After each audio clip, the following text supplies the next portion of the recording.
Silas, the novelist producer.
Representative of Standard Organization, please, can you please identify yourself?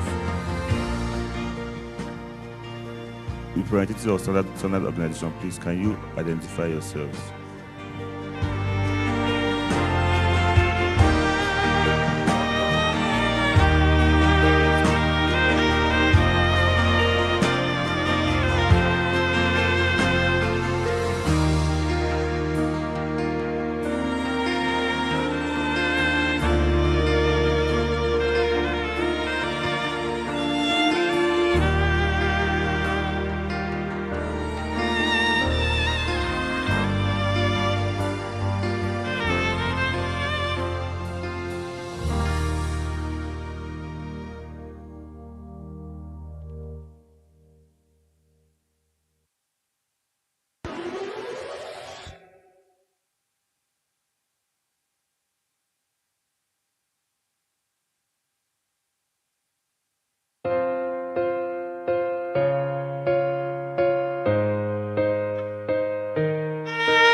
London. Another banger.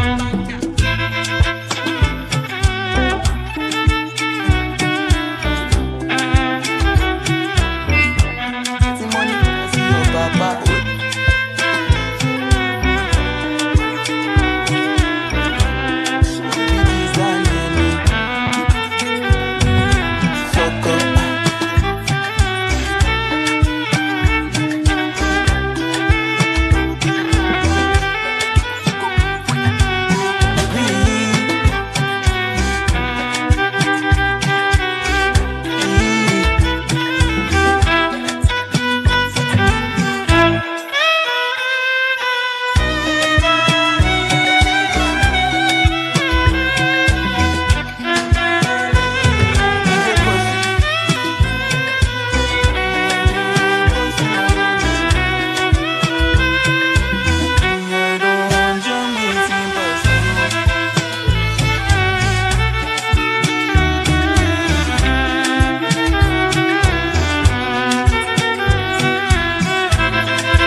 this is love.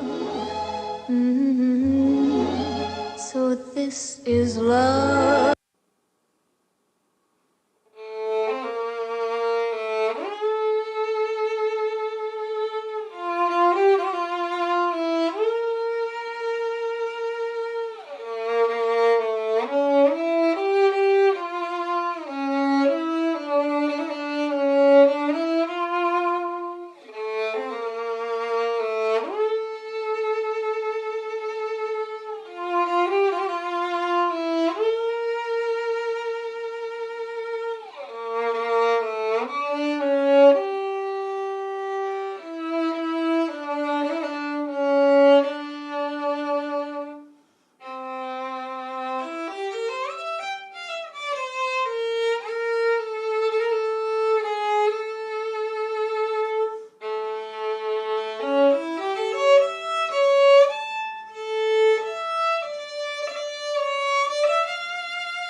Hello, distinguished ladies and gentlemen.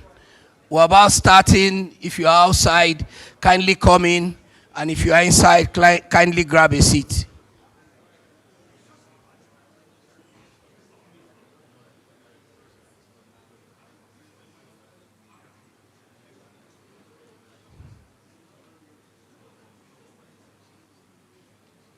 Distinguished ladies and gentlemen, may we all rise for the national anthem, please.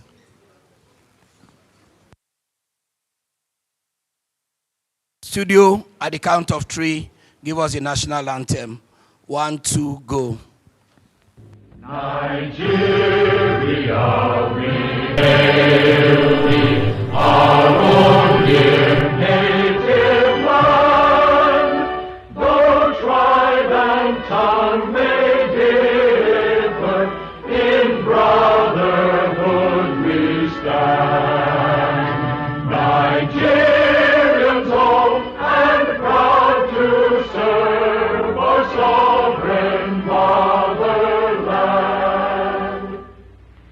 Our flag shall be a symbol that truth and justice reign. In peace or battle honored, and this we count as gain. To hang on to our children a banner without stain.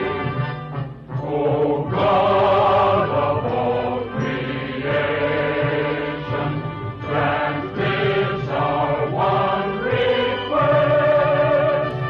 Help us to build a nation where no man is oppressed. And so with peace and plenty, Nigeria may be blessed. Thank you very much. You may be seated.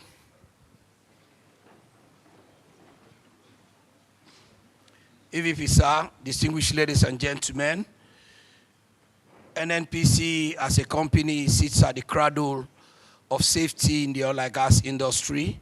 And as such, it is paramount when we have events like this to have a safety brief. On that note, may I invite the Quality Assurance Manager of Briggs Point Hotel, Ms. Loretta Akwashiki, to give us a safety brief. A round of applause for her. She come, please.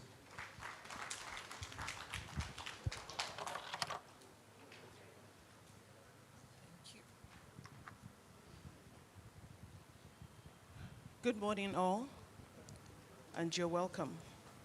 My name is Loretta. I'm here to take you through the safety brief because your safety is paramount to us.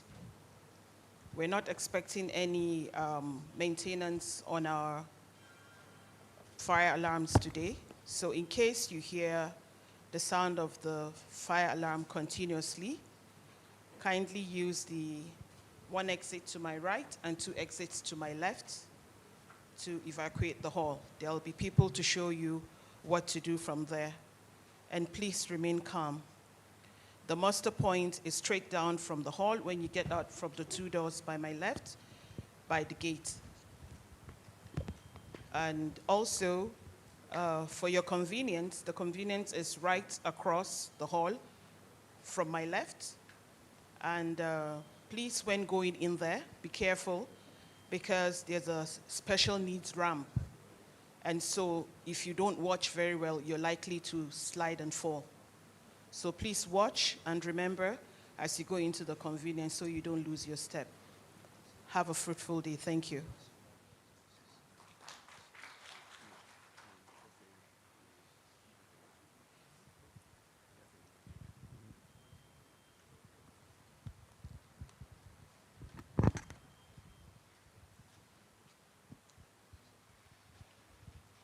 Thank you very much. She has told us that they are not expecting any drills today. So should the alarm bell go on, kindly treat it as real.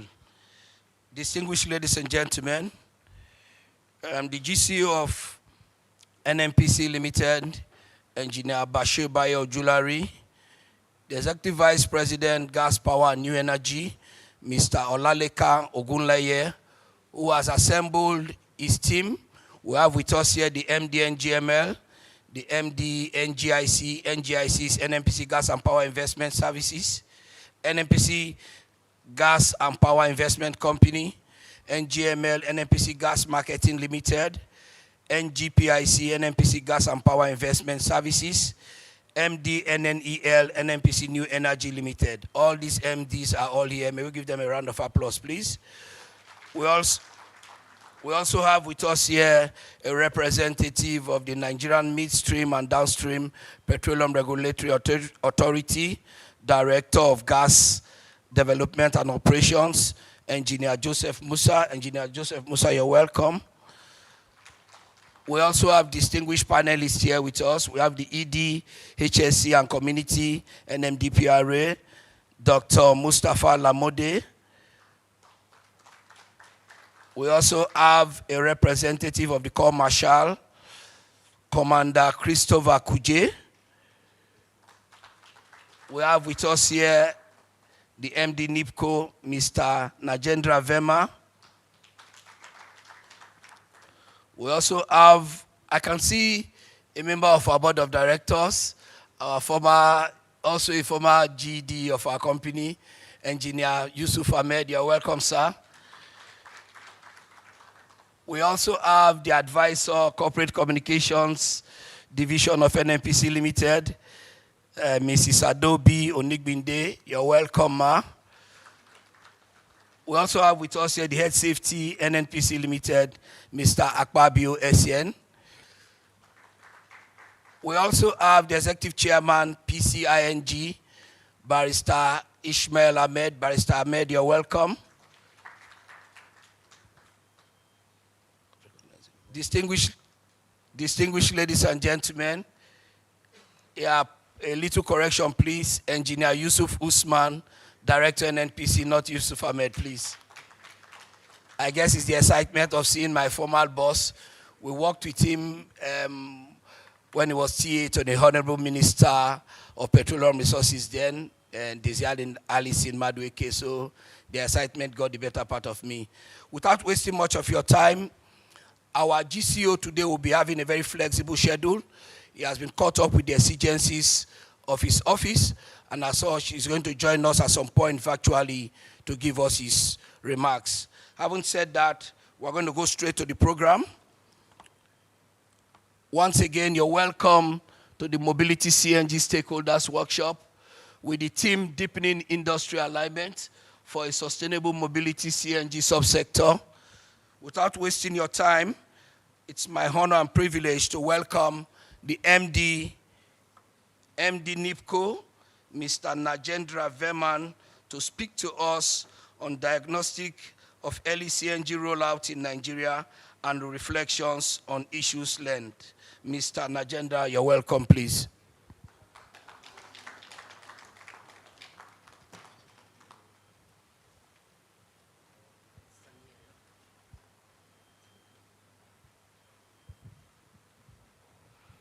Good morning, everyone.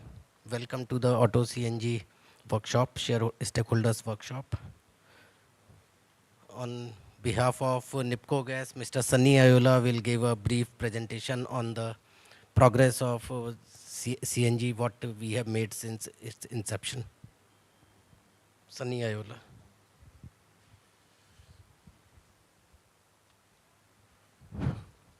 Good morning, everyone. My name is Ayola Sunday. I will be speaking on behalf of NIPCO with respect to diagnostic and earlier CNG rollout in Nigeria and reflections on the lessons learned. Okay.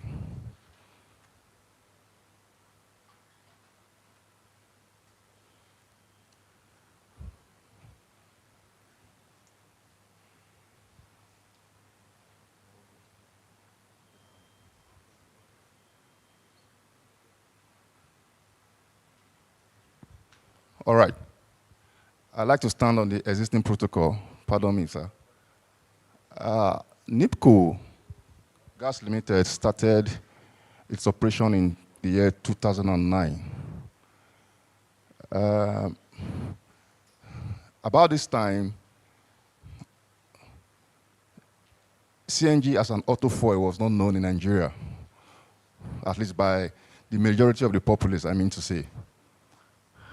And because of the highly subsidized fuel that we have in the country, the acceptability was so low, and it created a huge challenge for us. I think at about that time, petrol price was about 75 naira, as the case may be at that time.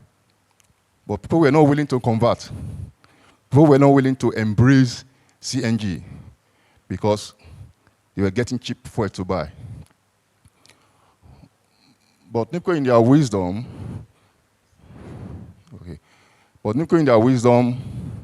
ventured into CNG, and we started rolling out CNG stations.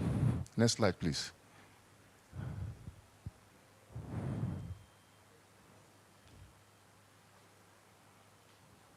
Yeah. So as you can see, NIPCO started its operations in 2009, and they were the only company to develop 6 online stations in one city. I mean the city of Benin. And pioneer in commercial autogas segment started. After Benin City project, they went to Ibafor. Meanwhile, while we were in Benin, NIPCO gave out 7,000 CNG kits to commercial vehicle users, free of charge, in order to encourage them to use CNG. At this point, many accepted it, and the business began. Then after the Benin project, we went ahead to Ibafor in 2014. And at this time, the talk with NNPC had already begun. NIPCO Gas started the CNG operations in Ajakuta, Kogi State in 2021, in view of expanding CNG footprint across Nigeria. But in 2023, after the famous policy comment by Mr. President, President Bola Ahmed Tinubu, when he said subsidy is gone, we all remember, there was an accelerated promotion of CNG gas, where NIPCO had partnered with NNPC in a joint venture to develop 35 CNG stations. NIPCO Gas presently has 23 stations in the state of Edo, Delta, Ogun, Kogi, Oyo, Akwa Ibom, and Abuja FCT. And as we speak, 6 more stations are in the pipeline to be commissioned before the end of this year, 2025. Presently, 5 CNG kit fitment workshops are developed in Benin City, Ibafor, Abuja, and Ibadan. NIPCO Gas has successfully converted over 10,000 vehicles since inception. Next slide, please. NIPCO Gas pioneered CNG development in 2009, remains a key contributor to the Presidential Initiative for promoting CNG. While the AKK pipeline plays a pivotal role in development of CNG infrastructure, connecting central and northern states of Nigeria, thereby facilitating creation of nationwide CNG corridor. So much was talked about the AKK pipeline yesterday, and we all know how pivotal this is to CNG development, taking CNG from down south up north Nigeria. Mother stations are served as a backbone of CNG business by supplying CNG to daughter and daughter booster stations, which are not in the vicinity of pipeline infrastructure. NIPCO Gas has strategically planned to achieve the milestone of making 29 CNG stations operational by the end of financial year 2025. NIPCO's vision aligns with the Presidential Initiative to deliver cleaner, safer, and most affordable fuel to all Nigerians. NNPC Gas Marketing Limited and NIPCO Gas has entered into a joint venture agreement for the development of 35 CNG stations across Nigeria. Among these 35, 32 booster stations and 3 mother stations are planned under the Auto CNG joint venture agreement. The mother stations are to be located at Ore, Lekki, Warri, and these stations are under various stages of construction as we speak. NIPCO Gas, under joint venture, had already commissioned 9 CNG stations, and 6 new stations are under construction and are expected to be commissioned by the end of this year, 2025. If you look at the map on screen, you can see the ones on red, the 9 stations that have been commissioned and are operational as we speak. We have the Kuba station, which is located in Abuja. We have the Tungamaji station, located in Abuja. We have the Mobi station, located in Abuja. We have the Angribi station, located in Lagos, the Mushin in Lagos, Apapa in Lagos, and Mandala, located in Abuja here. The ones in green are being operated by NIPCO. And we have the Oron, the Warri, the Benin City. Like I said before, we have about 6 of them in Benin, online CNG stations in Benin. We have in Ajakuta, we have in Abuja, we have in Uyo, we have in Ibadan, and we have in Okene. All these are stations that are already existing in the country as we speak, and they are fully operational. Next slide, please. On the screen is a typical diagram of an online CNG stations. For an online CNG stations, you require the gas supply, of course, the underground pipeline, all right, and the compressor,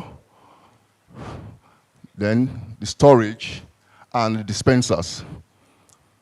For this station, there must be a pipeline connection to the compressor to be able to dispense gas to vehicles.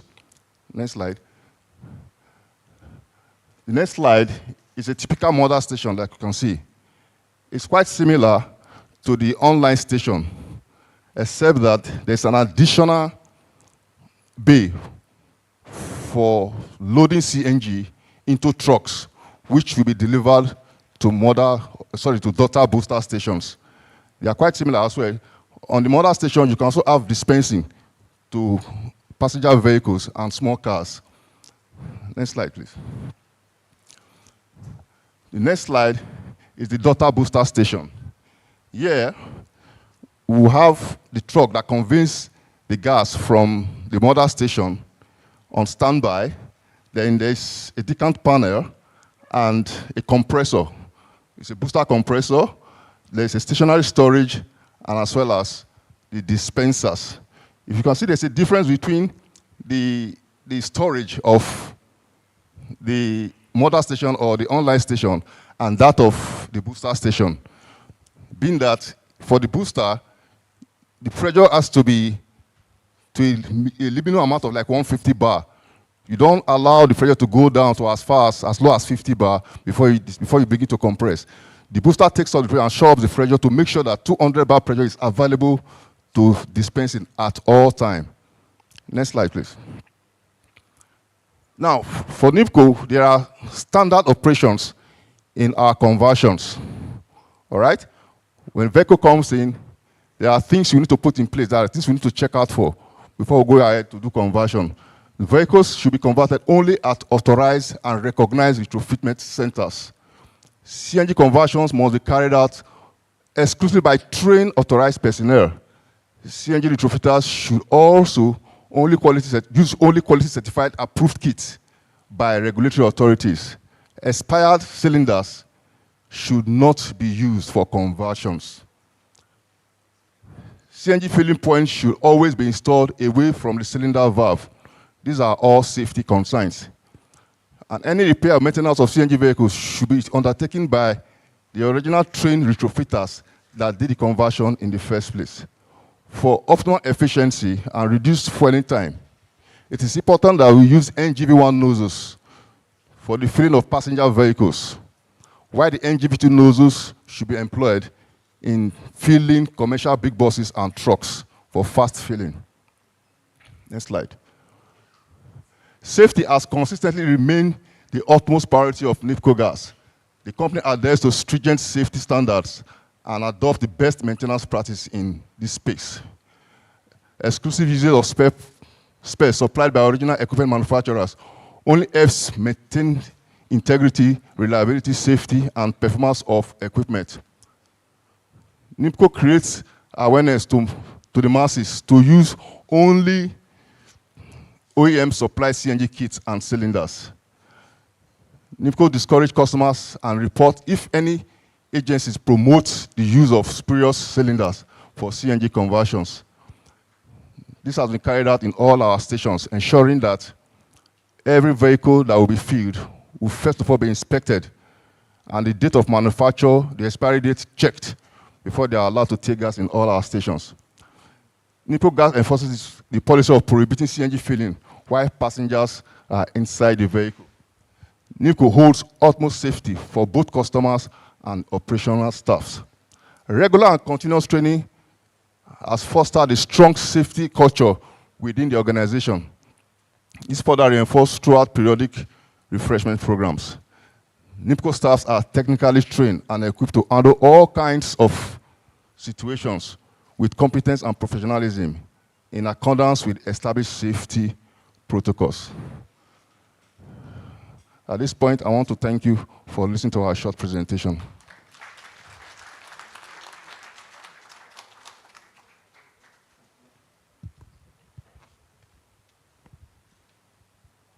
Distinguished ladies and gentlemen, I think NIPCO deserves another round of applause.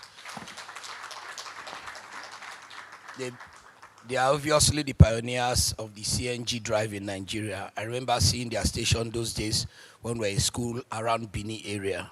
Thank you very much, NIPCO, for your initiative. Distinguished ladies and gentlemen, may I invite to speak to us. Okay. Distinguished ladies and gentlemen, have been overruled. We can now ask one or two questions, and the EVP want to take the first shot. Thank you. Thank you, Prince. Good morning, everyone, and thanks for coming out again. Thank you so very much, and we appreciate everyone coming. So thanks for this presentation. Excellent, and we acknowledge your pioneer status, and we thank you for staying the course and for the investment and commitment. So 3 things. The first is the insights on safety standard and the need to be stringent on conversions, and the guidance that you've given are very worth noting because of the criticality of safety. And we're going to have a panel discussion where we will continue this discussion. So one of the key takeaways from this session is for us to then drill down on enforcement, how to enforce the key safety guidelines for the CNG subsector. Because we know there were incidents last year, and we know this can be a major disabler for people switching. And so we need to proactively jump on this. So that's number one. The second comment I have is a major part of this presentation is for NIPCO to share with us the lessons learned. Because what is clear is that CNG didn't start 2 years ago.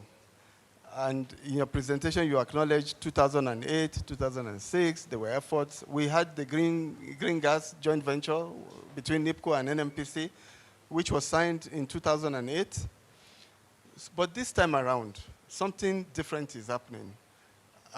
It's, in my view, one of the few instances where a government will initiate a program, a nationwide program, and you will see the private sector reacting, investing, and all that. And we don't take it for granted.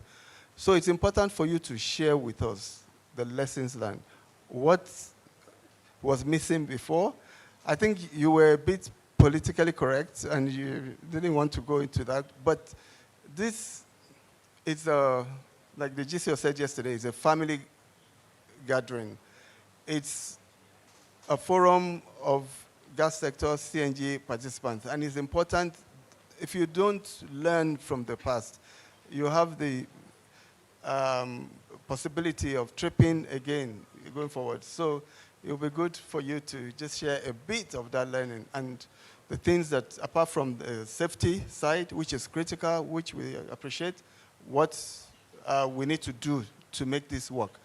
Because it can't rely on government alone. It's the private sector. It must be driven by the private sector, and that's why we're having this family discussion. Thank you. Thank you, sir. Thank you for the points raised. But first and foremost on the safety, like safety, what we say, what we have embedded in our system, it has to be practiced on daily basis. And we have to come to a risk-based approach on each and every activity once it is related to CNG. CNG is nothing but a compressed natural gas, and because of high pressure, we have to be very careful. So once it comes to safety, starts from the designing part, then designing, then equipment. We need to purchase equipment which are properly safety driven, like tested on the international standards. They have the past track record of the safety. Then its implementation or installation process. That process also needs to be very carefully, and if any risk assessment is required or a study needs to be carried out before installation on the station, construction of a station, that needs to be carried out. Once it comes to conversion like standard kits, first, cylinder is the most crucial part.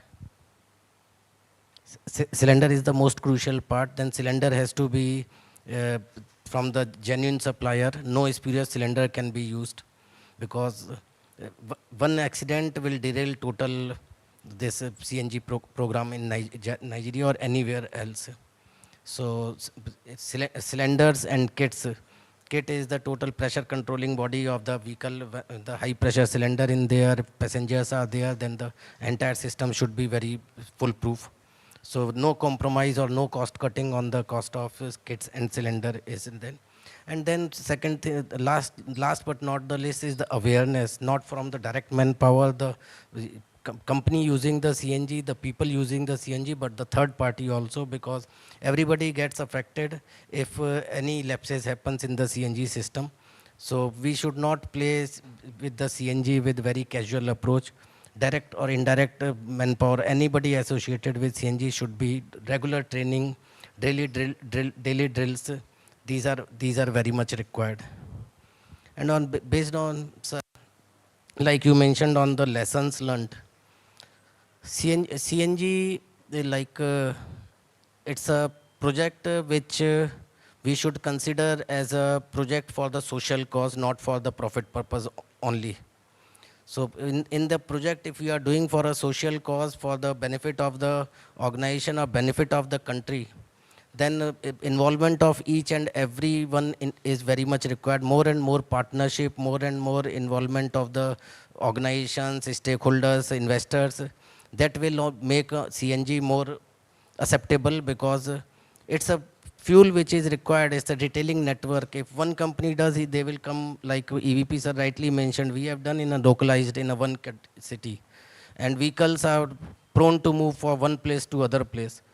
No single company can do this these kind of project in entire nation. Even Nigeria is a too big nation, but even in a small nation, no single company. So participation and involvement of more and more companies, more and more investors is very much required. Otherwise, if everybody will do on a localized way, again everybody will try, and then there are chances for failure, because as an owner of a vehicle, I like a fuel which I can get everywhere without waiting too long in the queue. Yes, there is a perennial problem. CNG, always there will be queue, because the CNG filling takes time. So that sometime we can adjust, but not if we have to spend 6 hours, 7 hours for getting a fuel filled. Then it means the acceptability level will go very down. So collaboration with everybody, partnership with everybody, involvement of more and more is what the lesson we can say we learned, that it has to be done on a national level. Otherwise, there are chances of failure in that. Hope I understood your query, sir.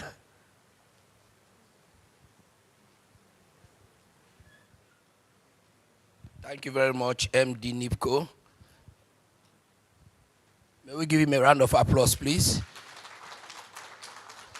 He said there should be collaboration and partnership across all levels so that there will be success Distinguished ladies and gentlemen, next we need to have the Chairman, Presidential Initiative on Compressed Natural Gas, to come speak to us on their contributions and plan for Mobility-CNG revolution in Nigeria. And it's my honor and privilege to invite Barrister Ishmael Ahmed, Chairman PCNGI, to speak to us on contributions and plan for Mobility-CNG revolution in Nigeria.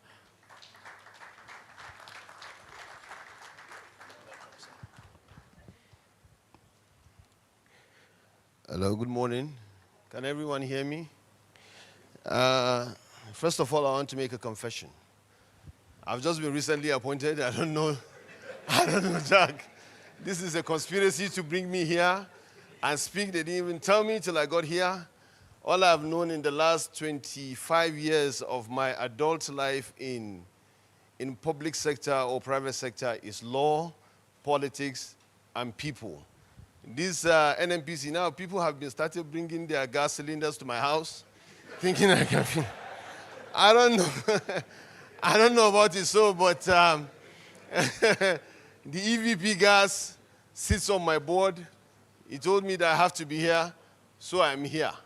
I would just say, so encourage me. I'm still learning. It's a learning curve for me. It's a learning curve for me, so I'm just going to say a few sentences, and then I'll call on one of my staff who has been doing this for the last 1.5 years. You can bombard her if you want, but not me. If you ask me questions I don't know, I'll just look at you and say, I'm not going to answer that question.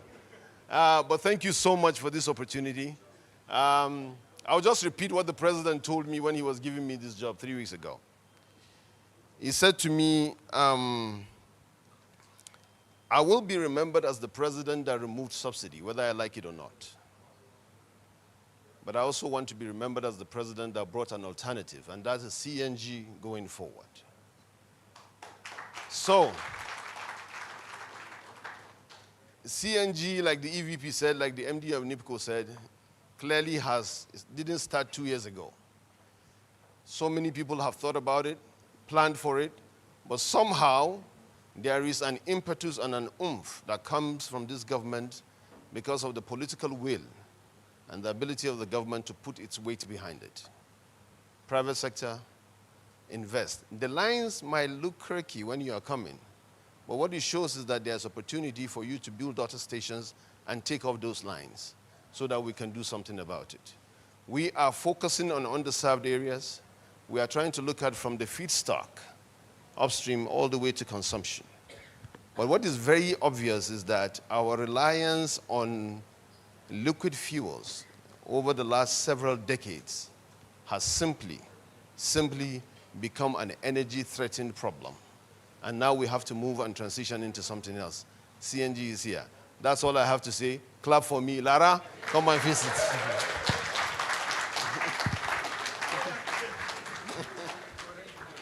Thank you very much, sir. Good morning, all. My name is Omolara Obileye. I will be delivering the presentation on the contribution and plan for Auto CNG revolution in Nigeria. Thank you. So, PCNG, we were given a mandate in October 2023, and the mandate was centered around three things. One, incentivize adoption of CNG as auto mobility fuel in Nigeria. Two will be the facilitation of investment around the CNG value chain in Nigeria. And the third one will be to regulate the CNG industry for growth and further expansion, also emphasizing on safety. I won't dwell too much because of the time, so that we don't bore everybody.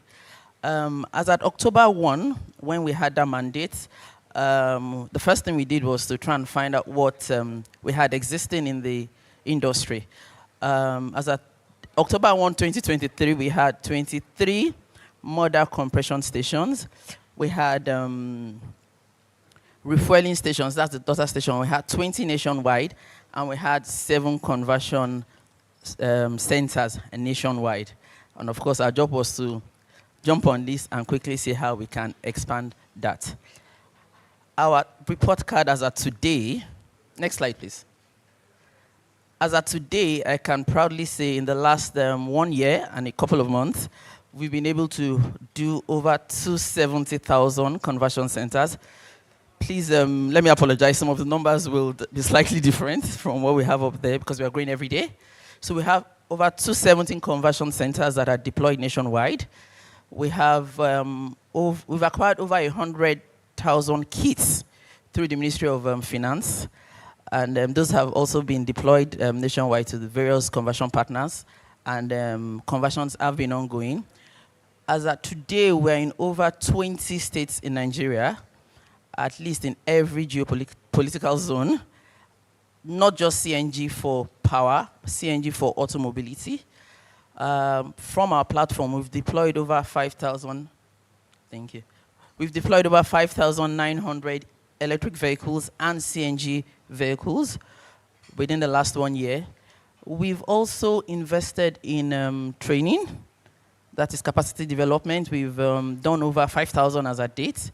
We've had new, CNG was a new technology, and in the last 1 year, we've been able to have 5,000 new technicians trained in the conversion and retrofitting of existing vehicles to CNG vehicles. For investment, we've been able to attract an investment of over $500 million in the CNG industry in Nigeria.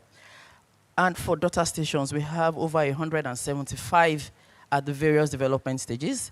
Working closely with the NMDPRA and NADDC, we've been able to identify those that have shown an interest as an applied for license to establish, those that have their license to operate, and those that are already inexistent.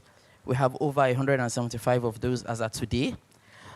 For the mother stations, we have over 65 new mother stations in the country at different development stages, from license to establish and those that are active and operational for today.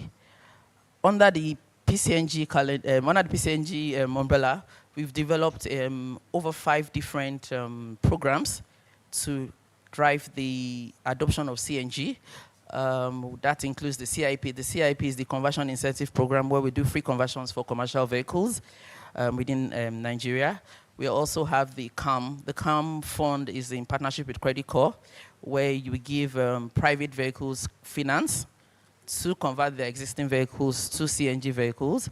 We also have fare reduction. That's in partnership with the transport unions, where we convert their vehicles and then they drop the fares around the different corridors that they apply. We have the refueling on lending, where we brought in a bit of infrastructure and partner with those that have experience in this, so that we can actually put our skin in the game for infrastructure development. The last but not the least that's on that program is our recently launched diesel retrofit program. That's the conversion of heavy-duty diesel trucks, and that move a lot of our goods across the country to start the conversion for those ones and reduce the cost of transport on the goods that they ferry.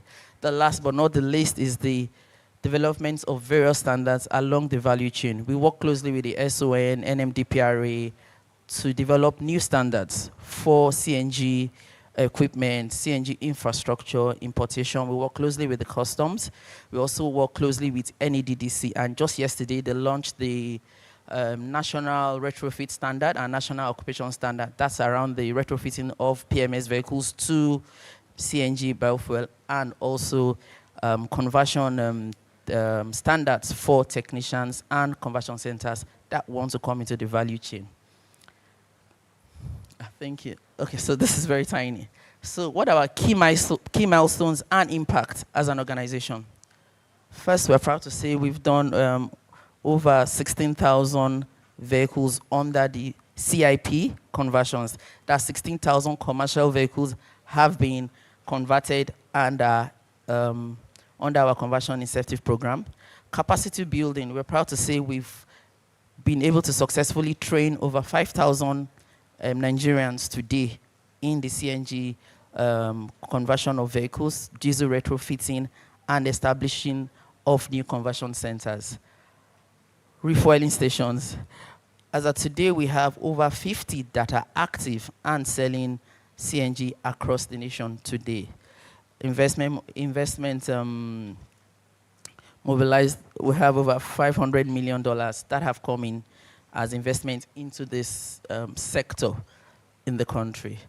Same thing with our standards, conversion center. But most importantly, I would like to draw our attention to the tax and import waivers. The president, in line with trying to make sure that this CNG adoption is something that is widely accepted, was magnanimous enough to give us a lot of waivers for CNG business. And we've been able to work closely with customs that I mentioned earlier to ensure that those that work or those that want to come into this value chain enjoy most of these waivers. So tax imports, tax waivers, and all other incentives around financing that will be discussed later in a panel within this program. Next slide, please. So, what are our plans going forward? We like to call them opportunities for those that are already existing in this industry or those that want to jump in. The plan for us as an organization is to, one, ensure that we have over 48 LCNG and LNG regasification infrastructure in Nigeria. Most important, so let me just explain. LCNG is for areas where we don't have existing pipeline infrastructure, so we need to send LCNG there, regasify it, and be able to dispense CNG. So we have a plan to ensure that we have over 48 of those that are existing so that we can have adequate supply of gas for converted vehicles and CNG vehicles. We intend to push this industry to have, at the very least, 2,322 CNG filling stations. So that figure is coming from the existing local governments. We're confident that we have about 3 in each local government. We should be able to satisfy the need, the demand for CNG nationwide. For infrastructure, for the virtual pipelines, our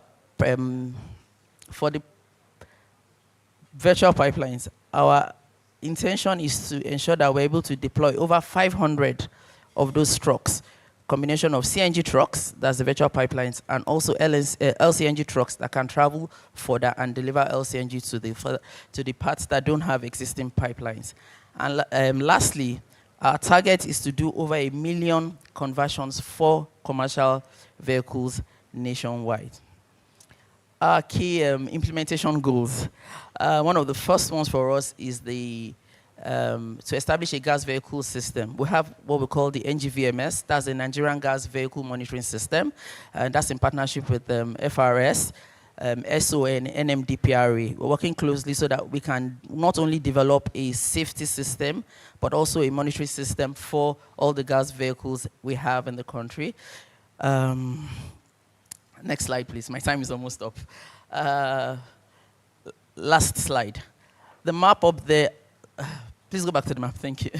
The map up there shows you the states that are CNG activated states, the ones in the darker green, and the one in the lighter green are states where we are currently establishing various CNG infrastructures presently. And the areas in gray have CNG activity, but they don't have CNG for automobility. So yes, we do have CNG in these states. It is to get infrastructures into that state. So I can confidently say, shortly, very soon, the entire states in the map will be green. Well, various shades of green, but it will be very green. Thank you very much.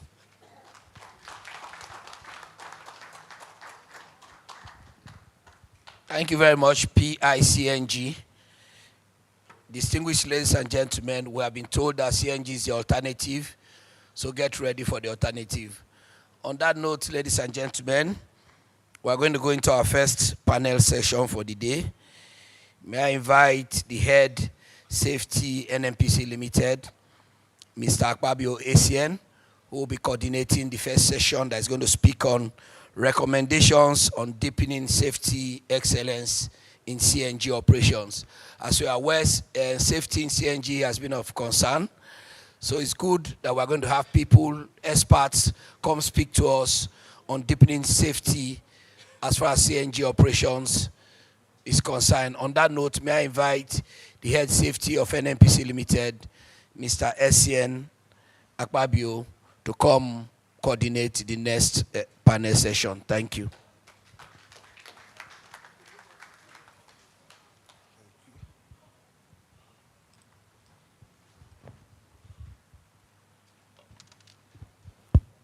Thank you. Good morning, and we are still in morning. And welcome to, yeah. Okay, I wanted to.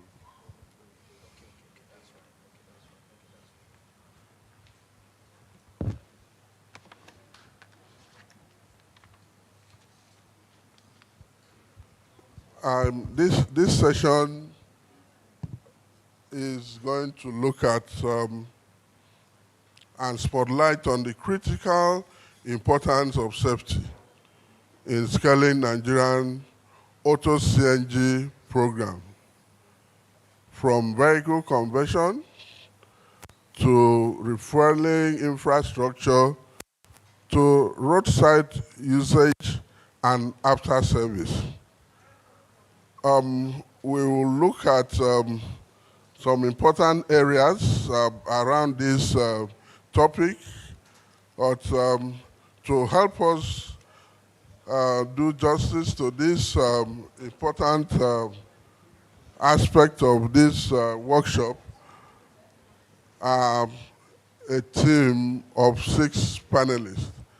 I'll call them up one after the other. Dr. Mustapha Lamode, the ED, HSC and Community, NMDPRL. Doctor.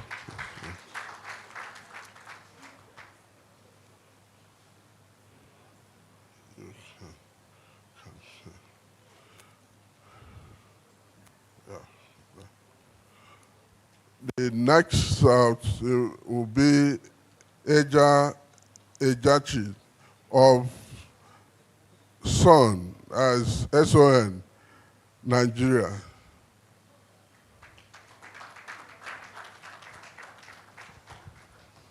We also have on the panel Philip Iana, representing NADDC.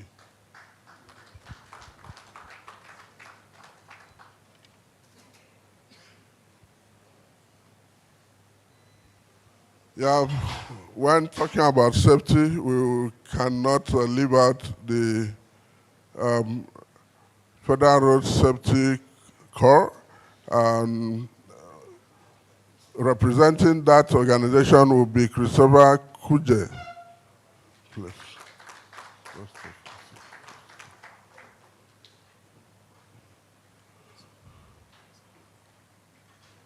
Also on the panel, again, we'll have the MD NIPCO, Nagendra Verma. Please.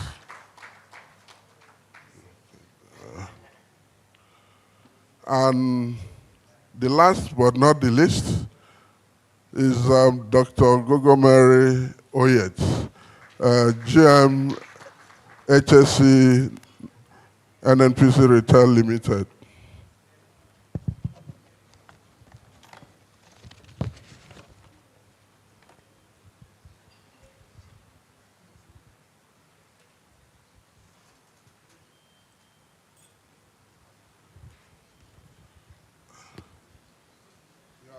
Colleagues in the safety industry and our regulators.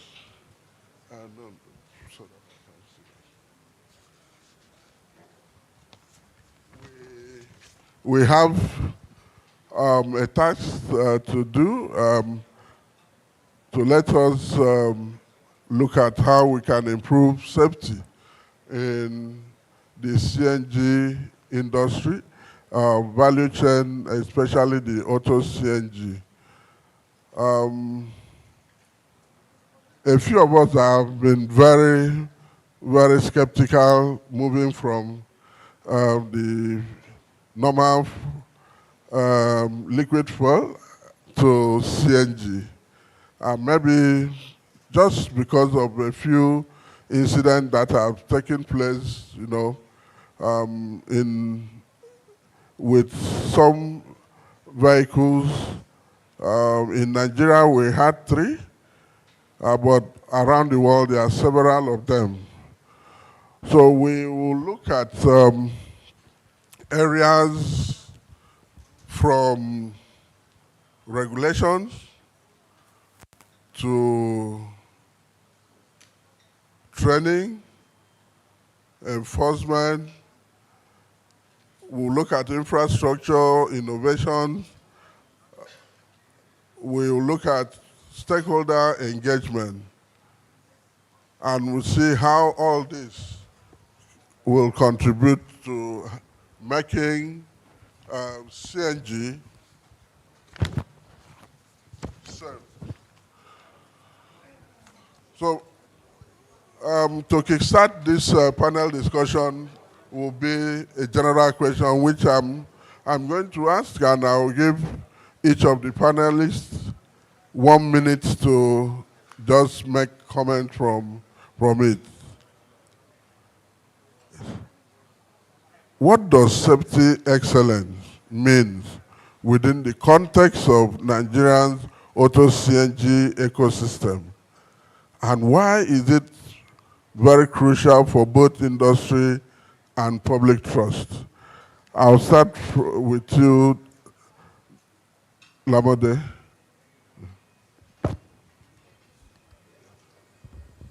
Can I just borrow? Okay, this is fine. Good morning. The EVP Gas and Power, NNPC, my brother, Executive Chairman, PCNGI, the Director on the board, other distinguished guests, ladies and gentlemen, good morning. So for us, and I think for Nigeria, safety excellence within the Auto CNG ecosystem represents a culture and practice that prevents any incident, accident, or even near misses, you know, which is through a robust governance structure, or a robust standards, operating standards, regulations, practices, but most importantly, I think, stakeholder accountability. So for us in the NMDPRA, which is the regulator within this subsector for technical and commercial operations, is very, very crucial because, you know, CNG is stored under high pressure, 200 to 250 bar.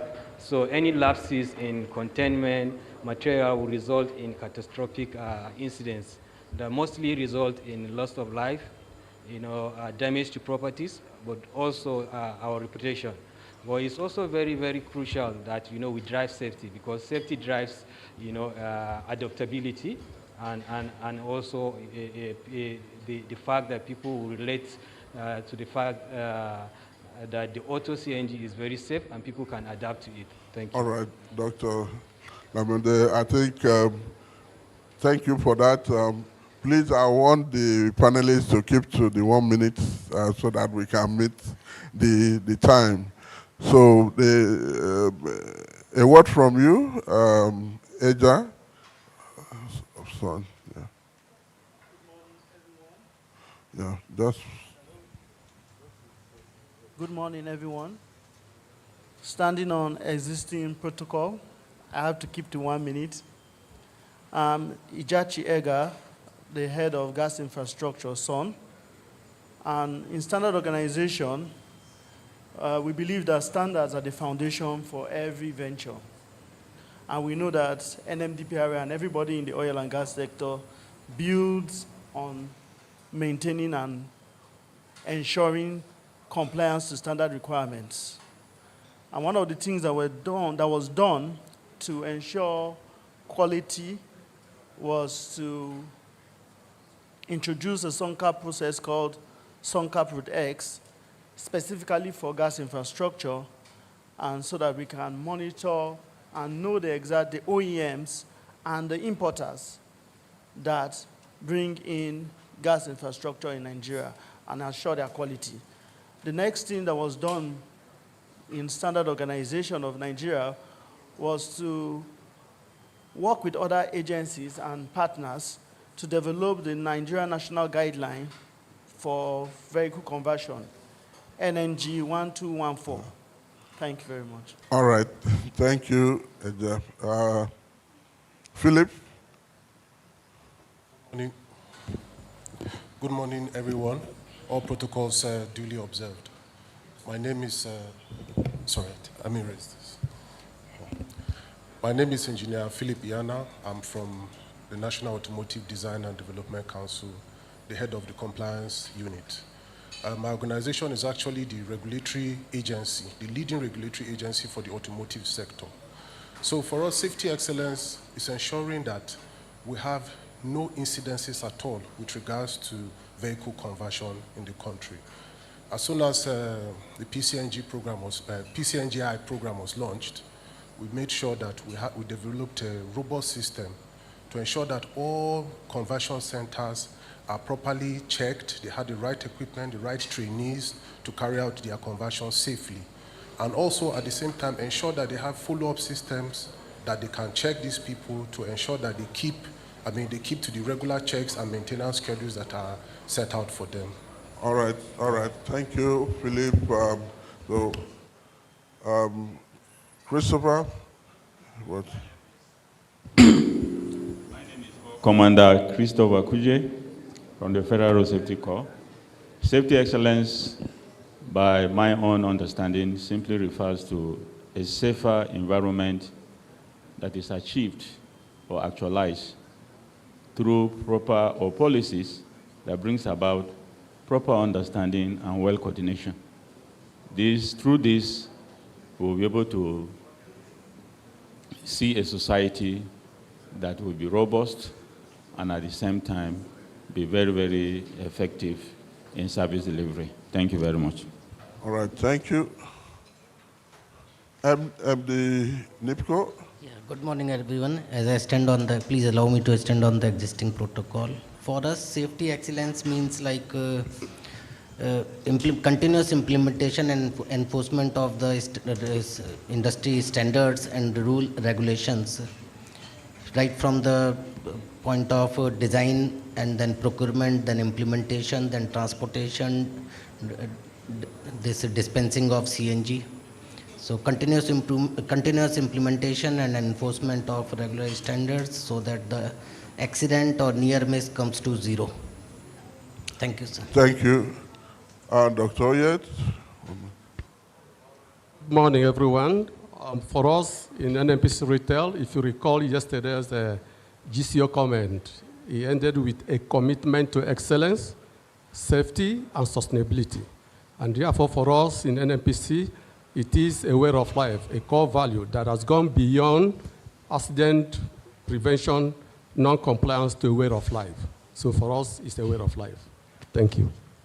Okay, so we'll quickly get back to you, Dr. Oyed, around the training, capacity building, and awareness.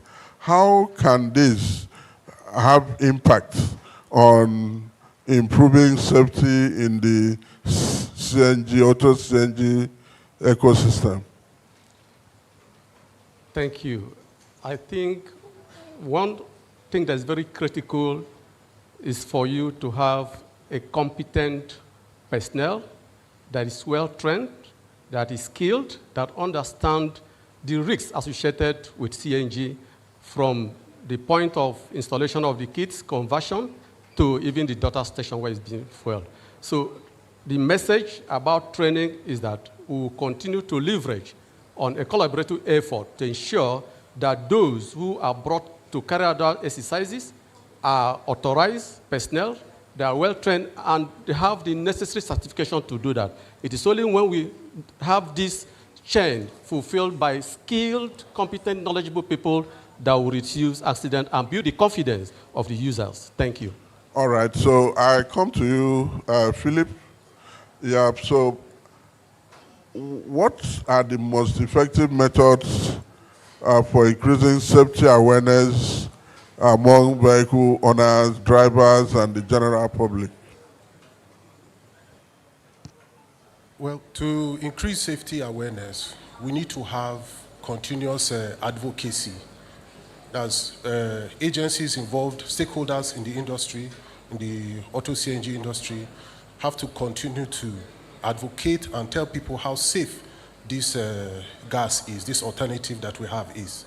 And in the council, we have gone ahead to develop guidelines for CNG retrofitting, as well as guidelines to ensure, to teach people and encourage people that CNG is a safe fuel, an alternative fuel.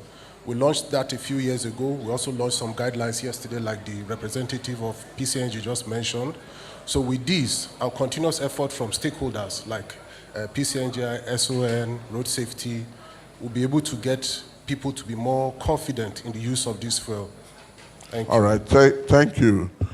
I come to you, the MD, NIPCO, on risk assessment, risk management, emergency response. You are an operator in this. So what are those things that you put in place to ensure safety? And how will you advise other Nigerians who are interested in it to progress? So before construction or before setup of a CNG station, risk assessment is very much required. So the station should be properly designed so that the gas area and non-gas area should be different. Then risk assessment to be done.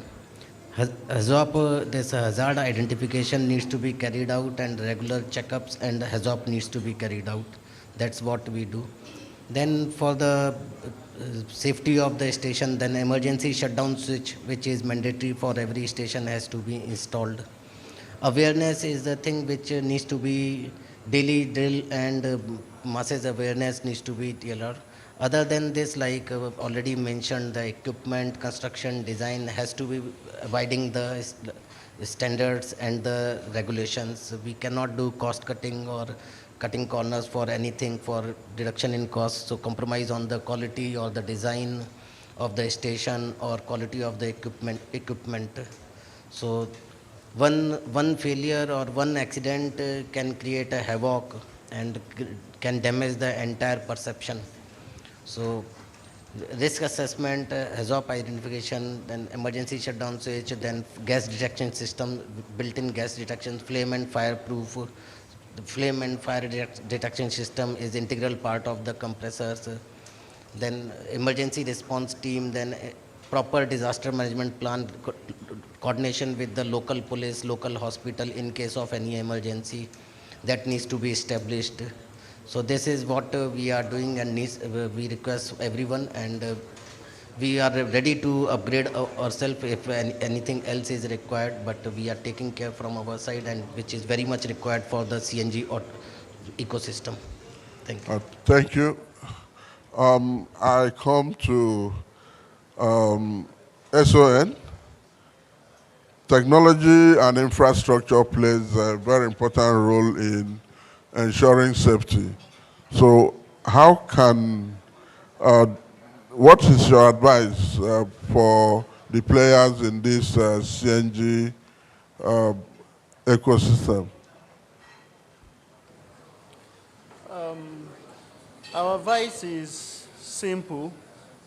PCNGI has taken the lead to ensure that technology and infrastructure is properly handled. One of the things they did from the very first time, from the word go, was to start talking about and building the NGML system. And they also brought together all key stakeholders, private, public, and government, and everybody had clear roles so that there is no overlay of functions, and we do not overburden Nigerians with over-regulation. The NGML system is a one-stop solution, and once it comes on board, every player in the industry can go there and see every infrastructure available in the CNG space. I think that's very critical. And it also ensures that every player in the industry can ensure her regulatory function is properly implemented. Thank you very much. All right, thank you, Dr. Lamode. Regulations and policy considerations are very important when it comes to enforcing safety. How is your agency helping to bring this to bear in the Auto CNG ecosystem? Thank you for that important question. So for us, what we see is isolated regulations and policies within different government agencies. So everything is kind of like fragmented. So there's a need for a unified approach. So we deal with licensing, from the processing to setting up your mother or daughter station. We have our clear licensing regime from license to establish, to construct and operate. And within those milestones, we have clear safety gates, that has to adhere to before you move to the next stage. So we need proper coordination. And importantly, we lack a unified national safety code for Auto CNG. We can draw experience from countries like Brazil, Iran, that have gone very far with this and come up with that. And even agencies like the International Organization for Standardization, the NNPC, these are all national codes, so that we can have a unified national code. Also, he talked about the NGVMS. NNPC is the driver of that. So in ensuring compliance, we also need inter-agency collaboration to make sure that we ensure compliance. Thank you. All right, thank you, Dr. Lamode. Christopher, please. I'm coming to you on stakeholder engagement. How do you think this will improve safety in the Auto CNG ecosystem? Stakeholder collaboration is very key and critical in the CNG policy we're talking about, because when you collaborate or stakeholders collaborate in any venture, it is easier for that venture to succeed, because it is not a one-man business. It's not you alone. You are dealing with so many sectors, so many people, and so because of that, when you engage these people, they will be able to tell you some gaps that you do not know. And the area that need to be streamlined, it can also be put into place. Like we in road safety, for instance, we said that enlightenment without enforcement is sheer entertainment. And we also believe that enforcement without enlightenment is nothing but drama. So because of all this, you can see the importance of stakeholders' engagement. So I think I'll raise my case here. Let me not take too much of your time. Thank you very much. All right. Thank you very much. We've learned something there. So let's quickly, we have just a little more than 2 minutes to look at the future outlook and recommendations. So what are the panelists' top recommendations for deepening safety excellence in the Auto CNG ecosystem over the next decade? I'll start with Dr. Oyet. For us in NNPC, we are currently driving what we call the Go Zero concept. And therefore, we urge every participant and collaborators to carry what we call the three-legged HSE commitment. The first leg is interest. All of us must be interested to achieve a positive HSE culture. The second leg is involvement. We must all be involved from the top down to the shop floor. The final leg is investment. For you to have a positive HSE culture and achieve safety all through the value chain, you must invest. And therefore, we need that commitment from management to invest in HSE. Thank you and God bless. All right, thank you. Dr. Lamode, in 10 seconds, just attempt that. Auto CNG is I've taken up my 10 seconds already. Auto CNG is the way forward, actually, and just to key into Mr. President's mandate, is green, is safe, is transition to, to the energy mix. We're talking about energy transition, so it's safe. But I think we need to continue to collaborate. The pilot NGVFPS has given us that push that digitalization is the way forward to ensure safety and also drive that public adaptability. All right. Thank you very much, sir. Dr. Damu. Philip? I would say more advocacy, so that people will get to know that we have a safe and efficient, clean fuel as an alternative. Thank you. All right. Representative of SON? SON would like us to pay more attention to our national guideline on auto conversion, NNG 1214. We should promote it, add value to it, and ensure that it gets the standard of being used as our national safety code. Thank you. Okay. MD NIPCO, we are living on borrowed time now. Yes, sir, I will be short. So Auto CNG is, yes, very well understood. It is a future for Nigeria, and we wish and we pray for that everyone will embrace Auto CNG. With the urge to everyone involved in the CNG ecosystem, please follow the regulations which are drafted, which are circulated by NMDPRA and the standards of the zone. And we all will be happy with using the Auto CNG, but one part as an implementer, what we have to train the direct and indirect manpower associated with Auto CNG. Continuous engagement with the community and the continuous training is very much required. Thank you. All right, thank you. And not the least, Christopher, in 10 seconds. Yes, my parting word is the way forward is for CNG to ensure that no stakeholder is undermined or overlooked.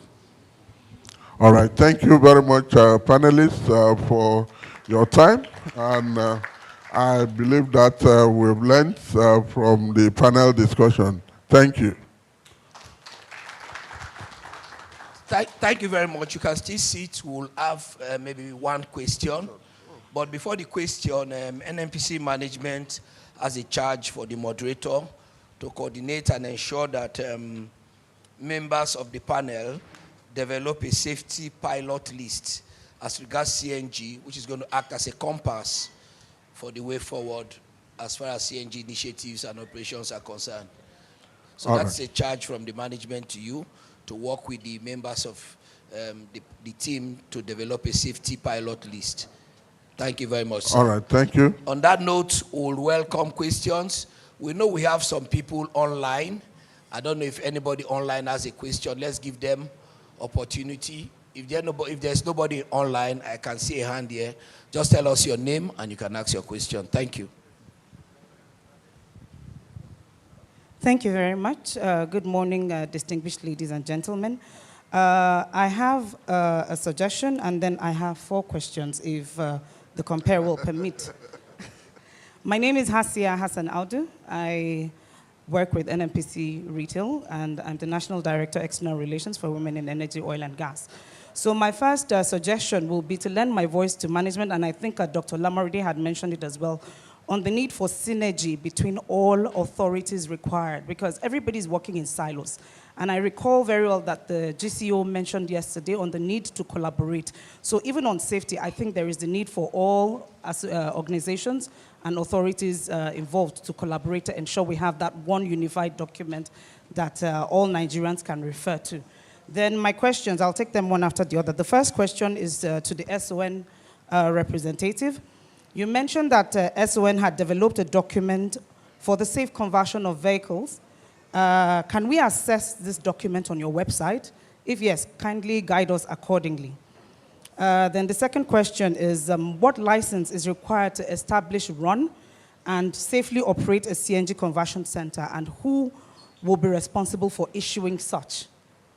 My third question is, which body is responsible for clamping down unauthorized CNG conversion centers, because we have a cluster of them developing around Nigeria now. So there is need for us to nip it in the bud while it already has started. And what is currently being done in this regard. And I don't know which authority to ask that, and that's why I'm leaving it open, so whichever authority is responsible can kindly take it up. And then my last but not the least question, I think this is directed to the PCNGI team. What are your plans in ensuring gender inclusivity in the Presidential CNG Initiative for the prosperity of all Nigerians in line with Sustainable Development Goal 05? Thank you very much. Thank you, thank you. So we'll take it from the first question, which was, I think, to Son. Yeah, please, go ahead. So our website is www.library.son.gov.ng. www.library.son.gov.ng. So once you just visit the website, you see all the standards there. Library.son.gov.ng. Library.son.gov.ng. Thank you. Okay, the second question was who clamped down on those who are having illegal CNG conversion stations? Okay, Philip. So you actually asked two questions that will be directed to me. Yeah. First, you asked who is responsible for issuing CNG conversion license, right? And the next one was who is clamping down on unauthorized CNG conversion centers. So, like I said, my agency is the leading agency for the automotive industry, and we are the ones that are giving out licenses for CNG conversion centers. In order to register, the process is almost fully automated because you have to register online, cng.nadc.gov.ng. That's the website. You go there, you create an account, cng.nadc.gov.ng. So when you go on the website, you create a profile, you go through the registration process. When your application is submitted, we vet to ensure that you have all the requirements, required trainees. You have to have people who were, sorry, not trainees. You have to have technicians who were trained by accredited training centers. And you have to have the right equipment, you have to have the right space, and in the right place. So that is some of the criteria, okay? Then, when that is done, a team from my office would go and inspect the facility to be sure that it's not just bogus claims you have uploaded for us to see. We go, we check it, we make sure everything is fine, then we give you a go. Then we observed, like you rightly mentioned, that there are some CNG centers spread across that may not have the right personnel. And once you are not registered with us, you are a bogus conversion center. If we find you, you are closed down. We report you to the necessary authorities. We even take legal action as where necessary because you are going against the law. You are supposed to register. We check. We make sure you are okay before you start. Do I answer your question? Okay. Okay, do you have a way of people now reporting such centers to you? Yes. When you come to our website, the phone number is there. I can't get it off my head right now, but there's an email that's complaints@nadc.gov.ng. I mean contact, sorry, not complaints, contact. You send that, you send an email, or you call the phone number, we can reach out. You can reach out to, we can get your information and see what we do from there. Okay. Yes. All right. The last is for, all right, including women, inclusivity of, yeah.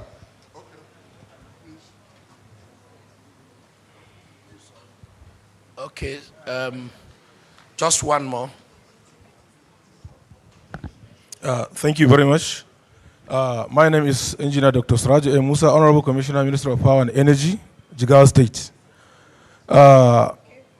Actually, regarding this CNG conversion issue, I know long ago, early 2023, that was immediately after the commission of the Presidential Initiative on CNG, Jigawa State made an attempt on how we can implement such technology, and we reached out to all the stakeholders. But I'm sorry, we didn't come to NADDC.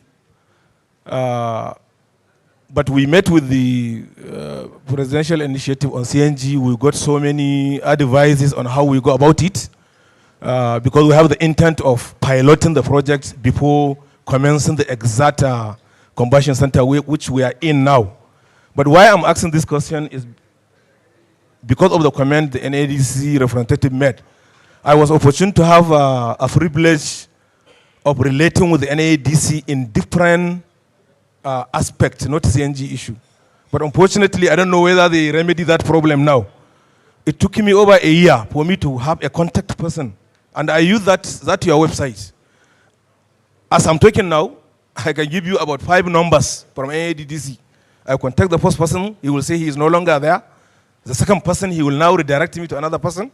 It took me for more than a year before I can be able to achieve what I wanted to achieve, but on a different case, not on CNG. So I don't know whether this same approach still exists in NADDC, because this is the first time, as far as I'm concerned, hearing about CNG regulatory section in the NADDC. And like I said, we are long ago been in the process, contacting all the relevant agencies. They can testify to that because some of them are here. So I don't know whether that protocol is still there. Thank you. Let's distinguished ladies and gentlemen, let's make our questions or comment sharp and concise. We are pressed for time so that we can achieve as much as possible. On that note, comments, then you have a group photographs and you can go to your respective seats. Yeah, any response to his?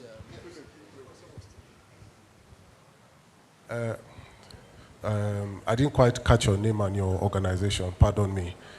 I'm sorry for your experience. Okay, from Jigawa State. So I'm sorry for your experience, but I can assure you that that is no longer the case. So whatever complaints you have, just channel it. We make sure that we check that email every single day. So if there's any issue, you can just send it and we'll make sure that it's handled properly. I assure you. Thank you. Okay, maybe you have to see Philip after the panel session. Or Philip should see him. Yes.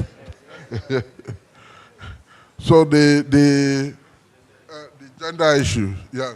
She's waiting for your answer.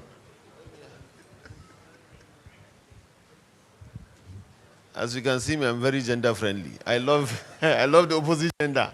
That's why I got out of the stage and brought Lara, but we are taking this very seriously. But I think I don't know what you're talking about, I don't know what you have seen.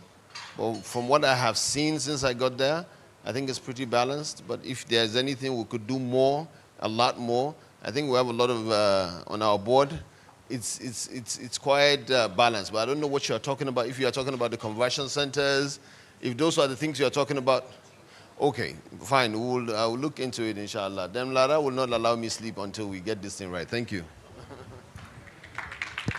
Thank you very much. So, the photograph, then? Yes, photographer, group photograph, please.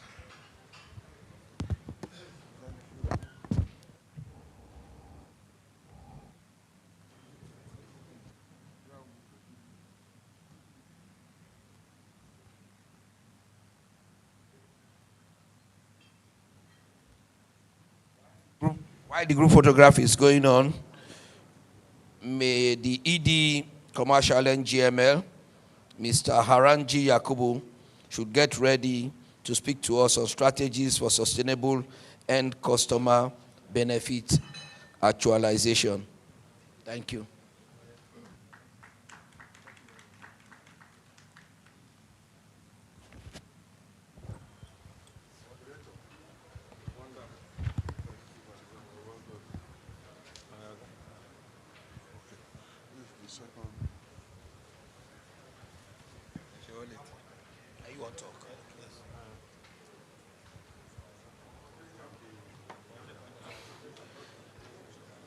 EVP, sir, distinguished ladies and gentlemen, permit me to recognize in our presence the SBA to the GCO NNPC Limited, Mr. Lawal Musa.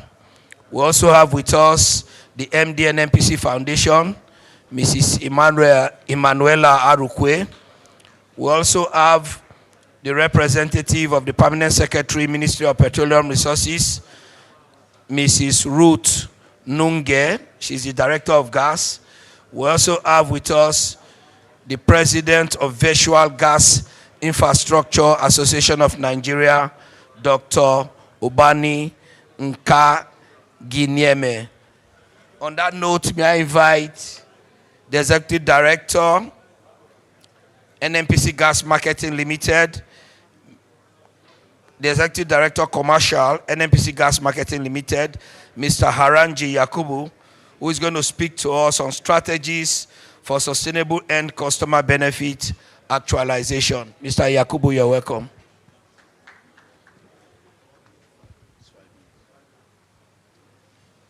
Good morning, distinguished ladies and gentlemen. This is actually a joint presentation between NGML and NRL, and the ED B2B from NRL is online. So Lillian, if you can hear me, can you say hi to the audience before we can continue? Thank you. Lillian.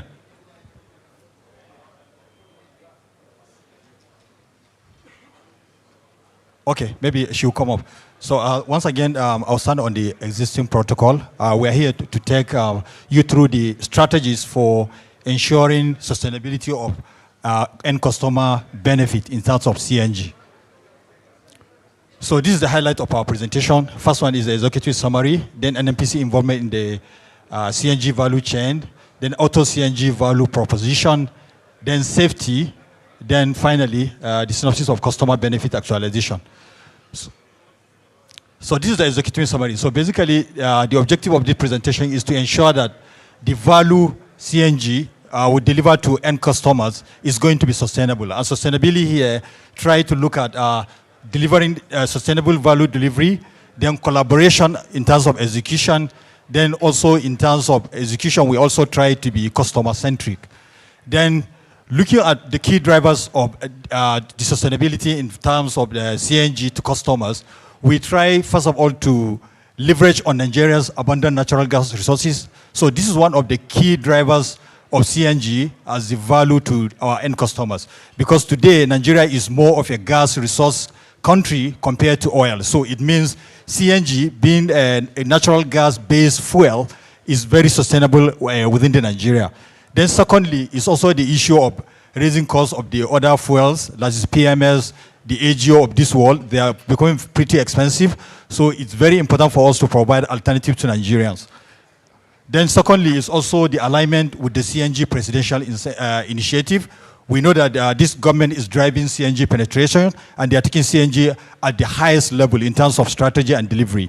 Then finally, it's also the Nigeria's commitment to carbon reduction, which is one of the key drivers of this particular sustainability execution.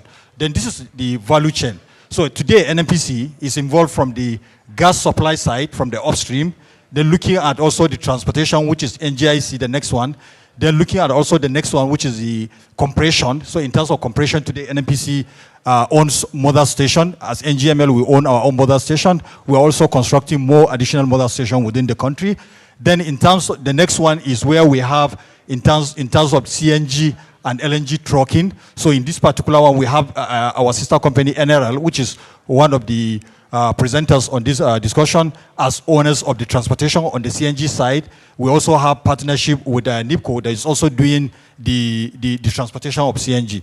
Then the next one on the value chain is looking at the dispensing side, which is looking at the mother station, daughter stations, where you can dispense CNG into vehicles. Then finally is the commercial utilization. So CNG can also be used beyond the transportation. It can also be used for power, for industries.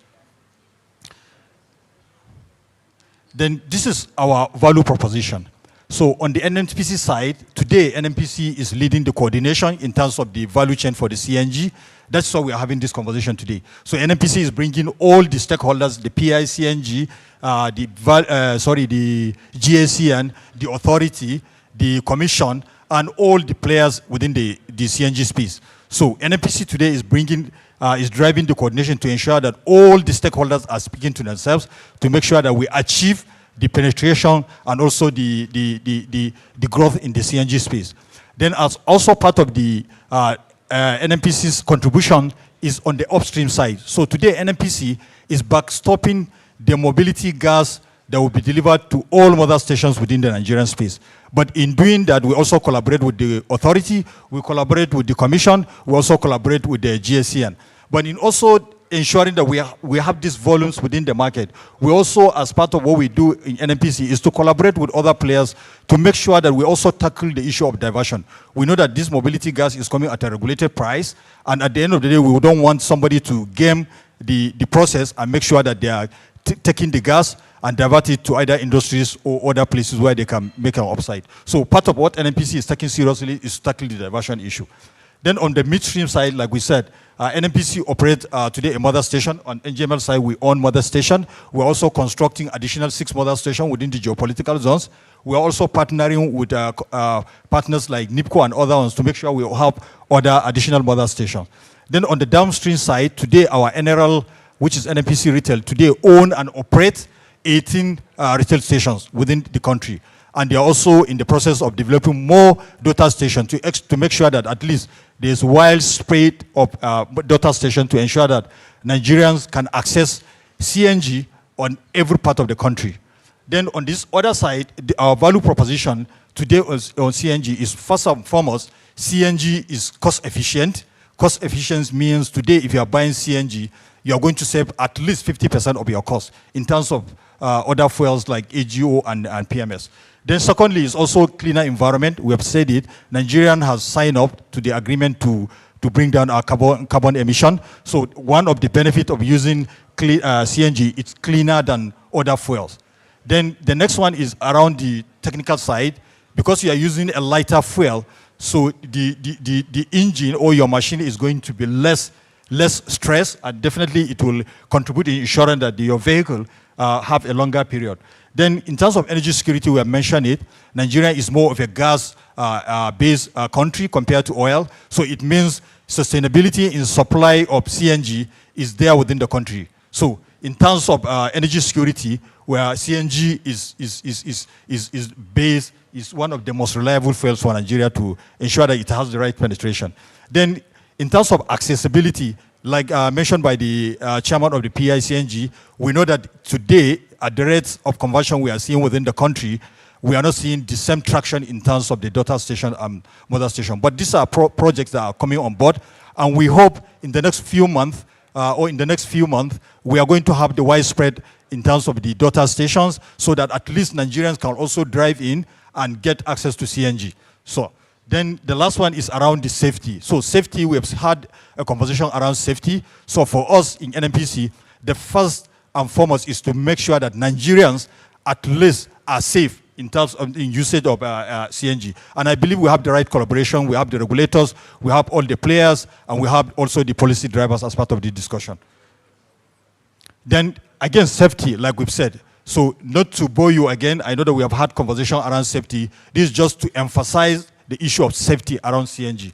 Because part of the challenges we observe in Nigeria is anytime we have a new technology, there are concerns around the safety. So safety is taken seriously, and as part of what we are doing, I had one of the panelists mention the issue of the the National Gas Vehicle Monitoring System. We believe that with that and other collaborations, the safety issue will be addressed within the industry. Then finally, I think the last slide, I'll call on Lillian. EDB2B, if you can hear me, can you just take this last slide and give us a wrap-up? Thank you. Okay. Good morning, everybody. I hope you can hear me. My name is Lillian Ikoko. And thank you, Haranji, for the succinct presentation so far. EDB2B. Oh, okay. We can't hear her. Sorry. Volume. Hello? Can you hear me now? Volume, Ibrahim. me now?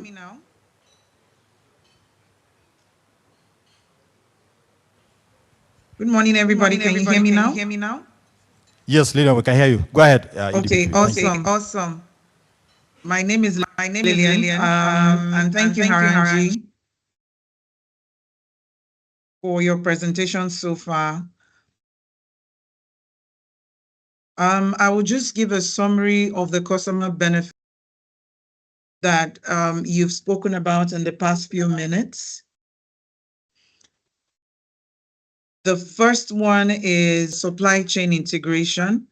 I think from yesterday on to today, when we spoke about AKK pipeline yesterday, it's very clear that NNPC as a company is fully integrated in the chain to deliver CNG to end consumers, from the upstream where the gas is being produced, all the way to the midstream, and of course downstream where we actually touch points with the customers, NRL through the retail sites and truck stops, and NGML with direct relationship with the GBIs. Indeed, it's very clear that NNPC is delivering value across the entire chain. So that value would continue to go to the customers as we continue to improve and increase our investments in CNG infrastructure. Haranji did mention earlier about the affordability of gas.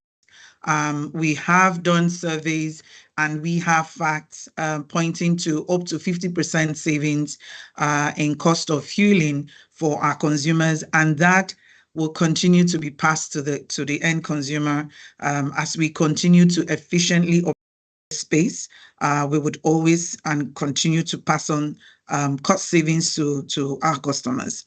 CNG infrastructure, like I mentioned before, we are across the length and breadth of this space, from up to mother stations and daughter stations, including the trucks, because one of the learnings we've seen in the past few months in deploying our own daughter stations is that without the CNG trucks, it's almost impossible to be able to supply your customer requirements. So one of the things that NNPC Retail had done is not just to deploy daughter booster sites, but to make significant investments in trucks. As long as the country continues to use virtual pipelines for architecture for the daughter booster sites, you will not be able to efficiently do the deliveries or satisfy customer requirement at the forecourt if you do not invest in cascades. So we are doing that and would continue to deepen whatever we have today. For awareness and education, it's a continuous effort. We do have social media. We are working with different groups to make sure that the conversation around campaigns, either through promotions or education, continues to happen. And that ties into the next safety assurance. One thing we also want to assure our customers is if you are at an NNPC site, retail site, whatever product you're there to buy, you are completely covered and you will be served in the safest manner required for a CNG dispensing. Collaboration for success. You cannot work in this industry without collaborating with all relevant stakeholders. Of course, starting with NMDPRA, making sure that the sites that you want to deploy CNG daughter booster site to meet all the requirements to ensure safety for the consumers as well as safety for the operators. PCNGI, GACN, road safety, the list goes on and on as it should, and we'll continue to maintain these partnerships and collaborate with them to ensure that we do what we do safely. And I can end this summary without speaking about what the key success factors have been. And this is extending our appreciation to the government of this country for the policies and fiscal support that have seen incentives supporting investments, not just on the infrastructure end, but also in the pricing. The mobility pricing of CNG has been of huge benefit for penetration space. All the tax holidays, indeed, they are major success factors. Partnerships are something that we do space. As we all know, CNG deployment, the infrastructure is quite expensive. Partnerships is the way to go to keep scaling this. In PCNG's presentation, they did say they were looking towards having up to 3,000 daughter booster sites across Nigeria. And you can't do that without public and private partnerships. So I encourage everyone to keep doing that. Even us at NNPC is still the way to go for us. Infrastructure deployment, some presentation will come shortly.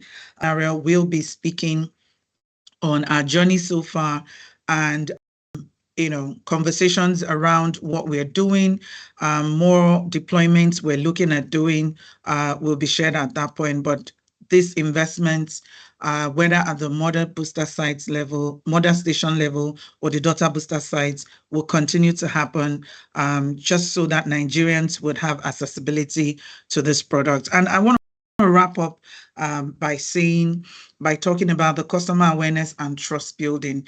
In the past, around CNG, safety was the major misinformation that went around that we had to work so hard to dispel. But as we have more people converting, the major threat to this expansion is no longer safety, but accessibility. And I say this out of experience. The queues to access CNG, they are too long. And the misconception now is that if you switch to CNG, a long time at the retail side. I think it was the MD of NIPCO that said something about that earlier this morning. And I just want to reinforce that. We all need to work together to start to deploy these daughter booster sites to make it more accessible to Nigerians. They should have similar experience as they have when they want to buy petrol. Because if we sustain the queues by not investing enough, what you see is people then defaulting back to petrol and the other alternatives as against continuing with CNG. It's better for environment in terms of sustainability, is at a better cost, and it's the energy transition plan of not just an NNPC, but also for the government. And with this, thank you. And I hope we did share some key information here today. Thank you.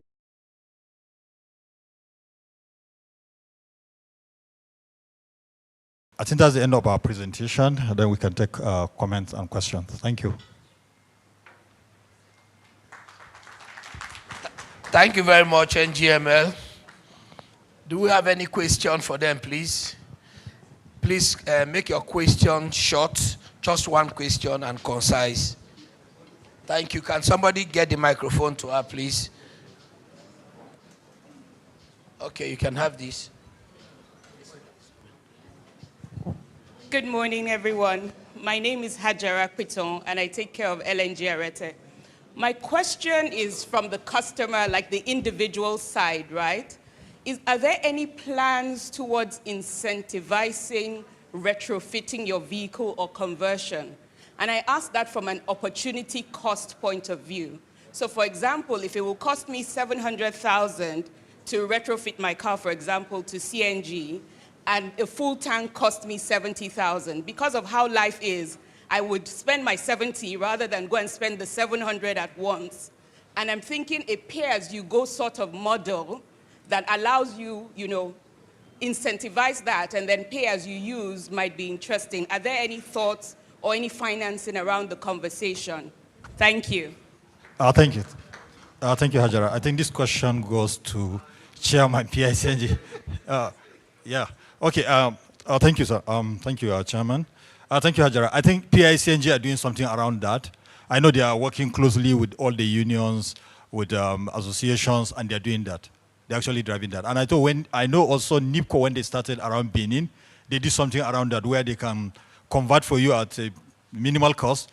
Then as you are refueling from their dispensing stations, they get their monies back. So there's something around that happening. Yeah, thank you. Thank you. A round of applause for NGML, please. EVP, sir, distinguished ladies and gentlemen, in line with NNPC's HSC culture, can we have a 1-minute stretch break? Just stand up and stretch your body for 1 minute. We'll be sitting for over an hour. As that is going on, may I also ask that Mr. Adedamola Adigun of NEPL should get ready as the moderator of the next panel session. Mr. Adedamola Adigun, Deputy Manager Commercial, NNPC Exploration and Production Limited, kindly come and moderate the next session. Mr. Ademola Adigun. Mr. Ademola Adigun will be moderating the section on gas availability, assurance, and benefits to CNG availability. Mr. Ademola Adigun, are you in the building? While that is going on, while we are waiting for Mr. Adedamola, let me recognize the former Group Executive Director, Gas and Power of NNPC Limited, Mr. Seidu, Engineer Seidu Mohammed, who just came into the building.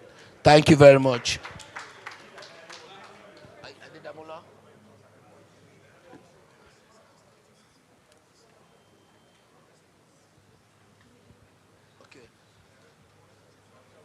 Distinguished ladies and gentlemen, as you all know, we are pressed for time.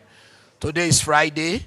We want to respect the Juma time for our Muslim brothers.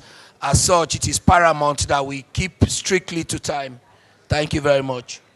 All right. Good morning, sirs and mas. While we're on a stretch break,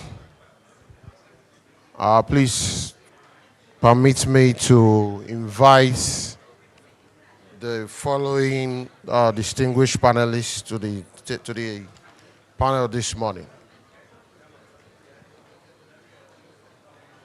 All right.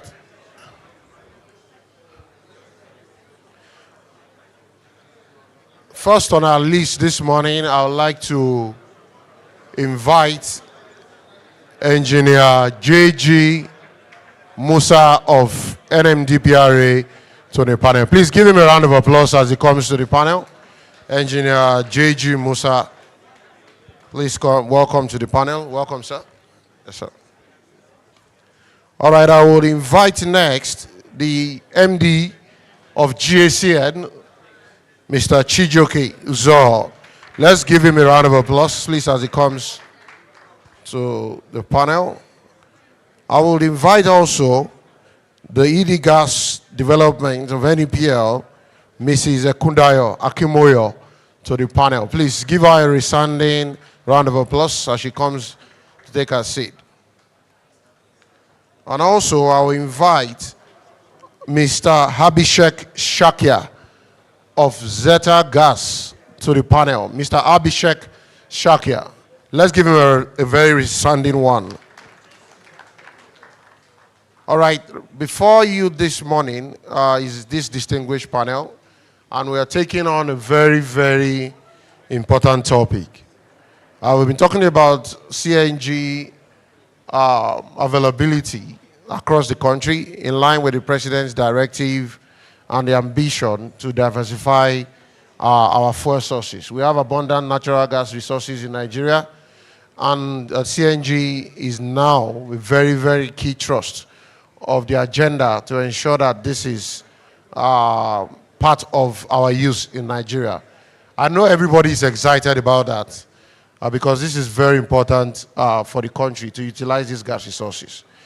And just like, I can't remember who said it, I think it was the EVP that said it yesterday, that other countries in the gas exporting countries forum are asking Nigeria, how are you driving this mini LNG, CNG transformation? And Nigeria is taking the lead now in the world when it comes to CNG. But there's still a long way to go.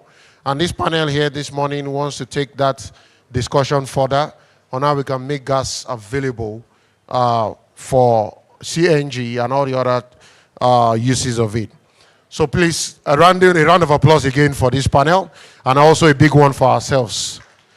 Thank you. Now my first question this morning, it will go to the MD of GSCN, and we want to even assess we need to have an overview of gas availability for CNG in Nigeria. What was it before, 2 years ago? What's it like today? And what should they actually be for the country? So, Mr. Chijoke, this question will go to you. Just share with us, what's it like, gas availability for CNG, especially Auto CNG in Nigeria today? Thank you, Damola, and good day, good morning, everyone. Good morning, AVP. To take that question, I will straddle it into two separate segments. One will be demand, access to gas supply, and then supply itself. In terms of demand today, validated gas demand for Mobility-CNG, we are seeing upwards of about 20 million scf of gas. However, we know that demand itself is within about 40 to 60 million scf expected demand for 2025. We expect that demand to grow more than double, more than triple by 2027 as new investment come into the market in terms of infrastructure. Today, there are probably plus or minus about 10 model stations operational. So the validated demand is pivoted from those available infrastructure. But we know that as demand starts to grow, to meet the 1 million expected converted vehicles by 2027, that's base load for gas supply will expand.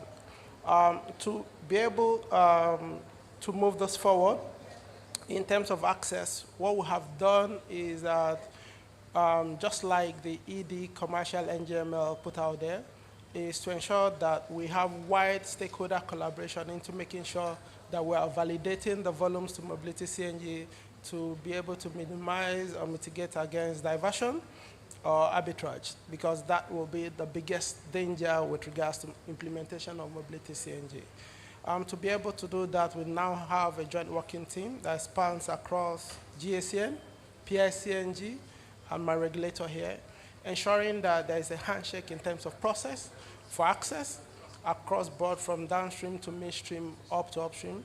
That will also better provide confidence for both the downstream investors and the upstream suppliers to be able to contribute to this scheme. With regards to supply, like I've mentioned earlier, our projections are that for 2025, the base load demand for Mobility-CNG will be about 40-50 million scf. 2026 will be about 700, and we believe that the base load will exceed that by 2027. We have gotten that alignment with NEPRAC, NMDPRA, and we are together advocating and incentivizing upstream to put volumes into the market to backstop the demand we see for Mobility-CNG. Good news is that we signed the first dedicated Mobility-CNG gas supply last year. We have gone also forward to operationalize that. The agreement was between NEPL, NNPC, NGML, and ourselves. And the idea was that NNPC needed to be forward in terms of providing leadership with regards to gas access for Mobility-CNG. That also has formed the benchmark or the base load supply to underpin the existing vehicles that today are requesting for gas, while we then build up on that. We are galvanizing momentum with the respective suppliers so as to ensure that we're bringing into the portfolio. For us, we see it as a portfolio supply where all the suppliers will give in their own quota towards making sure that Mobility-CNG is a positive one. So we're galvanizing that interest and engagement, making sure that we're flowing more gas into that portfolio to be able to meet the demand for Mobility-CNG. Thank you. Thank you so much, MDJCN. I think you made very valid points, right? If you look at the volume of gas actually that Auto CNG needs and the impact, it's geometric, right? The amount of volume needed and then the impact on the country, the gap is so wide. You need, as of today, we need like 20 million SCOF, and we're already seeing from all the testimonials of how much impact it's having on drivers, on vehicles, on emissions. So this is important. And you also made a very important point, right? Companies, upstream producers need to be able to pitch in their own part of it because the volume is not big that much compared to the large volumes we have. And so now the question is to Engineer Musa, what are the regulatory provisions, right, that from your place as NMDPRA that targets gas availability for Auto CNG? Thank you very much. I bring you greetings from my Authority Chief Executive. One of the key regulatory provisions, like we all know, is that the PIA has made provisions for domestic gas requirement, which is a program that we do at the end of the year, normally November or December. We gather all the players, especially the consumers, to identify volumes required from their operations. And like we heard yesterday from NUPRC, they have to be justifiable volumes. So when we gather these volumes, we articulate them and we transmit them to NUPRC for them to allocate to the producers volumes that they should bring into the domestic market as obligation compared to their total reserve. So normally this program, we do it as a workshop. And so if you are here and you are a CNG player and your plant needs gas, please make sure you go to our website and target that workshop. Because in that workshop, you'll be able to give your volumes required. And if we are able to capture your volumes, then we transmit it to NUPRC for them to make the gas available as domestic obligation. Apart from that also, daily we monitor the gas that is being transported on the network. And so we see all the players, we see what they do, we see where these gas are going. And like MD GSCN said, we actually try to guard because we know in the portfolio of the regulated price, the CNG price is the lowest. So if we make requests for CNG and that volume is made available, we want to make sure that that volume goes to the CNG players. So we monitor daily to see where these volumes are going. And so these are some of the things that we do to ensure gas is available to CNG players that we have been able to capture for the year. So if you don't come for that workshop and your volumes are not captured and you're not giving, please don't complain. Thank you very much. Thank you so much, Engineer. And I think you've made a good point. The MDJCN made a point earlier about the challenge of arbitrage, right? And you're saying that both JCN and the regulator is aware of this. What other challenges do you think upstream suppliers face in supplying this gas for Auto CNG? Thank you. Good morning, everyone. Good morning. I mean, I don't think there's really any challenge. I think for the upstream players, what we need to start to do, which is what we are doing in NEPL, is a portfolio mix strategy, an approach. We have, and it's actually quite interesting, I can't remember who said it yesterday, that they were very impressed when they entered the Uber, and the Uber guy mentioned how much take-home comes back to him. About 10,000 naira is what the guy is recouping back from actually converting from petrol to CNG. So there's clearly a benefit, social benefit to the country, economic benefit and empowerment to the population and to the people. And so if upstream providers start looking at we want security, we want to be able to supply. It's almost part of our social responsibility. The government has mandated that a certain amount of volume must be developed from the gas to supply the domestic market for economic empowerment. So really, the issue is around how do we galvanize the suppliers? How do we encourage the suppliers? There's a number, we talked a lot about this yesterday, a number of incentives that the federal government has given. So it's not more about challenges. I think it's more about all of us coming together as a force and seeing it as a responsibility. Looking at it in terms of what other benefits are we going to get as suppliers? Looking at our portfolio of supply, so we want to supply the gas-based industries, we want to supply the commercial sector, which obviously would give us more value. We want to supply Auto CNG, we want to do LPG. We talk a lot about LPG in terms of extracting the value from the entire value chain. So, I mean, what we see in NEPL is how do we come together and start to look at our supply sources. And we're doing some. I mean, we're working with Seplat to build a model station that's going to supply CNG. We're working with Sterling also on one of our asset acreages that's also looking at about 20-25 million scoff of gas for supplying Auto CNG.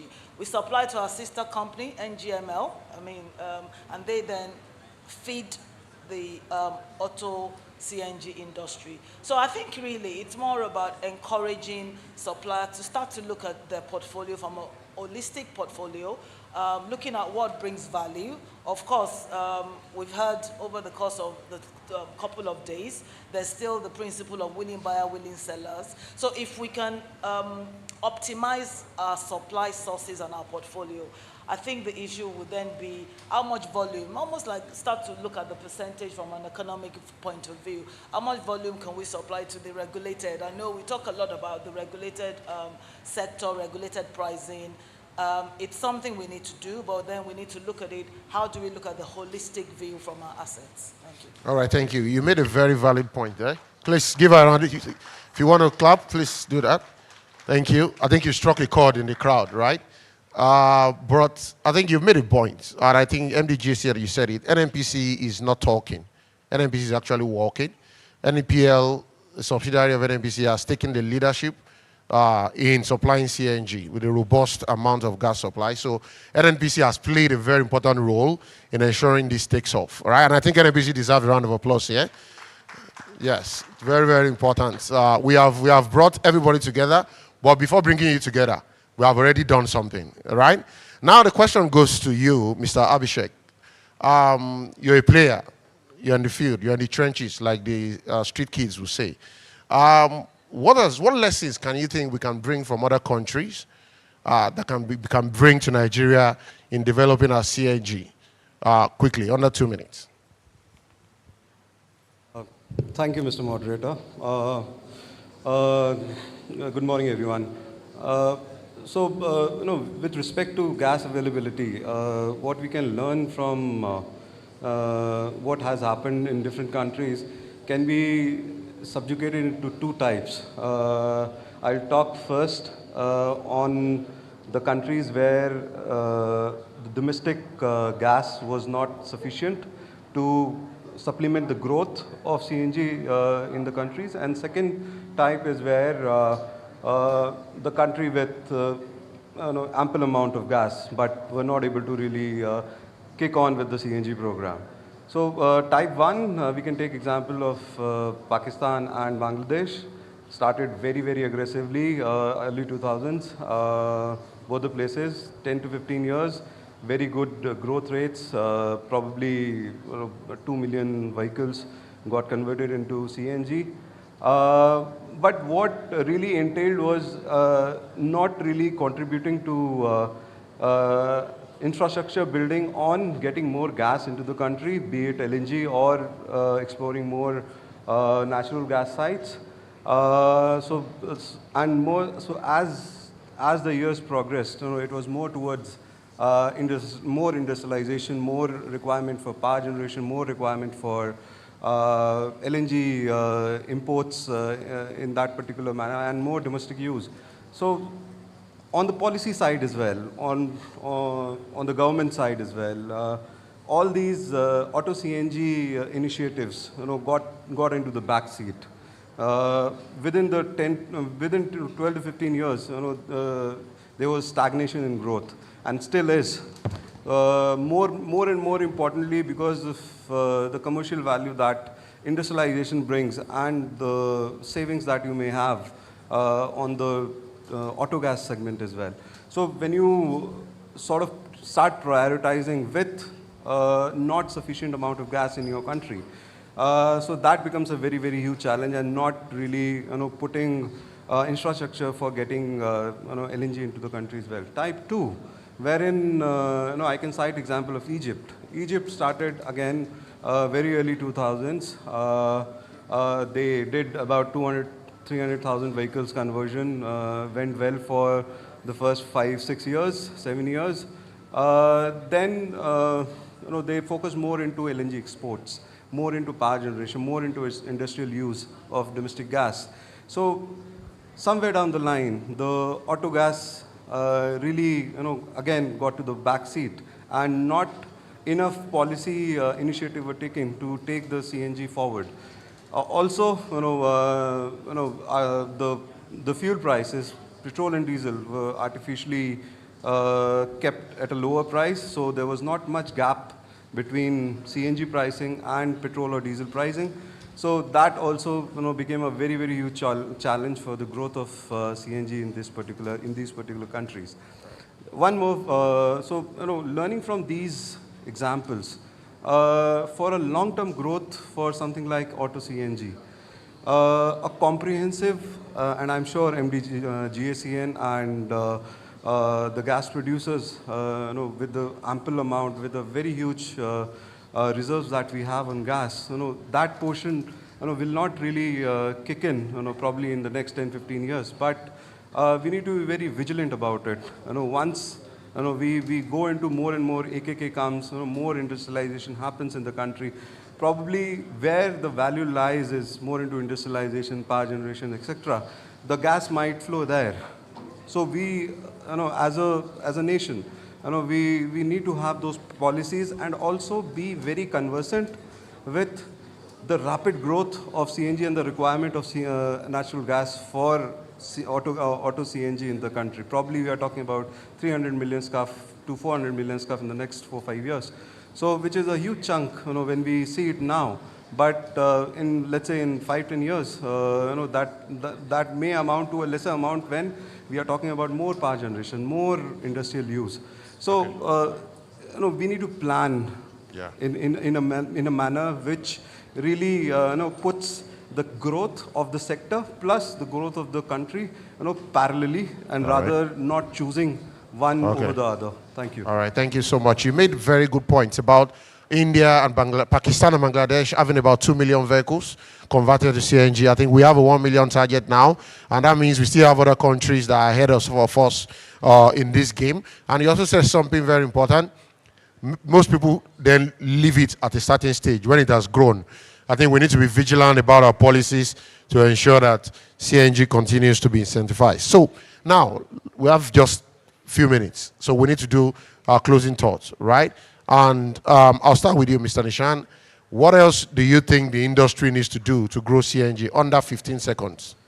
15 seconds. There have been a lot of policy support from the government for initial adoption of CNG, Auto CNG, and we are very thankful as players in the market. But as industry grows, a lot of investment has to come from private players. So we need to have some sort of returns, paybacks, when we talk about the pricing. So the pricing has to be regulated in such a manner that it is beneficial for more and more players to join the growth and really put the paddle on the growth for the auto gas. All right, thank you so much. Idi, you talked about collaboration. Do you think collaboration is important, and how do we do that quickly under 30 seconds? I think forums like this helps. forums with the regulators, so we don't just wake up one morning, Mr. Regulator, and find price of power, for example, has gone down. I mean, there needs to be collaboration across board, really, with all the key player suppliers, regulator, GACN, who is supposed to act as the aggregator and the players. Thank you. All right, I think you made a good point there. If you are contributing to CNG, I think other price tranches should also be reflective, right? Thank you. JC and MD, your closing thoughts? So for us will be supply assurance, building the right narrative around mobility CNG to ensure that we're getting incremental volumes into the segment of the market. One major milestone or indicator that we leave out is that what we're integrating into is a matured market. And say the possibility of building a massive payment assurance that ensures that this sector does not owe for gas supply is priority. And we were able to structure that such that it's a prepayment process, and that will provide additional leverage to the upstream to provide additional supply to the market. Thank you. I think you have made a very, very significant point here. Sometimes I think upstream producers themselves can take lower prices with 100% payment assurance, right? And I think JC and MD, you have made a valid point there. Sir, the lion of industry, the NMDPRA, please, your closing thoughts. Okay, thank you very much. I want to say, you know, for the assurance of gas to the mobility CNG, like MD have said, there should be a deliberate collaboration between the authority, NUPRC, that is the commission regulator of the upstream, the producers, and the gas aggregator. If we can come together and sit down, there is no mountain that we cannot surmount. Because we look at, like the MD have said, the volume that CNG required this year is not as much as what the industry required domestically. Because on a daily basis, when I monitor the movement of gas, we move roughly 1.2, 1.3 BCF. And 1.2, 1.3 BCF, when you take out 20 million scf, it's not that much. So what we can do, if all of us can sit down, we will be able to get, or I would say pinch, little from the producers that are going to other industries. Not that because they are not important, but to be able to grow the CNG. And so if we do that deliberately, we'll be able to get that assurance and grow the CNG market. Thank you very much. Thank you so much. You have mentioned collaboration. You've mentioned everybody contributing their 10 cents, their cents to this. And then also more, I think one thing also I've heard from like 2 or 3 panelists is that people need to talk to each other.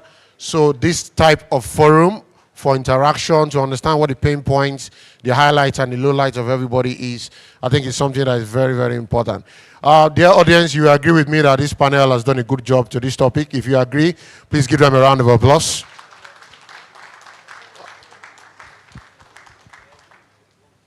Thank you very much. We'll now call for questions and comments.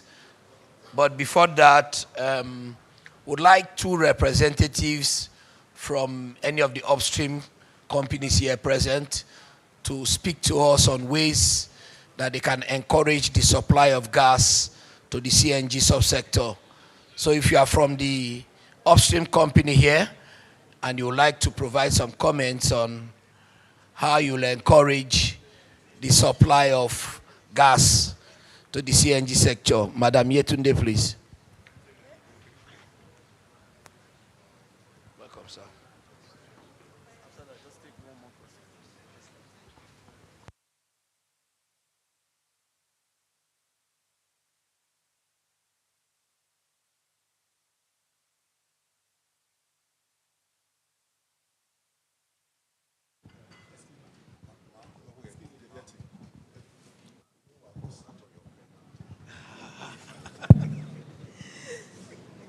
Good morning, everyone. My name is Yetunde Taiwo from First DMP. So I was on the panel yesterday, and I think one of the things I emphasized was the need for there to be dedicated companies who are committed to supplying gas in the domestic market. And I think without mentioning incentives, because incentives, like I said yesterday, we've had enough in the upstream. It's basically, you know, leveraging on the existing incentives that are available, and then streamlining, you know, the upstream to those who really have the capability of, you know, supplying gas in the market. I think I like what the MD GACN said about, you know, taking on one side, being assured that your payment is guaranteed, and then, you know, using that to discount on the volume of gas that you actually put into the system. And I think that's a very good way of looking at it, rather than, you know, harping on the fact that you supply and you don't get payment. You can discount and put gas into the system for a slight discount to your payment. And I think that needs to be done more on a collaborative basis, because a group or a cohort of suppliers can actually achieve what it is that the desire of the CNG, Auto CNG market is trying to achieve. Thank you very much. May I invite one of our partners that is online, Mr. Tosin Ashimi, to give us his comments or question. Mr. Tosin, please. Good morning, everyone. My name is Tosin Ashimi. I have a question for the chairman of PCNG. And earlier, Lillian was talking about the concern around the auto gas framework, which is key at the filling station. And one of the concerns I want us to look, apart from the key, is the price regulatory around the auto gas framework. Nowadays, you see different players selling gas at different prices, and that has been a concern to the end user of the CNG for automobility. And then when you ask why this irregularity in price, the main of the concern, one of the complaints that come from the major player has been about we are buying gas at different prices from different supplier. So I want the PCNG to look into this aspect for a kind of price unification around the auto gas price framework, because this will really enable the auto gas players and the end user to come into place and ensure that there is a cost saving for the end user. So it's a great factor that we have to look into, and it's one of the major factors that is kind of demarketing the CNG automobility now in terms of people coming to adoption of this CNG. So it's a thing we have to look into, and I will appreciate if the chairman, Mr. Ishmael of the PCNG, can look into this direction and come up with a robust price framework for the automobility sector. Thank you very much.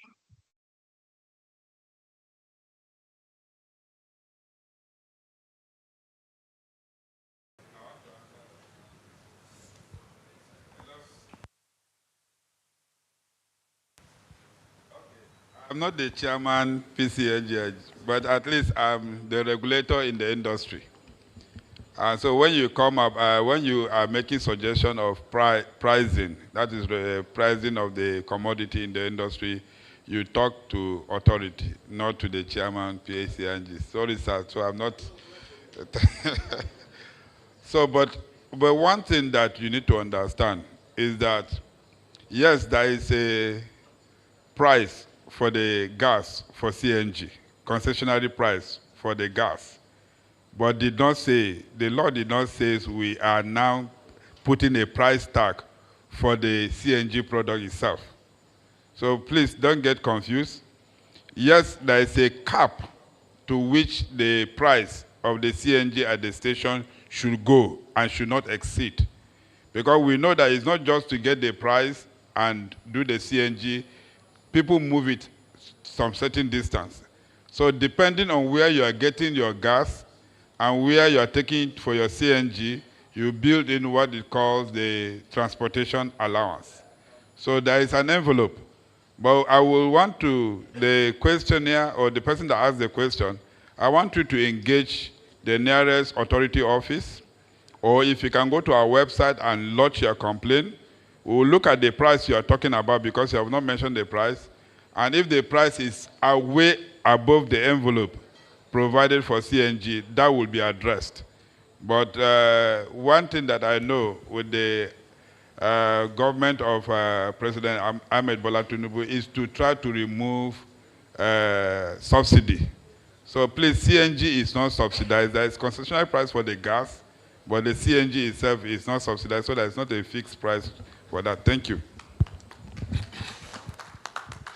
Thank you. Tosin, just to again speak to your point, it's important to say that one of the major motivation for this event is that continuous focus on ensuring that the benefit of the price incentive gets to the end customer. And that's why the presentation before was on this specific topic. And we continue to coordinate with the PCNGI, with the presidency, with all participants. As NNPC, we have a monthly stakeholder meeting where we discuss issues and pain points, and we track end customer pricing to make sure that at least anywhere in Nigeria, you get at least worst case, a 50% pricing advantage vis-a-vis petrol or diesel. And so this is a major issue. And I invite you to take up the recommendation by NMDPRA, and also I advise you to contact us, contact NNPC if you have issues, because it's important that this time around we make sure that the end customer gets the benefit, that the customer is king, and that you don't change, and then at the end of the day, you're holding the wrong end of the stick. So this is something that we as NNPC pledge to continue to apply consistent focus on. Thank you. Thank you. Thank you very much, EVP, for that clarity. So we'll now do the group photographs, and we'll get ready to take our former GED. Photographer, please.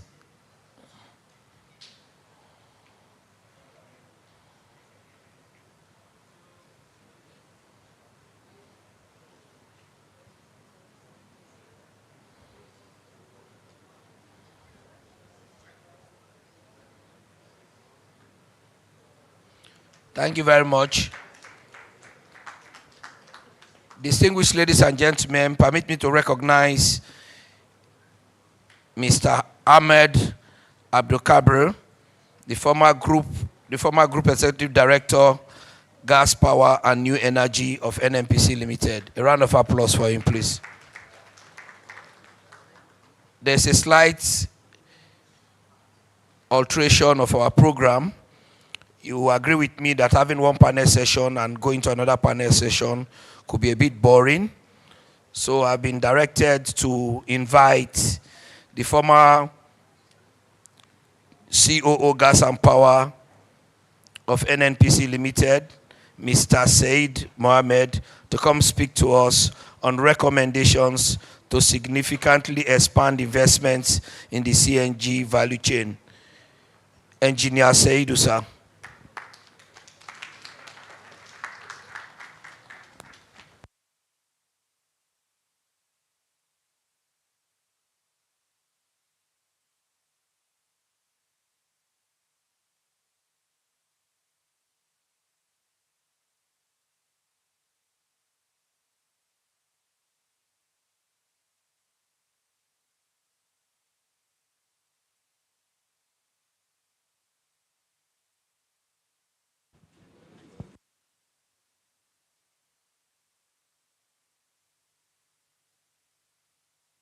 Check something.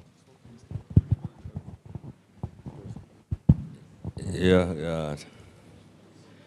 I need to check my time. Good afternoon, distinguished ladies and gentlemen.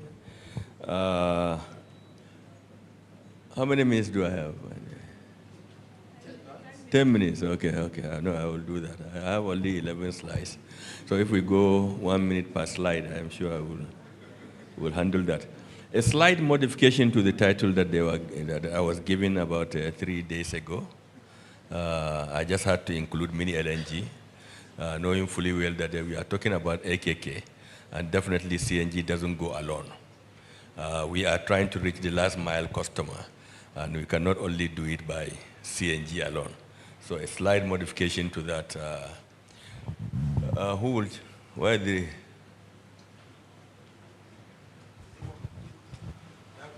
Okay. Have you? But I don't want to be asking you. Give me. Yeah. So a slight modification in that regard. And we will just briefly look at what you all know, which is the value chain, starting from the upstream down to the retail. We are all familiar with this, so there's no need to waste time on it.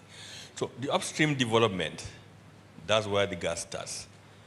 And if we are not careful and if we don't get the upstream right, we will be talking about what we have always been saying, what we call in our NGC days, we call it NEPA syndrome, where you have power plant and you keep on yelling. You go to NT and you don't have gas.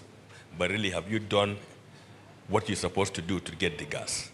Essentially, the development of the gas comes from the operator with his own field development plan, which may entail him fulfilling his domestic obligation or trying to flare out, whatever it is at the end of the day. What will drive this development is the rate of return on his investment. Whatever we do, we have to be mindful of that. And he also has to balance what pays him better, domestic and export. A lot of times, this is very tricky for us in Nigeria. The midstream, well defined under the PIA, we have a network operator, and then we have also the ownership of the network. The ownership of the network can be multiple, people can invest in it, but then there is only one single operator, and that is NGIC. And this is where the risk is, and that is why it is largely left to government, because nobody wants to sink his money and wait for 50 years, except you are a government. And that is why the developing world and the developed world all started this way, where we are today. You have to have direct government effort to drive that transmission network. But then today we have gone substantially far. So what we need is to invite the private sector to come in, not only to expand the network, but also to go into what we are talking about today, mini LNG and the CNGs and what have you. And what will facilitate such investment from the private sector is obviously, is their market? Do I have the gas? Do I have a GSPA? And what are the loans? Where will I fund the money, the project from, and so on and so forth? The downstream, largely private sector, essentially dominated by the private sector, and that is the key issue today. We have AKK, we are going to fill that line with gas, but then at the end of the day, who will take the gas to the end user? Clearly, from what we had from the managing director of Nigerian, the NGIC, either yes, by the end of the month, by the end of the year, we will have the trunk line. But then how do we get the gas to the end consumer? Certainly, I don't see us getting the conventional distribution network within the next 2-3 years. But then somebody has to take that gas to the end user, and that is where the CNG and the mini LNGs come in. And those are the ones that we need to propel and give them the incentives to do so, and give them the right atmosphere to do that. And they will come in any of those, either singly invest in any of those areas or combination. But largely what you find worldwide is the business from the midstream goes down to the downstream, tied together as a business chain, operated by the same single investor. And that is what we are going to experience in Nigeria, I'm sure, because tendency is already there. All you have is the same players in the downstream market that are coming into the midstream for the mini LNG and then the CNG compressor stations as well. So we see we are on the right path, having the private sector dominating this area of the segment of the value chain. We also have somebody who is not in oil and gas, but then very key when you talk about the mobility CNG. We need to have the conversion plants. We need to have people invest in such plants. But then what we should do in Nigeria really is to make sure that we incentivize the local assembly plants, whether it is tricycle or buses or cars, whatever they are, let them be fitted right from the factory for CNG. So a lot of incentives may be given in by way of tax holidays and what have you. We also have the retail outlets, which I have discussed briefly before, which is taking the right shape, cohabitating with the existing petroleum products filling stations, one. And then also we have to look far because of our peculiarities. Today you go to our major cities, there are all these KKs, I mean the tricycles. How do they get the CNG? They can't be queuing up at the filling stations, no. We have to think of those mobile CNG refilling plants to go and reach them and be filling them, giving them refills as they move. That is what I mean by decentralized CNG dispensers. We have to get to the market where you have the concentration of those KKs and then be able to fill them, because they cannot just be coming to the filling station.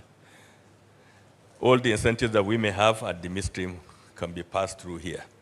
So the key issue, what do we recommend that will facilitate this? I will still start from the upstream where we have the dominant. Like I said earlier on, whether it is DSO or flare out or whatever it is, no upstream player will drill that and produce that gas to a usable form if he doesn't have the line of sight of his return on investment. So key issue here is a bankable GSPA. Otherwise, like I said earlier on, we go back to our NEPA syndrome. You ask the NIPP power plants, they always shout they don't have gas. For the past 20 years, they have never had gas. But ask them, who has an agreement? Nobody. You need to source the gas. Don't let us have AKK as a dry pipeline. Don't be singing the song of the same old story. We don't have gas, we don't have gas. What efforts have we made to get gas? I've heard about so many pricing mechanisms, but then I have an issue with some of them. Mobility-CNG price, well, fine, good. But how do you monitor that molecule that Renaissance produced that is meant for a car? How do you monitor it to say, yes, you're giving it to the right price, and then that CNG end up in a vehicle? It's not going to be easy, Mr. Regulator. It's not going to be easy. More so when we are having AKK. AKK CNG is not for only cars. I bet 70% of it will be seen in the industries. How do these industries today get gas? It's going to be either CNG or LNG. So mobility price, well, fine, good. But then how do you identify the molecules? But by the time they commingle, there is no any mobility molecule as defined. So please, let's be careful. Let's have the market to operate as it's supposed to be. A willing buyer, a willing seller under a GSPA, I can guarantee you, whether you are putting CNG for an industry, for a bakery, or for a power plant, or for a vehicle, you don't need any incentive. A commercial price will still surface and you remain afloat. We have to be very careful on this upstream matter. Well, there is also so many taxes and incentives that need to be given. I bet the upstream is there. If we need to bring back ACFA, so be it. But whatever it is, let it be done in the right way. The vehicle conversion programs, if they need some kind of tax holiday or whatever it is, we should also make sure that we gazette that. The Federal Executive Council gives it, and it is well known to everybody that if you are coming into this niche of the business, this is what is there for you. The midstream NGIC, well, it's government owned, fine and good, but then you have to start thinking of partnership with people to make sure that your spur lines don't stay unnecessarily long. I don't think we should be able to stay for about 10 more years before we start having spur lines to the plateau states and northeast or to the far northwest. No, we should, as much as possible, see how can we do it under the platform of what we have been doing. Investors come and then they get their money back.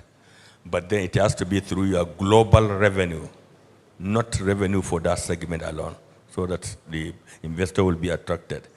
There is gas infrastructure funds, Mr. Regulator. I don't know how we can be able to also explore the possibility of using such funds to debottleneck certain areas, and also to be able to implement some short spur lines that can be that will be critical in the expansion of the AKK.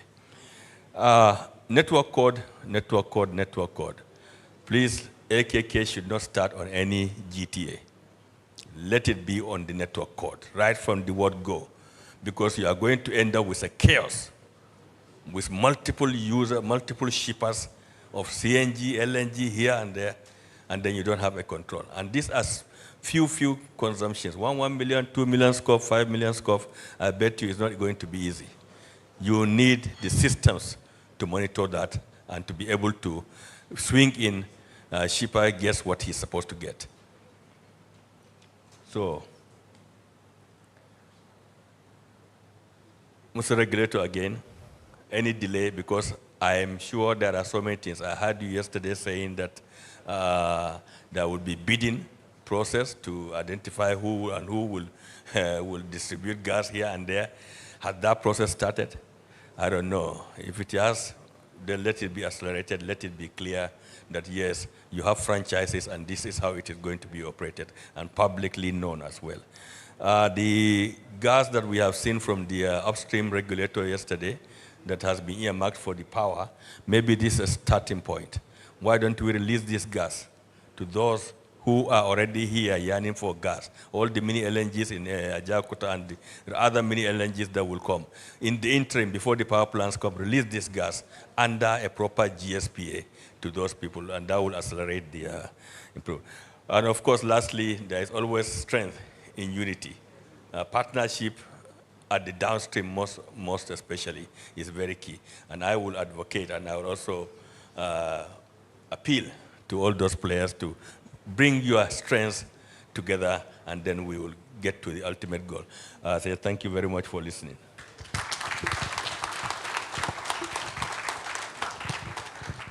Thank you very much, GD, sir. Do we have any question? We can squeeze one question or comment for our former GD.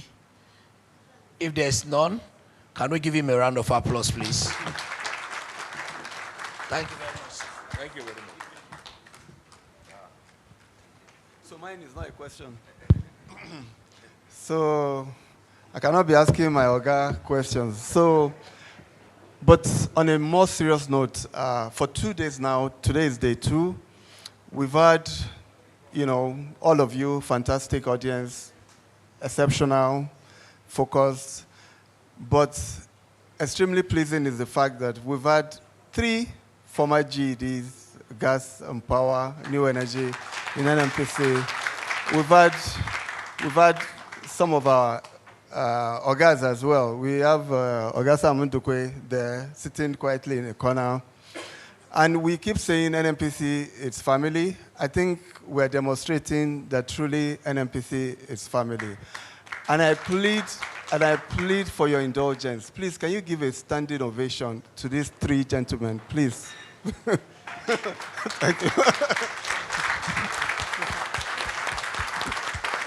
Thank you. Thank you, sir. Thank you, please. Thank you.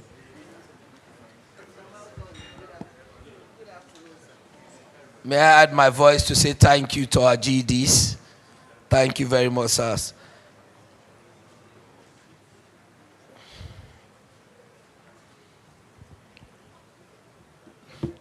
Distinguished ladies and gentlemen, it's now time for us to hear from the regulator. If you are in the business and you don't have a regulator, then you are not in the business. On that note, may I invite the representative of the authority, Chief Executive Engineer Joseph Musa, the Director of Gas and Power Operations, to come speak to us on regulatory provisions, requirements, and compliance metrics. That means to say he's going to talk to us on the ease of doing business as far as CNG subsector is concerned. A round of applause for Engineer Musa, please.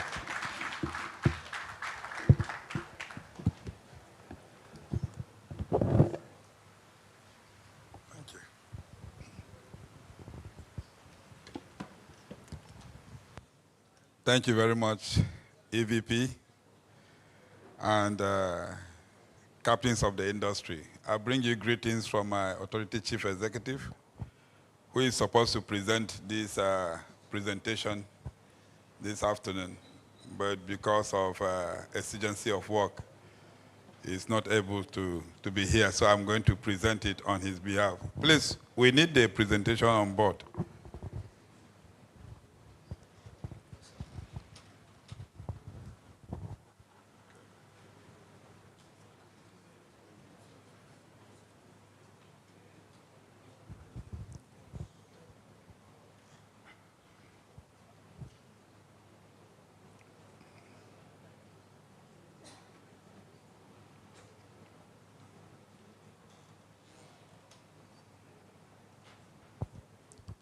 Sorry, I'm waiting for them to put it. There are a few slides, but I actually want you to see it. I don't want to read. It's a presentation. While they are trying to get it, I also want to chip in from Engineer Mohammed, you know, when he was mentioning some things on the board.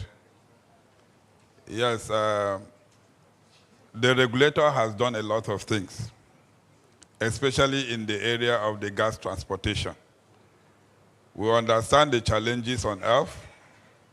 When we got ELF and we started ELF, monitoring ELFs after the PIA was passed, the imbalance on that network was running to 11–12%. That is in terms of shrinkage, gas loss on the network. But we were able to bring it down. We brought it down. There were months that we got zero imbalance. That means every gas that goes in actually comes out. And then when you talk about Mobility-CNG and other gas with the different prices, yes, they enter into the network and commingle. But at the exit, we also see who and who is taking that gas. So that's why I mentioned in the panel session that we monitor and we see. And we see where the gas is. Thank you very much. Now I can see. So the topic is regulatory provisions and requirements for CNG facility. Next. Okay, and the outline will be in this format. Please, can we go next? So what are the regulatory provisions? We know that in regulating the industry, we start with the big regulation, which is the PIA, the Petroleum Industry Act, that was passed in 2021. And from there, we were able to bring out a lot of regulations. Like I mentioned yesterday, we had about 20 plus, and there are so many that are in the making. And in making these regulations, the PIA demand that we should get the buy-in of the stakeholders. So when we drafted the regulation, we published it for 21 days, and we invite everybody to make input. And at the end of the 21 days, we hold a public hearing where everybody's input was discussed, and we came to a conclusion, and we were able to publish them. So the regulations, sorry, go back. Okay, yeah. So we have the midstream downstream operations regulation, which governs the activities of CNG and other plants.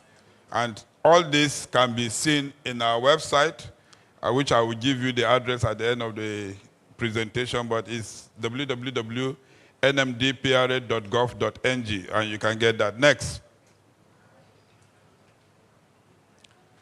So the operations and business opportunities in natural gas.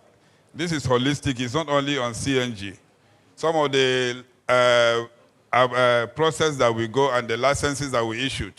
We have, for the processing, which entails giving the proponent the opportunity to process natural gas from the well up to the end users.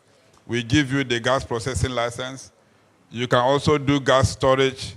You can do gas transportation. You can do network transportation, wholesale supply, aggregation, distribution, and retailing. I want to talk about the wholesale supply. You know, we have been talking about the AKK. If your intention is to be able, you have opportunity to source gas and give gas to other people, you need a wholesale supply. And these are all the licenses that you need to be able to execute these activities on the gas value chain. And please, I need to emphasize, because we have seen there are new players that are coming in, and especially the AKK corridor, there will be a lot of new customers that will come in. We always require that the customer engage us first, because we have seen where people will rush to go and do the development, and then they are coming back to us to license them. It doesn't work that way. Because like we said yesterday and this morning, gas operation is a very high-risky business. That if you don't follow the right way, there's possibility you can put your money and you lose your money.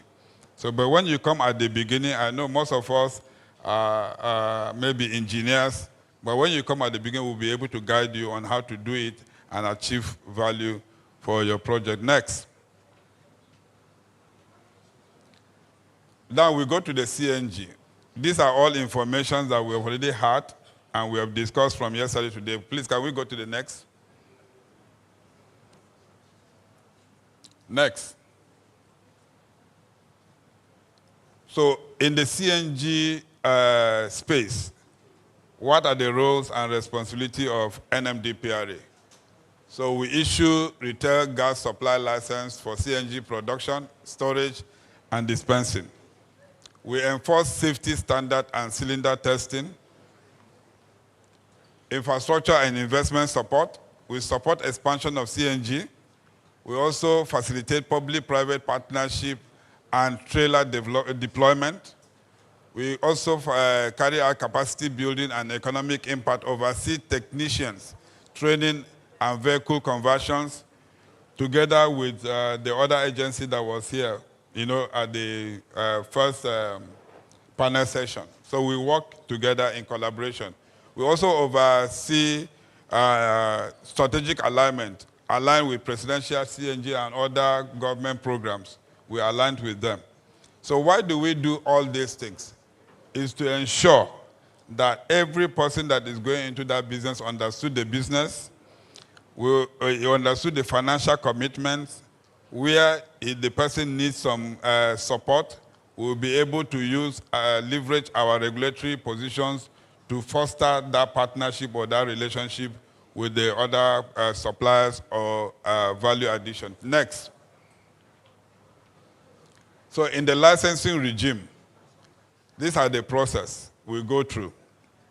When you submit your feasibility study, we will be able to review it and give you what we call the license to establish. So after the license to establish, you go and do all the engineering, and by the time you finish the engineering, we give you the license now to construct. Why do we have to do the engineering to give you license to construct? We want to make sure that what you are going to do will actually work as it is designed to do without any environmental or safety concerns. And once we are sure that you have followed all the rules, we give you the license to construct. And at the end of the construction, we go there to inspect what you have done, whether it's in tandem with what we approve. Oftentimes, we have seen people will come and give you designs.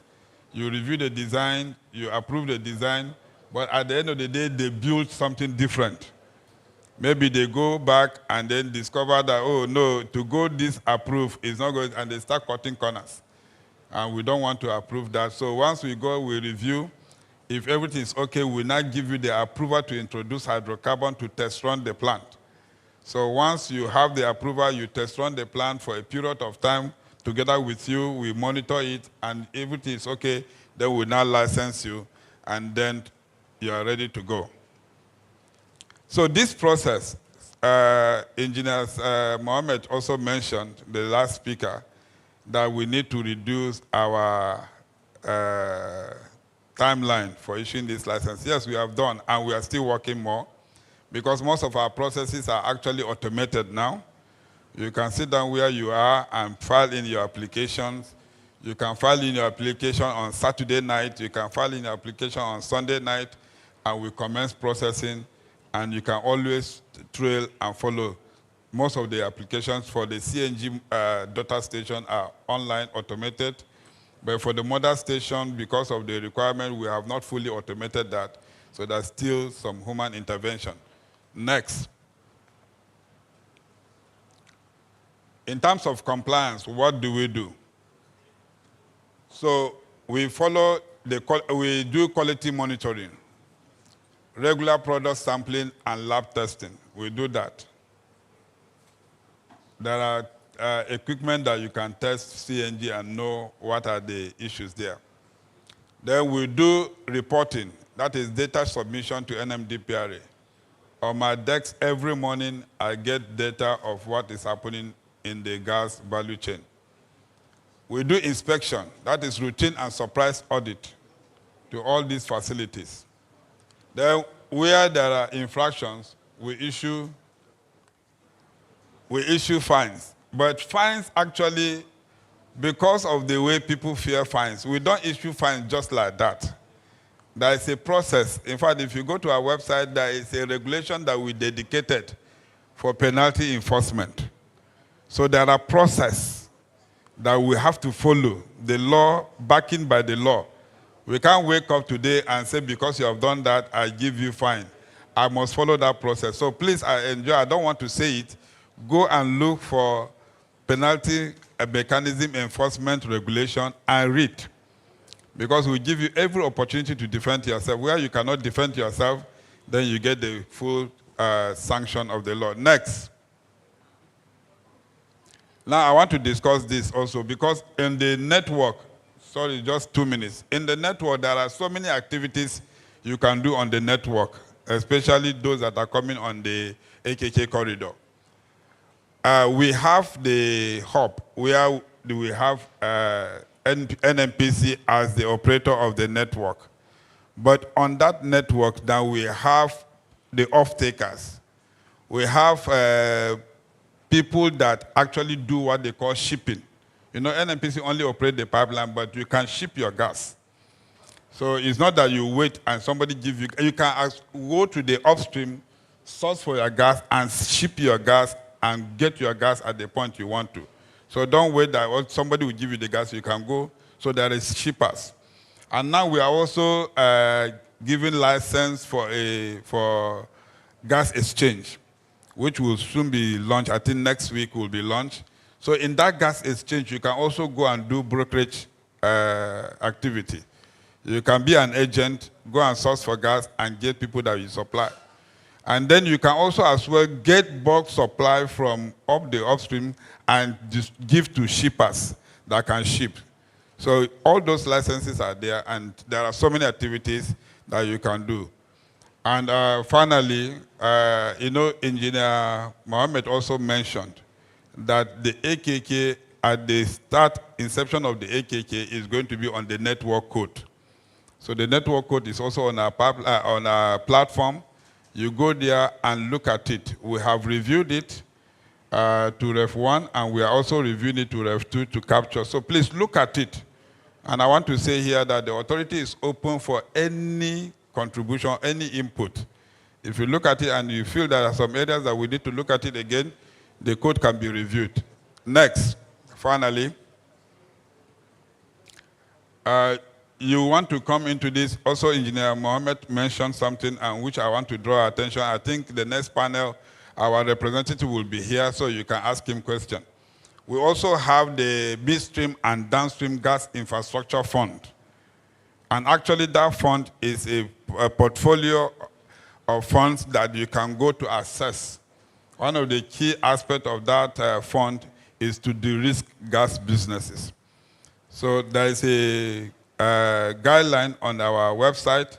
You can go to the website and see the guideline, follow the guideline and apply so that you can source that money and use. I think they have disbursed some amount of money before. There are some that have been reviewed, and you can latch in on that to also get it. So, and the essence is actually to increase the domestic gas utilization in the country by de-risking the business. Next. Finally, NNPC play a critical role in ensuring safe, sustainable CNG operations. Compliance ensures public safety, environmental protections, and investors' confidence. We also collaborate. Our door is always open. If there's any issue, please approach us. We will answer you as fast as we can. We are business enablers. You have any questions you want to ask us, please come over. We are also Opportunity House. You need to go into the business. You don't know where you want to go into the business. If you consult us, we'll be able to guide you. We have what we call technology adaptation in our authority, where we look into new technology. So there are some people here that you want to bring new technology for the CNG. It's not the conventional one that we don't. Please feel free, contact us. We will review that technology, and once it's safe to be deployed in Nigeria, we'll approve it for you so that you can use this. Thank you very much. Thank you very much, representative of the ACE. We are going to skip the question and comment section, as the ACE representative just mentioned. During the next panel session, they will have a representative there. You can ask your questions, just note them down. We are pressed for time. May I invite the business advisor to the business advisor to the Executive Vice President, Gas and Power, New Energy, Mr. Saadu Gaba, to give us some vital information. But before that, I would like the SBA to the GCO to get ready, as he's going to come next, to quickly give us his presentation before we proceed for the Jumat prayer / lunch. Mr. Saad, please. Good afternoon, everyone. I'll stand on the existing protocol. So we just want to provide some essential information to the team. We're breaking out for the Jumat prayer by 1. We have made a provision for a bus for quick turnaround so that we'll just go there and then come back to the venue. We are sort of trying to make sure that we save the best for the last. So the 2 panels will be going immediately after we come back. The lunch is going to be for 90 minutes, inclusive of the prayer time to the mosque. So we'll try and be timely. We'll go, come back, and then the other guests here can go for lunch while we come back and meet them. Thank you very much. Thank you very much, Mr. Lawal. May I invite the Senior Business Advisor to the GCO of NNPC Limited, Mr. Lawal Musa, to come speak to us on infrastructure roadmap for Auto CNG expansion to support food availability. It's going to be keen on the major food routes from the north to the south of the country. SBA, sir, you're welcome.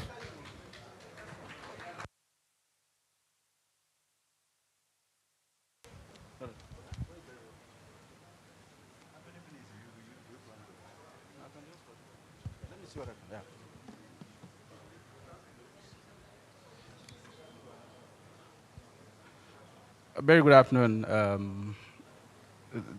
The conversation has been very interesting, quite elaborate, and I'm asked to speak around food affordability from an energy enablement point of view. That's quite challenging. Everyone talks about energy security, but do we also discuss food security? If I've had maybe say breakfast, everybody can talk. But then if you do not have breakfast, you will not be here talking about energy security. So basically, food security drives energy security. How do we see that? If you can please pop up the slides.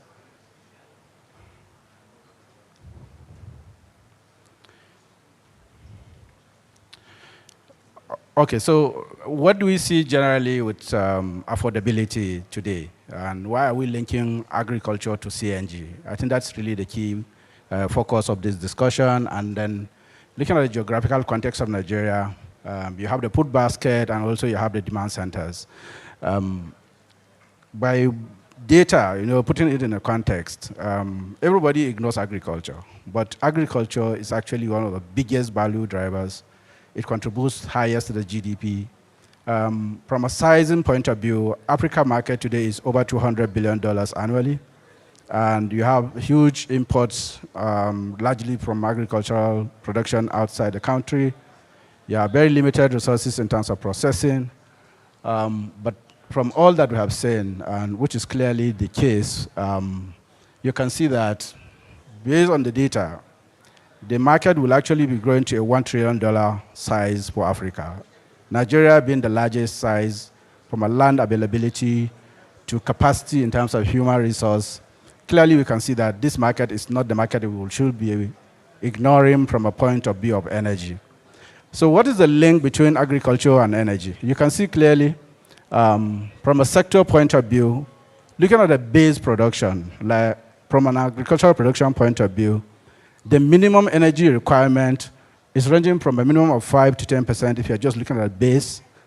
If you're looking at processing post-harvest, that energy need moves from an average of maybe say 30 to 50, and in some instances up to 70. And if you look at subsector, you can see grains contributing between 15 to 30%, livestock between 20 to 40%, and you can see from a cold store facilities, which actually also provide essential services for agriculture, it provides up to 70% of the demand. So this is what it means. So if you can see a $1 trillion size of a market, and you're going to contribute, even if it is just 10% of that market, it just tells you, the intuitiveness of the, facilitators of this program that actually linked CNG availability to agriculture. So why do we see that, right? If you look at it, CNG makes everything available. From a transportation point of view, it enables cheaper transportation. We have seen that happens, and we can see where value is created. You also need the government support, but in actual sense, market in itself can drive itself, and we have seen that happening. People converting their trucks to CNG today. People are importing retrofitted CNGs directly into the market. And from an industrial processing point of view, we know what we have today from a power supply point of view.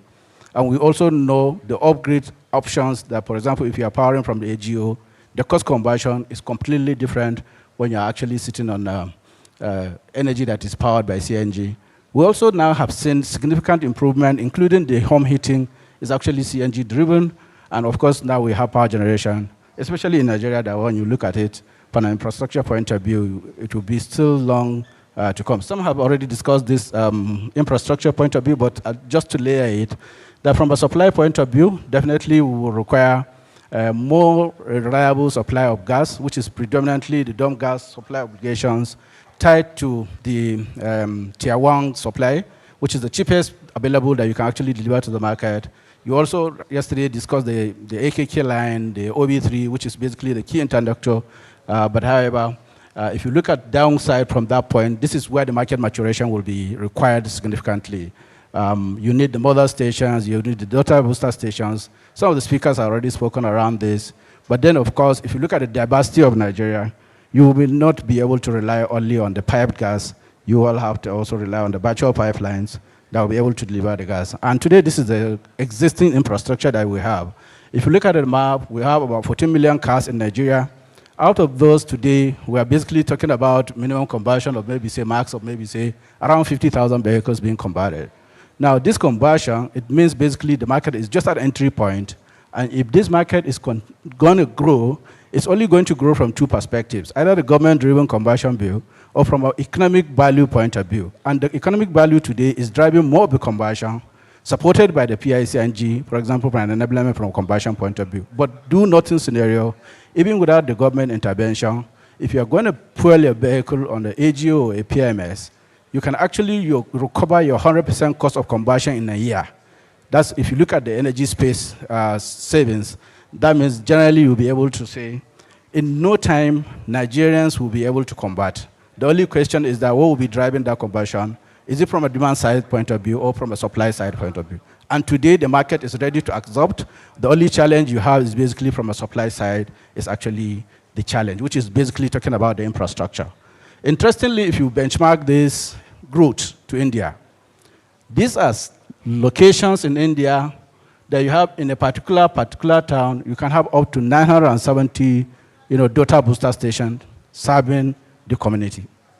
Now, if you do this and layer it to Nigeria, The only way we can be able to deliver CNG in a very profitable manner is first we need to categorize the market, particularly maybe in an ABC categorization point of view, so that you'll be able to focus on the using maybe, say, for example, a PMS proxy or a AGO proxy. You'll be able to, on the basis of that proxy, be able to categorize, particularly Lagos, Ogun, Oyo, Rivers, Kano, maybe as a category A market. Then you can have subsequent ones into a category B on the basis of the size of demand. Because it must be, bankability is very critical. Some speakers have spoken to it, so that banks can be able to finance your investments. Then the next thing is that, okay, so I'm asked to speak around the connection with agriculture. So the yellow lines you have seen here are actually the major bulk of the agricultural output that supports, these are at least covering the top 10 states that contributes to agriculture. And we can see from this map, clearly using the piped gas will not be able to meet the market. So that means you need a combination of infrastructure that both supports where you have the, maybe say the Elps line corridor, you have maybe the OB3 side, you also have the AKK corridor, that will be able to link you up to the gas. But then beyond that, you also have to layer the LCNG combustion structures, where you can then have LNG that will be able to deliver into the further markets. Then you can then have a regas on a hub and spoke distribution model. So that way, if you look at this map, clearly, we can see where the major hubs are. For example, if you are, say for example, if you look at Benue, Benue is already very close to the down south. You already have CNG already available. You have some model stations there. All you need is to create a hub and spoke distribution model where you can have the hub maybe sitting somewhere here, and then you'll be able to distribute across 250 kilometers, or even further a little bit to 300 kilometers. So that way you'll be able to see, you can actually have a very strategic hub and spoke model that will be able to target the key agricultural output areas that will be able to map it up. So if you're able to put up maybe, say, for example, one in Benue, maybe one further down, maybe either in Gombe, so that Gombe hub will be able to serve Maiduguri axis and also the Taraba axis from a supply side of it. You can also put one maybe in Kaduna, maybe particularly maybe in Zaria. That way it will be able to capture Zamfara market, it will be able to capture Kano, or you can also go all the way to Kazana. But again, Kano being also a major line into AKK, also considering the other wider demand for CNG, then can also be a major point. So what does this mean from a supply of agricultural food? Is that you have the processing centers spread across the country, some in Ogun, some maybe in Lagos, some in other locations, and you also have some of the processing limits, in maybe say Aba and all of that, but they need the input side of it. So basically, you're basically saying, with this clear network, especially when you layer the road infrastructure, you'll be able to see where the demand will come. Now, where will this infrastructure roadmap take us to? It is important for us to size the market. And in doing the sizing of this market, if you're looking at a low-case scenario, which is, for example, assuming everybody is apprehensive about the safety of CNG, very maybe expensive combustion costs that people will not be able to afford, even with that scenario, we can see that 14 million cars that we are talking about in Nigeria, at least at very least, you can have maybe say 6% of that vehicles being converted. And we can see that clearly today in Nigeria. Those areas where you have the CNG availability, the queues are quite significant. That tells you the demand is quite robust and that you can be able to meet up more than 6% conversion. But what that means from a supply side of point of view is that you need at least 1 BCF size from a supply side of it, and you also will require daughter booster stations that will align to the mother stations that will be able to have the distribution network properly lined up. And in doing that, you must have the trucking structure that will be able to take the sparing principle and also your ability to turn around, especially in Nigeria that is very vast. So in doing this sufficiency, you must recognize the turnaround time, the sparing principle, and the capacity implication of that sparing. For example, you have a cascade, how many of that will you want to deploy maybe say to a Kano, and what will be the turnaround time, and that will now dovetail into the number of mother stations you will require to service those markets, because the turnaround time matters so that the mother station is not affected. So the end-to-end availability must align.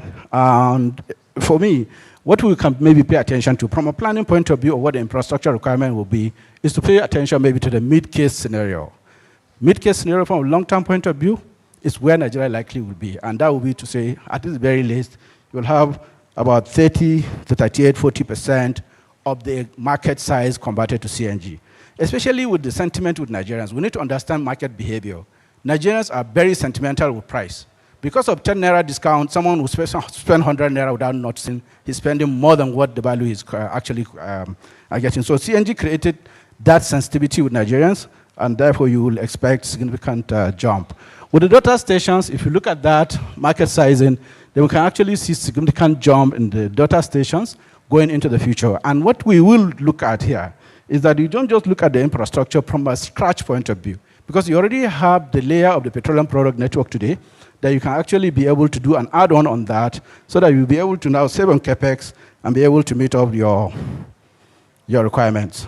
So how do we see bridging the gap beyond just the transport? We may look at, this is all the trunk roads, right? Because distributing the agricultural product from the north to south, if you look at the red lines are the trunk A lines, which are the trunk A roads today in Nigeria. Some of them, of course, have infrastructure challenge. But then if you layer the map we have seen for agriculture, for example, in those other locations, you will see that clearly we will need a lot of truck stops, that will be able to meet up those needs. And then meeting up the needs of also the truck stops, you need a modal stations clearly targeted in different locations that will be able to keep the kilometer radius that will be able to meet up. And in looking at this, beyond just the road transport, the other green map there, though it's not clearly visible, is basically speaking to the Nigerian transmission network, the power transmission network. And clearly the power transmission network we can see today, there are a lot of gaps that are not covered by the transmission line, especially also with the existing infrastructure itself. It means that the captive power will still be there. So that means the CNG will deliver both ability to power, especially the agricultural value chain that is processing-led. So that means you will be able to still supply for power generation that will still enable power processing, and it also will be able to supply even the mini processing plants where they can actually use it to power their own manufacturing processes. So how do we navigate this? Primarily, looking at how Nigerians accepted CNG, it will be a CNG supply-led. It's supply-led because if you look at it from a point of view of demand, demand is already there. So upstream suppliers from a domestic supply obligation and also tying into the tier 1 supply, which is the cheapest gas that you can be able to deliver, must be able to look at it. Scalable infrastructure is very important, especially repurposing the existing infrastructure, especially with regards to the downstream infrastructure is very critical. And then asset clustering. Because today you cannot expect maybe to have just one station maybe in one state capital, another station in one state capital and be efficient, because you need a cluster. So that means investors who are into CNG must be able to see this market as a phased development, rather than just individualized, everybody just strop up a filling station somewhere that will not be able to service. So a clustering principle will help. That will support asset sharing. Discipline in terms of projects is very, very critical. Targeted skill development is very important. We can't continue to import skills. You need to domesticate skills. And thanks to all our partners that are already domesticating in Nigeria. Fit and affordable financing is very critical. CNG is a long-term business. You can't do infrastructure with short-term borrowing. So you need a clear financing that will support it. HSC line, because you can't affect an industry that is perceived to be sensitive to security of lives, and then just allow it to be investment that is not properly aligned to HSE. And finally, investor-friendly regulations are very critical. If not, we will end up a situation where, and I would like to ask this rhetoric, all of us in the energy industry today, I'm not sure any one of us has never had a situation where he has to go and queue in the filling station to get the PMS or an AGO. So the challenge to all of us, we must move the market to an availability, accessibility and affordability, just the same way that if none of you, I'm sure, has ever queued to buy tomatoes. So tomato is agriculture, the market is informal, but yet it's available. We are formal, highly civilized, highly, capacity-wise maybe dominant, but then yet we are still dealing with energy access and affordability. Thank you very much.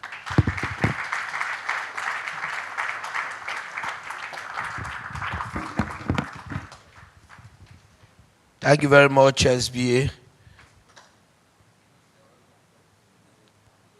So, Sahad still have an information for us. Thank you very much, everyone. So just an addition to the information I gave earlier. The bus to the mosque will be departing from here for 11:15, and for 1:15, sorry, please, 1:15, and we can start preparing. The ones that want to start doing ablutions can commence. But for now, we'll still take one more presentation. Thank you. Distinguished ladies and gentlemen, kindly keep your questions, your comments. In fact, you've been great. You are a very participatory audience. I bring you warm felicitations from our management. They are very excited at your span of attention and how you've contributed towards this robust conversation and interactive session. We'll plead with you to kindly come back after lunch. We'll just do 2 sessions, max 1 hour, and we'll be done. Keep your questions and your comments. On that note, may I invite the SBA to the Executive Vice President, Gas Power and New Energy, Mr. Salisu Haruna, to speak to us on strategies for deepening Auto CNG adoption. Mr. Haruna, you have less than 10 minutes, please. Thank you very much. Thank you very much. And so good afternoon, everyone. I will stand on the existing protocol and just go ahead because of the time phrase. Okay. So I'll be talking on some of the strategies that we'll be adopting to enhance the adoption of Auto CNG for natural gas vehicles. So jumping straight, and I'm doing it from an international perspective. So what I will be doing, I will look at what we're doing currently in Nigeria and how does it play if you put it into international scene.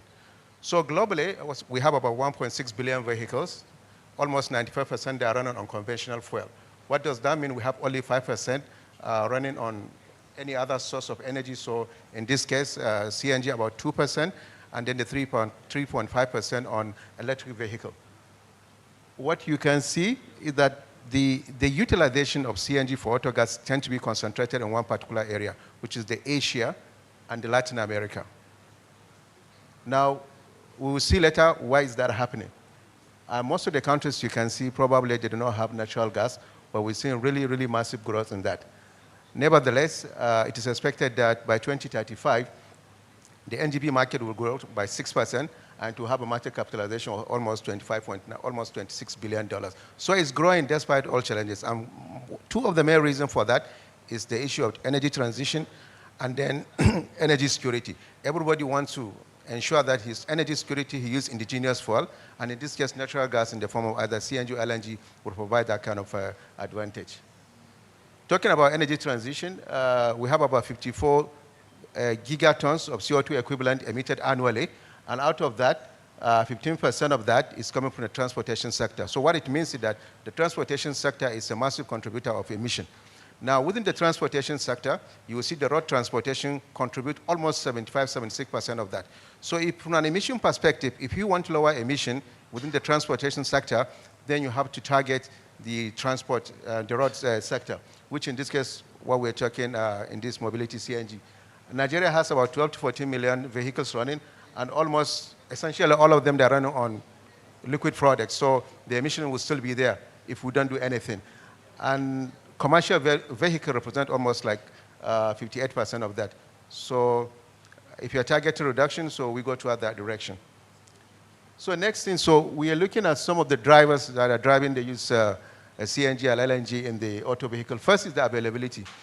If you have the resources, then it's become a little bit easier for you. So globally, we have gas resources that can last almost 2 centuries. In Nigeria, we have more than 210 TCF of gas. So in terms of resource, we don't have a problem with that. Infrastructure also, we noticed that the countries that have been performing very well in the auto gas, natural gas vehicle are those that they have existing infrastructure. What does that mean? Is that they have a network of pipelines all over the country. So all they need to do is latch on that, and that's the situation that we have in Nigeria. We have the ELS, we have the OB3 now, we have the AKK, so we are connecting the dots. So transiting to this will be relatively easier. You can site your facility just off that network. Then the next thing is, of course, the affordability. Everybody is looking for something that is cheaper and, of course, environmentally friendly. So CNG, in average, you can see 30 to 50% cheaper on a mile-to-mile basis compared to any white product. And then it has higher anti-knocking properties. So what does that mean is that in terms of your engine hygiene, it's much better when you compare with the other fuels. Flexibility, of course, natural gas, CNG, being a descendant of natural gas, you can compress it put it in a bottle and put it in the back of your car. And then you can also do that. You can liquefy it to cryogenic temperatures, almost minus 161, and put it and also transport it. Thirdly, of course, is the environmental and the climate concern. So on a well-to-well basis, you can see CNG has a lower emission, almost 79, compared to 98, for example, with petrol. No pollutant, this is natural gas, so you don't have NOx, so all the air pollution, you don't come from that. So if you are using CNG as auto gas, you don't have those kind of experience. Thirdly, it's safer. In terms of, this is not really been addressed, but actually it's safer because the flammability range is so low that for you to have a combustible product, it's become a little bit difficult compared to some other fuels. So it's safer from that perspective. Secondly, also it has a very high auto-ignition temperature. What does that mean? That even if you leave it, you need to go to like almost 540 degrees Celsius before it can auto-ignite. For petrol, almost around 250, it can auto-ignite. So when you're at a very, very high temperature, it can easily ignite. And then the third and the last one is the policies and regulation. So we noticed that globally, there's a lot of regulations and policies to encourage the use of CNG and LNG in vehicles. So the Clean Air Act, the Safety Act, tax exemption, sectoral feed gas prices, and then kind of support to ensure that you have the conversion centers and the kits available. So where am I going in this? We are having a number of variables that really impact the natural gas vehicle, and each one has a different weight. So what we did there, we developed a model, a regression model, to see individually, for those countries that we mentioned earlier, how do they impact the natural gas vehicle? And we have an interesting finding here to show you. The blue line is showing organic growth. Now, this is a scenario whereby there is no any government intervention. What you do, you just do it like, okay, this is the price. I spend millions of dollars to do the facilities, and what would the price? And the other scenario is where the government intervene. Now, have a very good look at this. The green one is where you have the massive expansion. But the blue one, even though it has been there organically, but the growth has been really flat. But with the intervention of government, with policy and regulation, look at that steep growth. So what this model predicts, and we have about almost 82% R-square. What does that mean? That those data, they really fit the model. So it's kind of dependable at 82.5%. And we see that the CNG station, and this is where I'm bringing you, the CNG station, either mother station or daughter station, are the highest determinant of the growth of the natural gas vehicle. Typically, you will have think it's natural gas resources. But what the model output is saying, no, it's not that, because we see a number of countries that they have large resources, but they couldn't grow. We in Nigeria also, we have gas resources, we couldn't grow. Qatar is there, Russia, they are there, but the growth is not much. Go to India, China, Bolivia, you see that there's much growth. So the key output is that gas reserves increase is associated with natural gas, but not sufficient. Similarly, under organic growth, you see slow adoption. Even if you have infrastructure, you see slow adoption because you can have it, but if the price is not right or there is no development environment, people will not convert. And thirdly, having more stations doesn't necessarily mean that you're going to have more uptake.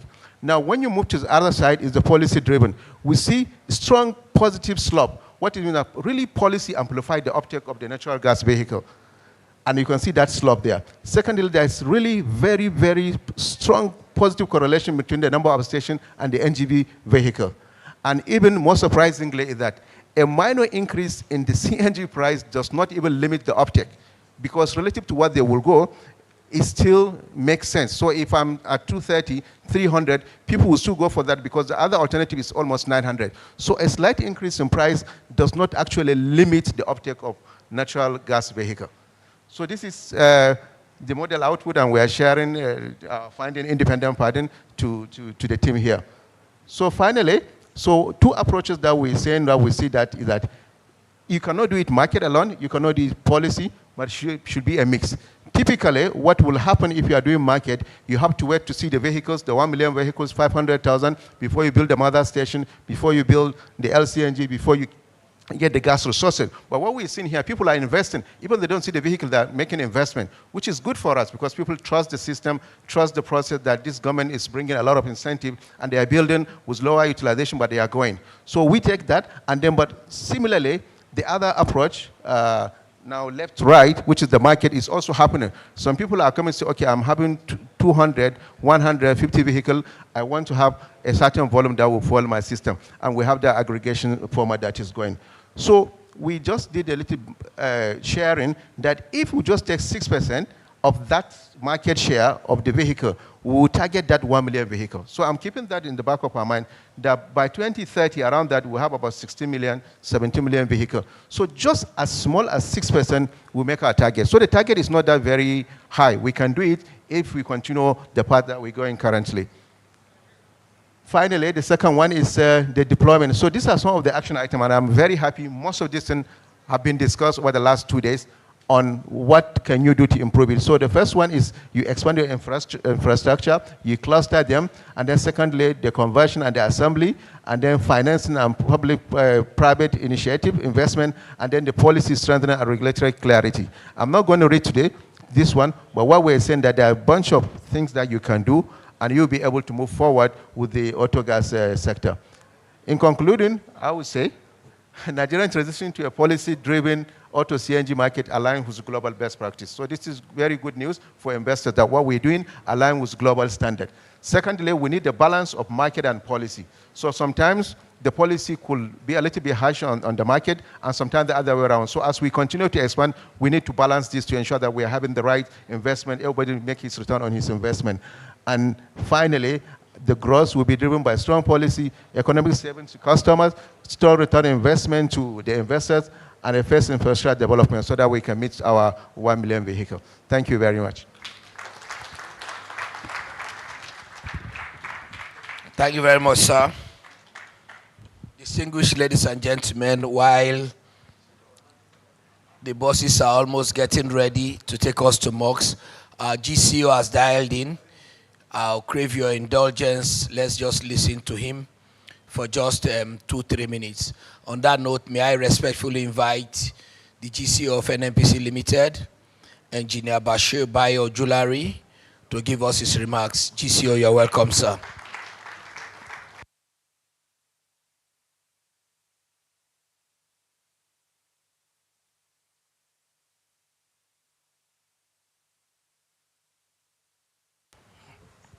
Studio, can you kindly bring the GCO on, please?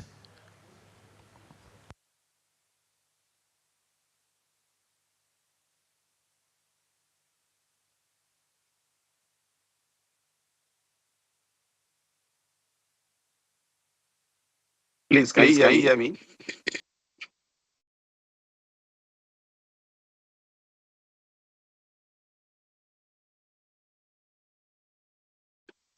Hello, can you hear me? Can you hear me now?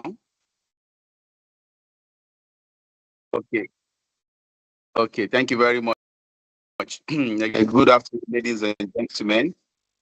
And sincere apologies. I had, an urgent request to attend to, so I couldn't make it there on time. And I know it's time for mosque, but I just wanted to use this opportunity, to thank everybody for, collaborating with these CNG initiatives, both the Presidential CNG Initiative and, of course, the effort that NNPC is making in contributing to that initiative. I want to just reassure all of us that NNPC is ready and committed to work with all other arms of government to ensure that the commitment and the promise of the president is fulfilled, but also to ensure that we work with you in a very collaborative way and in good partnerships to create this market and commitment to gas supply is to be reassured. We're working very hard on that and working with all our partners to make sure that gas supply is enhanced as is improved. And we also want to ensure that the midstream is infrastructure scale up as well is progressed in consultations and collaborations with all the parties that are involved. And in terms of downstream market accessibility, we're also targeting over 100+ stations. in the coming year with focus on major food transportation routes from north to south. And I know that the discussion has been quite rich. I've been listening for quite some time. We're all aware that the critical success factor include, safety excellence, because we know that it's very, very important. CNG safety is very important, and I think we all need to be indoctrinated. We do not want harm to people, harm. So I think we should all keep, a very good standard on emergency response, and ensuring that we partner with licensed conversion centers to ensure there's public confidence. Any accident in this area will switch off a lot of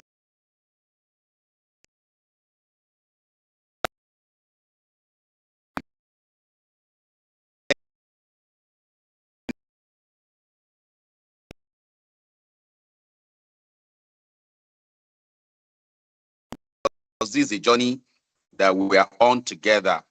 I think that's very, very important that we collaborate as we grow this market.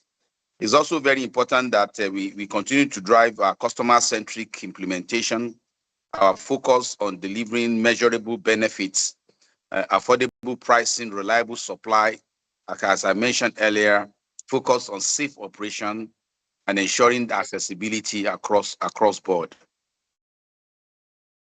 So, ladies and gentlemen, again, I want to wish us success as we continue this journey together.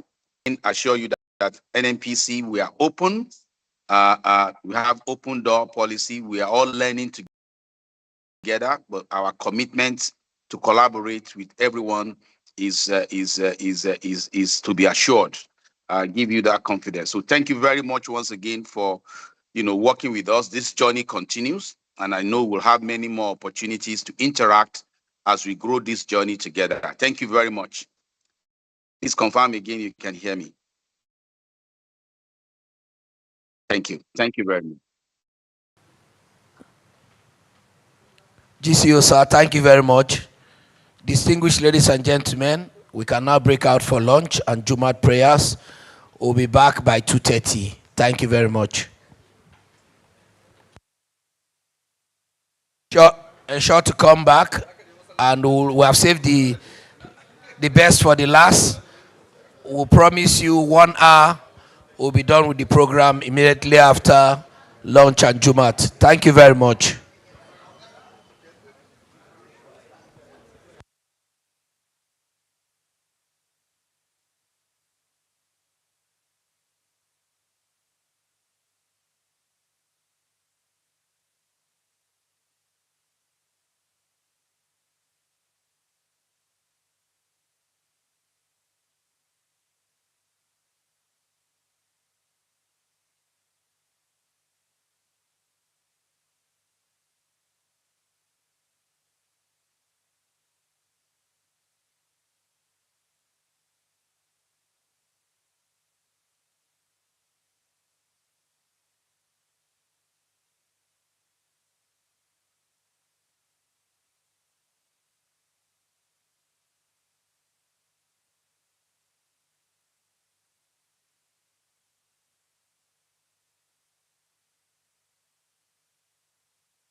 Nigerians feel the strain on the road, in the market, and at home.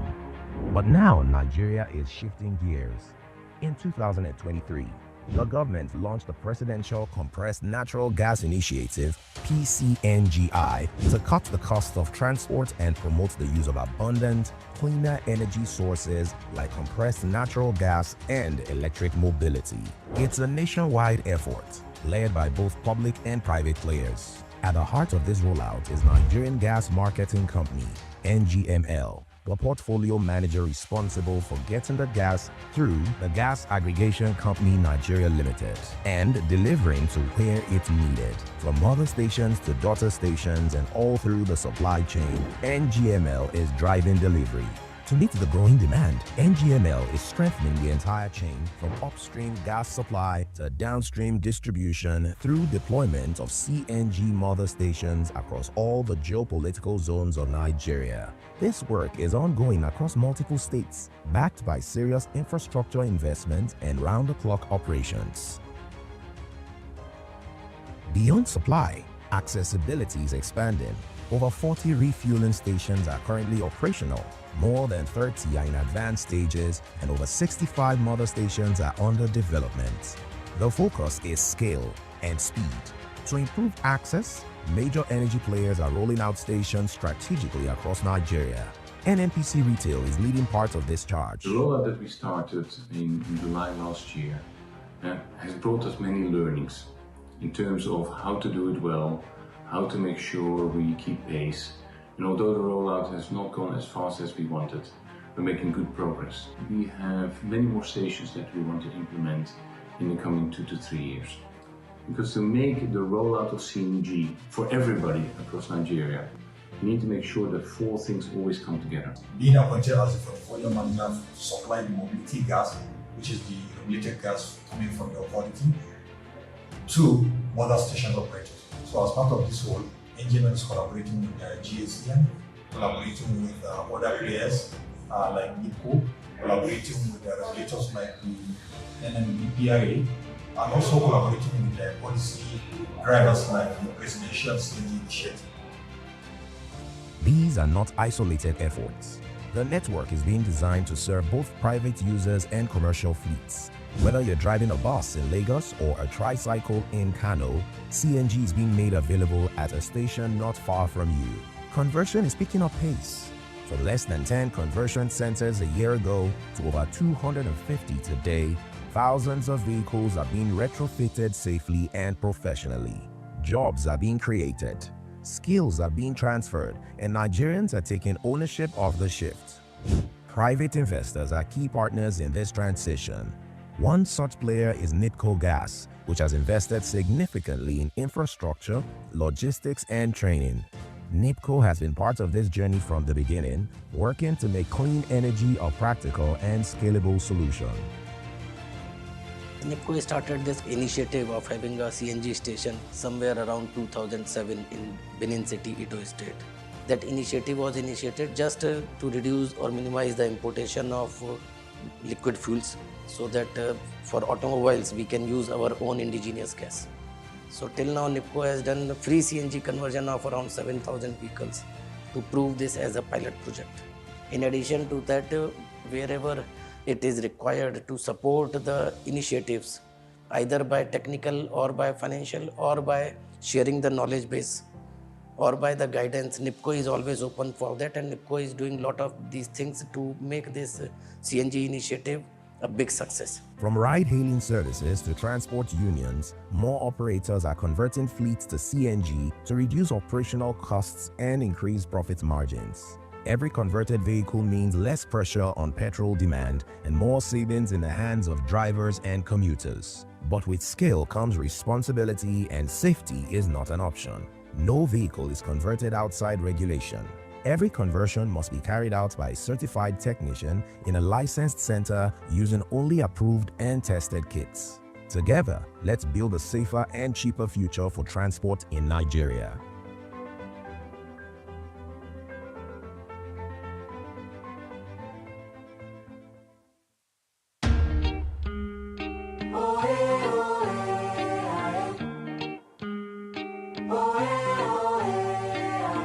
It's a brand new day. Get up, face it all. With endless possibilities, go on, take it all. The world is at your feet, nothing can stop you. Yeah. No shaking, no fear, cause you've got energy for today, energy for tomorrow, bigger than yesterday. You're so much better, so much stronger. It's the dawn of a new day. So come on, let's go. Come on, let's go. Let's go. So come on, let's go. Come on, let's go. Let's go. It's a brand new day. Come on, let's go. It's a brand new day. Come on, so come on, let's go. Energy for today. Energy for tomorrow.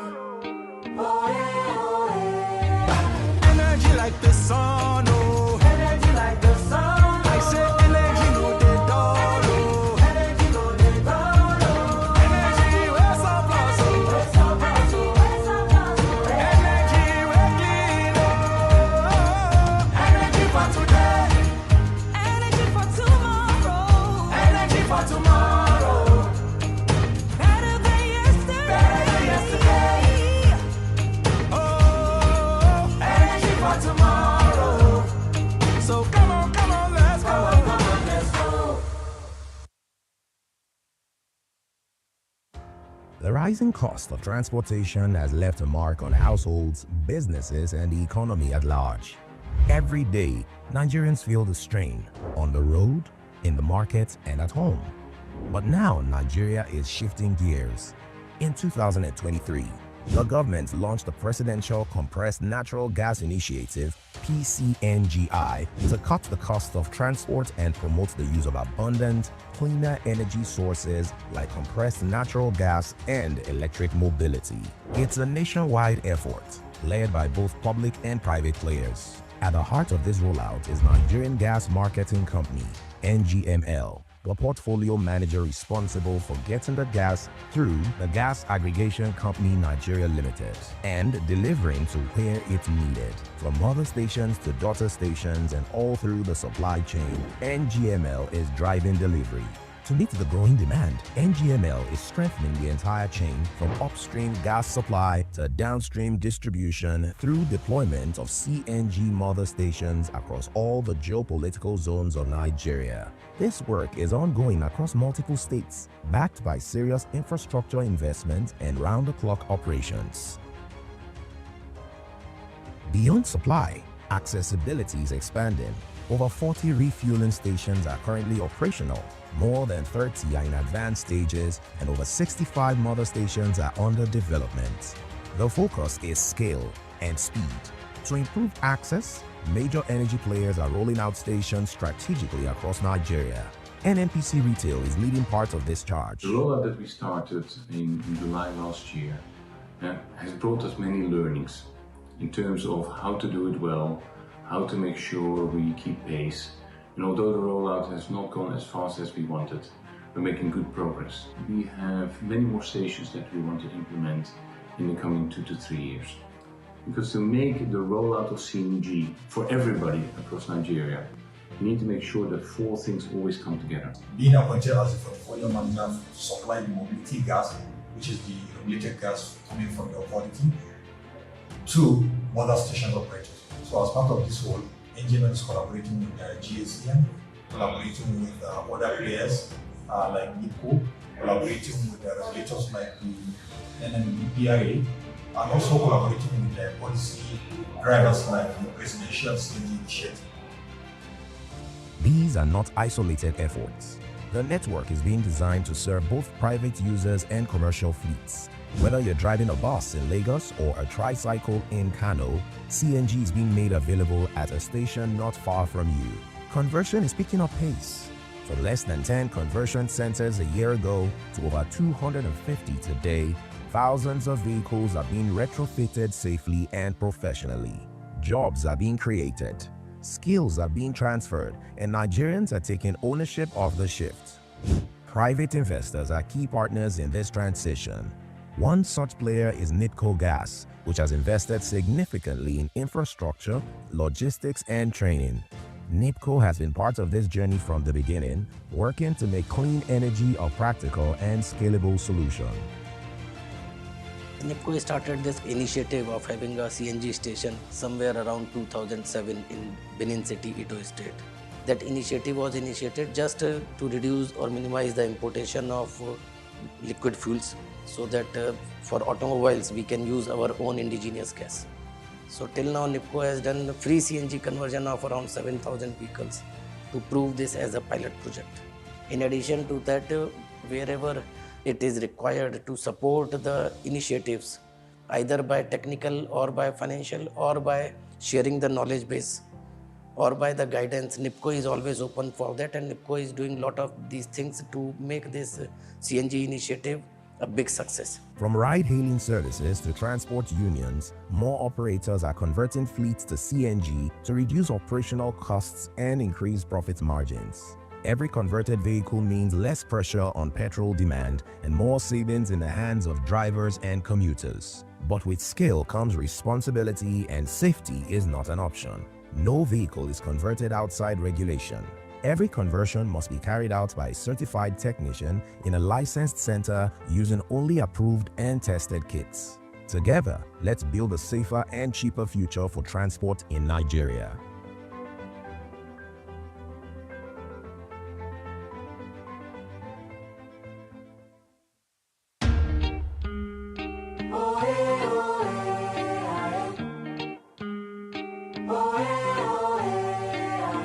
It's a brand new day. Get up, face it all. With endless possibilities, go on, take it all. The world is at your feet, nothing can stop you. No shaking, no fear, cause you've got energy for today, energy for tomorrow. Bigger than yesterday. You're so much better, so much stronger. It's the dawn of a new day. So come on, let's go. Come on, let's go. Let's go. So come on, let's go. Come on, let's go. Let's go. It's a brand new day. Come on, let's go. It's a brand new day. Come on, so come on, let's go. Energy for today. Energy for tomorrow. Energy like the sun, oh. Energy like the sun. I say energy no dey dull, oh. Energy no dey dull, oh. Energy we're surplus, oh. We're surplus, oh. We're surplus, oh. Energy we're clean, oh. Energy for today. Energy for tomorrow. Energy for tomorrow. Better than yesterday. Better than yesterday. Oh, energy for tomorrow. So come on, let's go. Come on, let's go. The rising cost of transportation has left a mark on households, businesses, and the economy at large.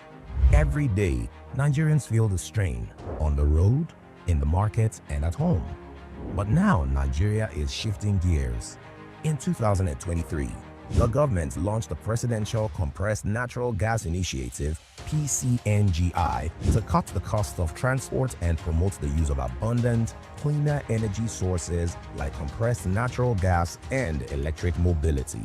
It's a nationwide effort, led by both public and private players. At the heart of this rollout is Nigerian Gas Marketing Company, NGML, the portfolio manager responsible for getting the gas through the Gas Aggregation Company Nigeria Limited and delivering to where it's needed, from mother stations to daughter stations and all through the supply chain. NGML is driving delivery. To meet the growing demand, NGML is strengthening the entire chain from upstream gas supply to downstream distribution through deployment of CNG mother stations across all the geopolitical zones of Nigeria. This work is ongoing across multiple states, backed by serious infrastructure investment and round-the-clock operations. Beyond supply, accessibility is expanding. Over 40 refueling stations are currently operational. More than 30 are in advanced stages, and over 65 mother stations are under development. The focus is scale. and speed. To improve access, major energy players are rolling out stations strategically across Nigeria.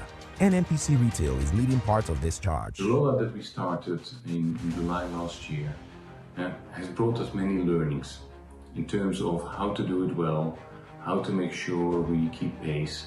And although the rollout has not gone as fast as we wanted, we're making good progress. We have many more stations that we want to implement in the coming 2 to 3 years.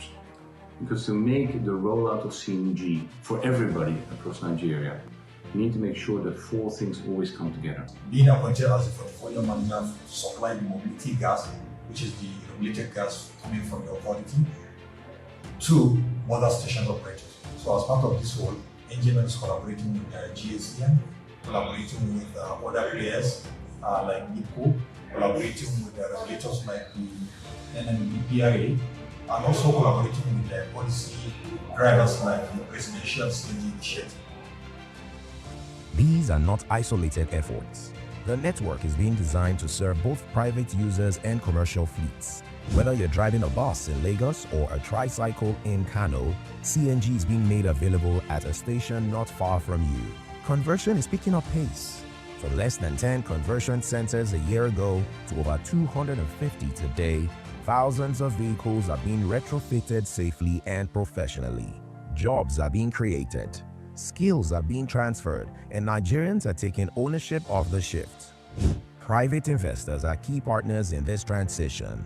One such player is NIPCO Gas, which has invested significantly in infrastructure, logistics, and training. NIPCO has been part of this journey from the beginning, working to make clean energy a practical and scalable solution. NIPCO started this initiative of having a CNG station somewhere around 2007 in Benin City, Edo State.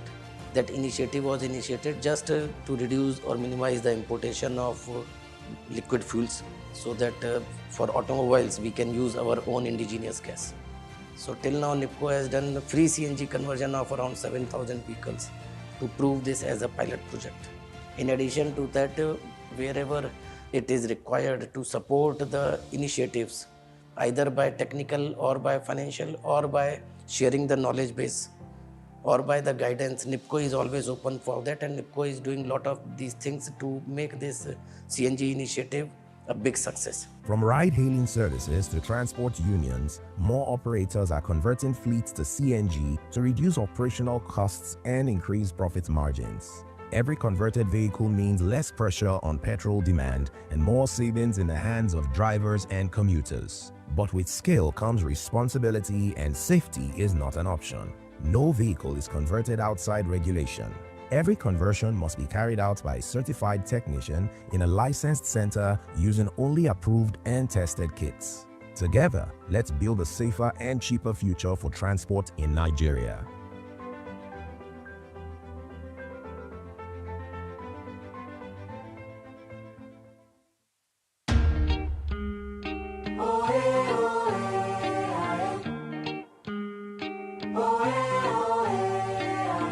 It's a brand new day. Get up, face it all. With endless possibilities, go on, take it all. The world is at your feet, nothing can stop you. No shaking, no fear, cause you've got energy for today, energy for tomorrow. Bigger than yesterday. You're so much better, so much stronger. It's the dawn of a new day. So come on, let's go. Come on, let's go. Let's go. So come on, let's go. Come on, let's go. Let's go. It's a brand new day. Come on, let's go. It's a brand new day. Come on, so come on, let's go. Energy for today. Energy for tomorrow.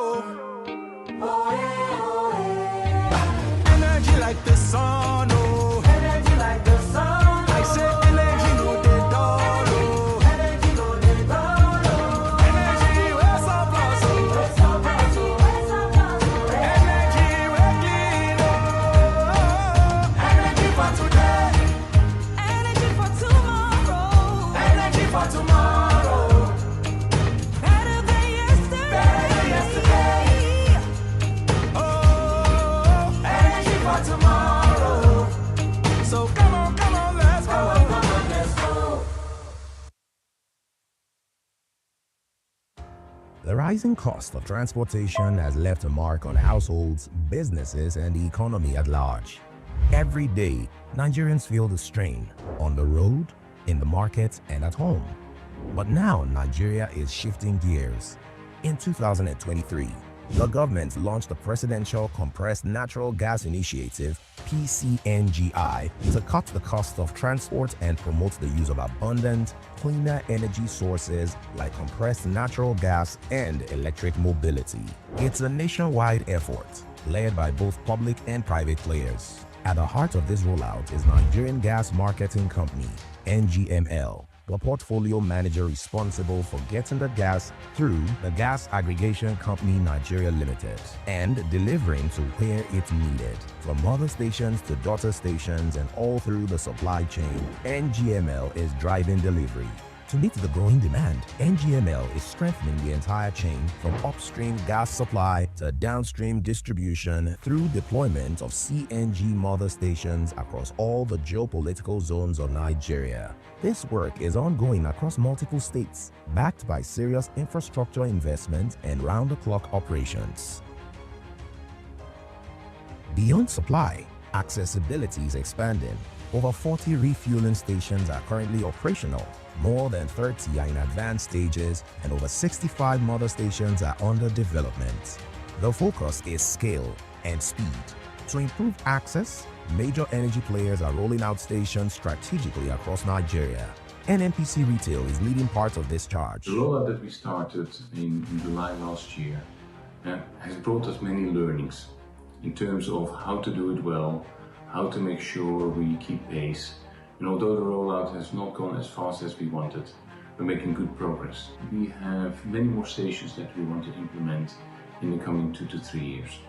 Because to make the rollout of CNG for everybody across Nigeria, we need to make sure that 4 things always come together. Being appointed as the portfolio manager to supply the mobility gas, which is the regulated gas coming from the authority, to mother stations operators. So as part of this role, NGML is collaborating with GACN, collaborating with other players like NIPCO, collaborating with the regulators like the NNPC, and also collaborating with the policy drivers like the Presidential CNG Initiative. These are not isolated efforts. The network is being designed to serve both private users and commercial fleets. Whether you're driving a bus in Lagos or a tricycle in Kano, CNG is being made available at a station not far from you. Conversion is picking up pace. From less than 10 conversion centers a year ago to over 250 today, thousands of vehicles are being retrofitted safely and professionally. Jobs are being created, skills are being transferred, and Nigerians are taking ownership of the shift. Private investors are key partners in this transition. One such player is NIPCO Gas, which has invested significantly in infrastructure, logistics, and training. NIPCO has been part of this journey from the beginning, working to make clean energy a practical and scalable solution. NIPCO started this initiative of having a CNG station somewhere around 2007 in Benin City, Edo State. That initiative was initiated just to reduce or minimize the importation of liquid fuels, so that for automobiles we can use our own indigenous gas. So till now NIPCO has done free CNG conversion of around 7,000 vehicles to prove this as a pilot project. In addition to that, wherever it is required to support the initiatives, either by technical or by financial or by sharing the knowledge base or by the guidance, NIPCO is always open for that, and NIPCO is doing a lot of these things to make this CNG initiative a big success. From ride-hailing services to transport unions, more operators are converting fleets to CNG to reduce operational costs and increase profit margins. Every converted vehicle means less pressure on petrol demand and more savings in the hands of drivers and commuters. But with scale comes responsibility, and safety is not an option. No vehicle is converted outside regulation. Every conversion must be carried out by a certified technician in a licensed center using only approved and tested kits. Together, let's build a safer and cheaper future for transport in Nigeria.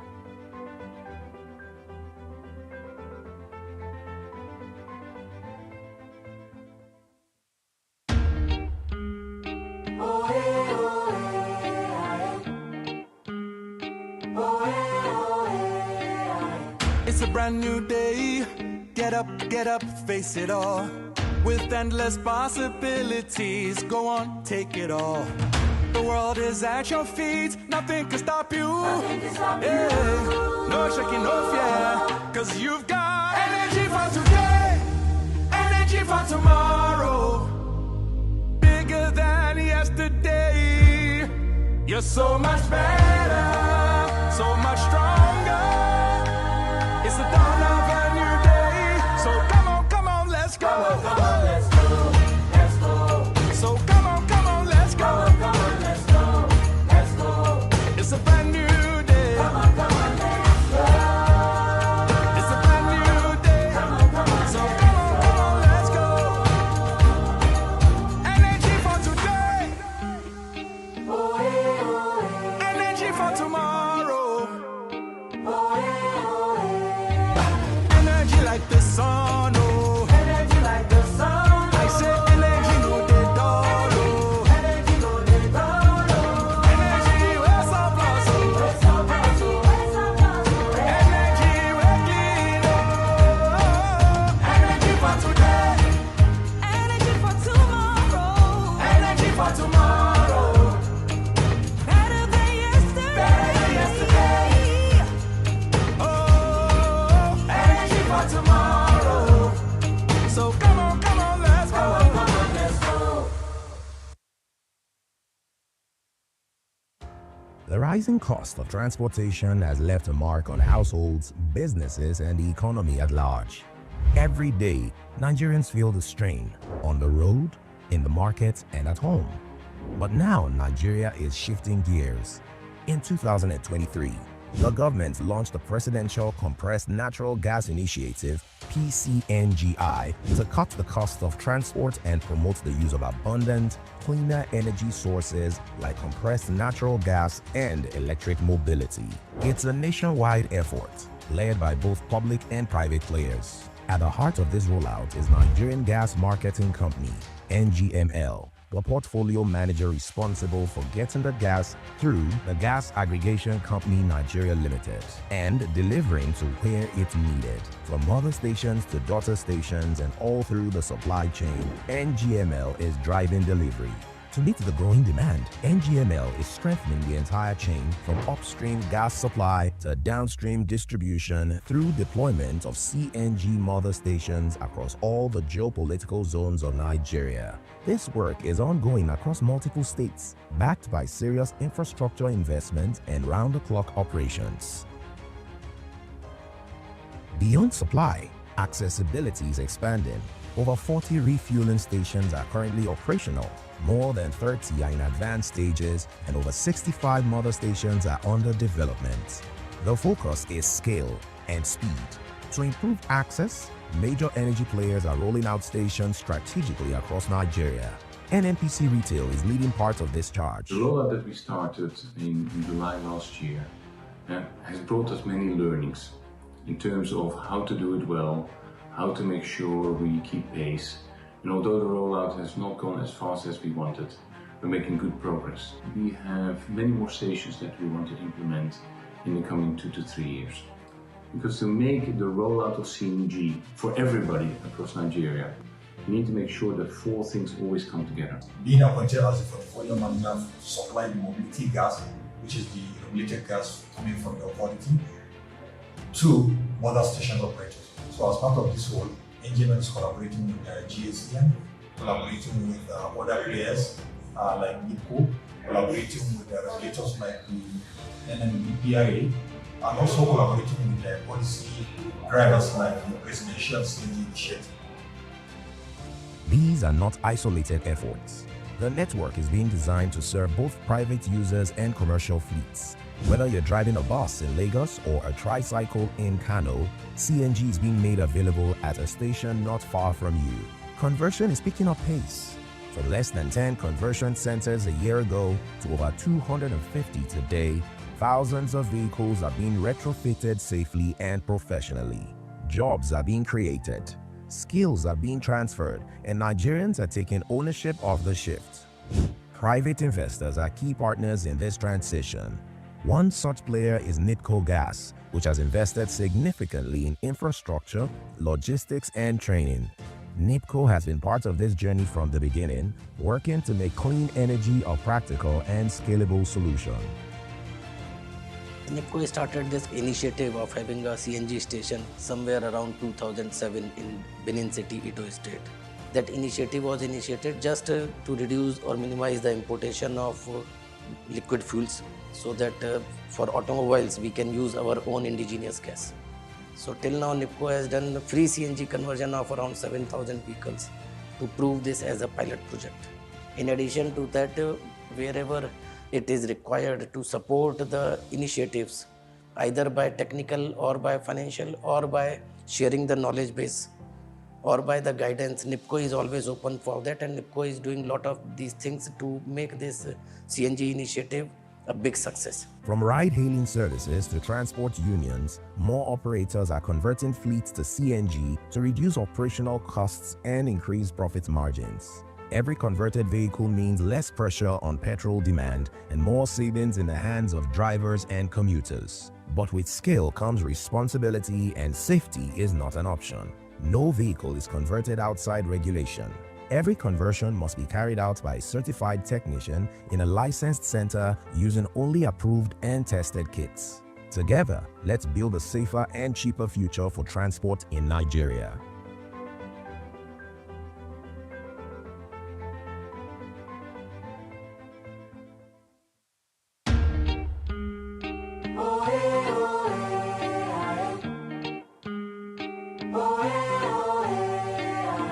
It's a brand new day.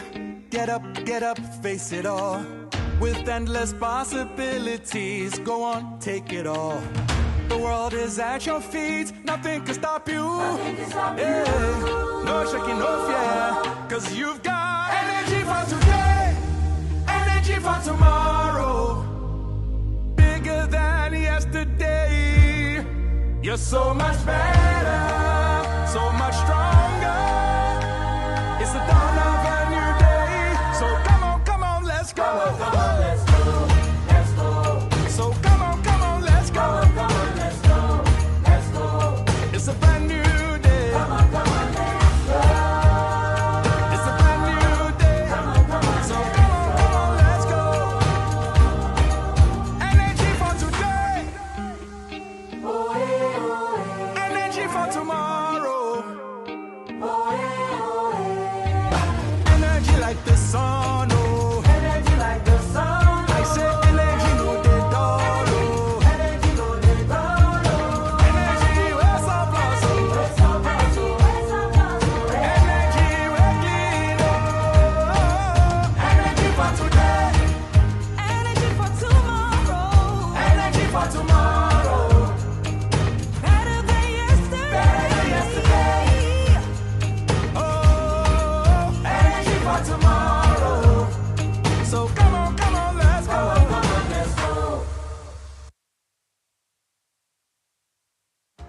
The rising cost of transportation has left a mark on households, businesses, and the economy at large.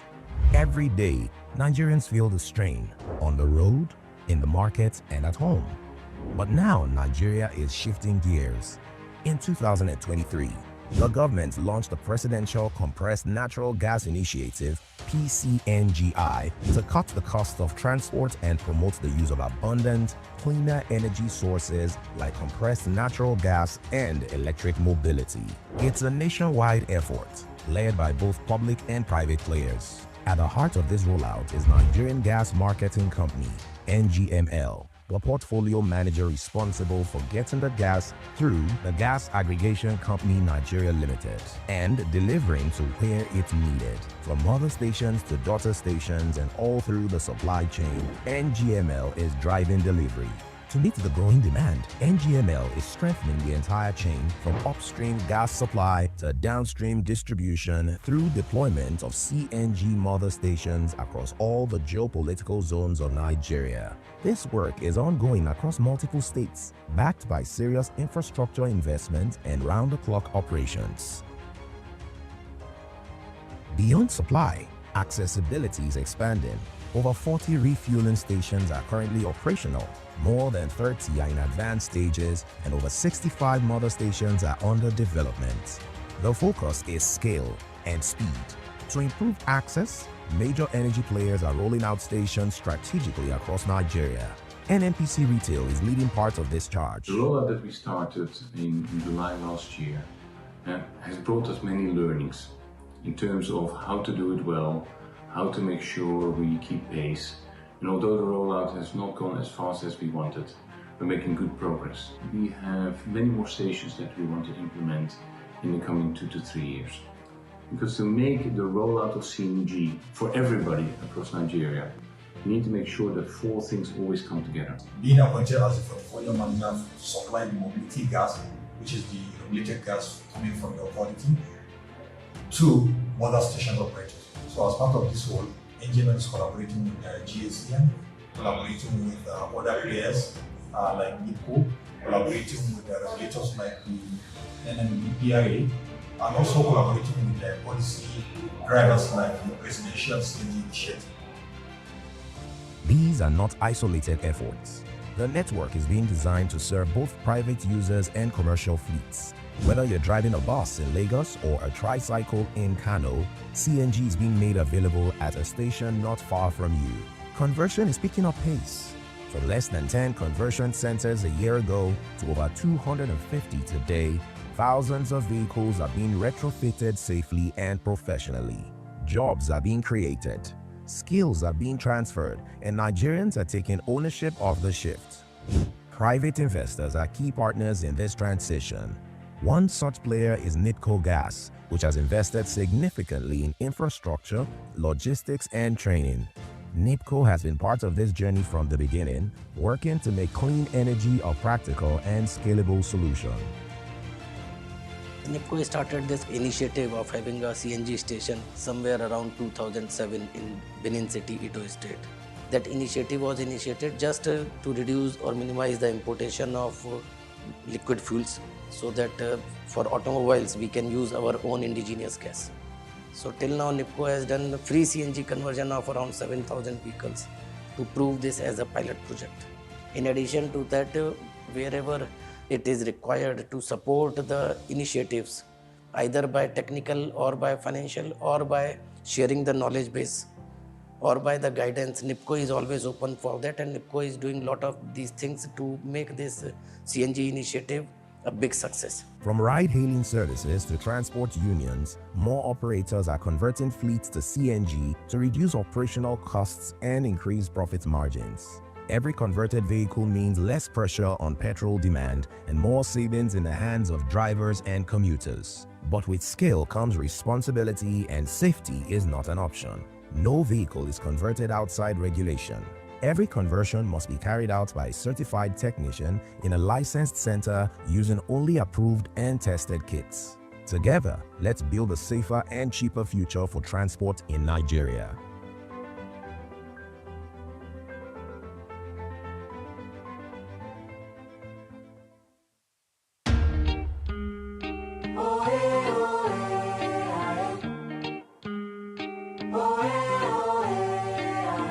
It's a brand new day. Get up, face it all. With endless possibilities, go on, take it all. The world is at your feet, nothing can stop you. Yeah. No shaking, no fear, cause you've got energy for today, energy for tomorrow. Bigger than yesterday. You're so much better, so much stronger. It's the dawn of a new day. So come on, let's go. Come on, let's go. Let's go. So come on, let's go. Come on, let's go. Let's go. It's a brand new day. Come on, let's go. It's a brand new day. Come on, so come on, let's go. Energy for today. Energy for tomorrow.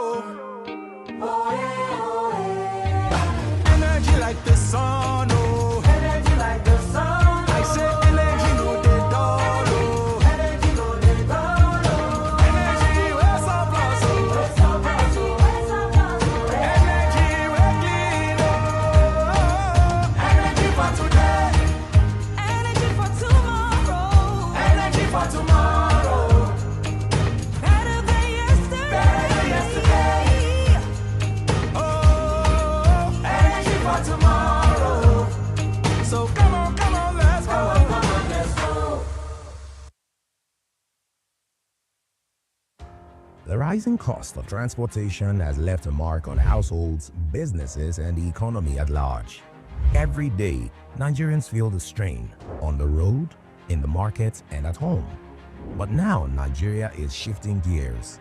In 2023, the government launched the Presidential Compressed Natural Gas Initiative, PCNGI, to cut the cost of transport and promote the use of abundant, cleaner energy sources like compressed natural gas and electric mobility.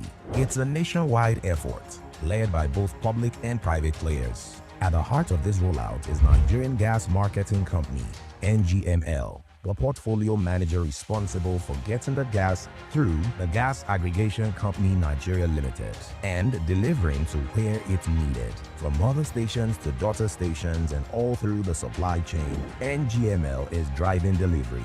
To meet the growing demand, NGML is strengthening the entire chain from upstream gas supply to downstream distribution through deployment of CNG mother stations across all the geopolitical zones of Nigeria. This work is ongoing across multiple states, backed by serious infrastructure investment and round-the-clock operations. Beyond supply, accessibility is expanding. Over 40 refueling stations are currently operational. More than 30 are in advanced stages, and over 65 mother stations are under development. The focus is scale and speed. To improve access, major energy players are rolling out stations strategically across Nigeria. NNPC Retail is leading part of this charge. The rollout that we started in July last year has brought us many learnings in terms of how to do it well, how to make sure we keep pace. And although the rollout has not gone as fast as we wanted, we're making good progress. We have many more stations that we want to implement in the coming 2 to 3 years. Because to make the rollout of CNG for everybody across Nigeria, we need to make sure that 4 things always come together. Being appointed as the portfolio manager to supply the mobility gas, which is the regulated gas coming from the authority, to mother station operators. So as part of this role, NGML is collaborating with GACN, collaborating with other players like NIPCO, collaborating with the regulators like the NNPC, and also collaborating with the policy drivers like the Presidential CNG Initiative. These are not isolated efforts. The network is being designed to serve both private users and commercial fleets. Whether you're driving a bus in Lagos or a tricycle in Kano, CNG is being made available at a station not far from you. Conversion is picking up pace. From less than 10 conversion centers a year ago to over 250 today, thousands of vehicles are being retrofitted safely and professionally. Jobs are being created, skills are being transferred, and Nigerians are taking ownership of the shift. Private investors are key partners in this transition. One such player is NIPCO Gas, which has invested significantly in infrastructure, logistics, and training. NIPCO has been part of this journey from the beginning, working to make clean energy a practical and scalable solution. NIPCO started this initiative of having a CNG station somewhere around 2007 in Benin City, Edo State.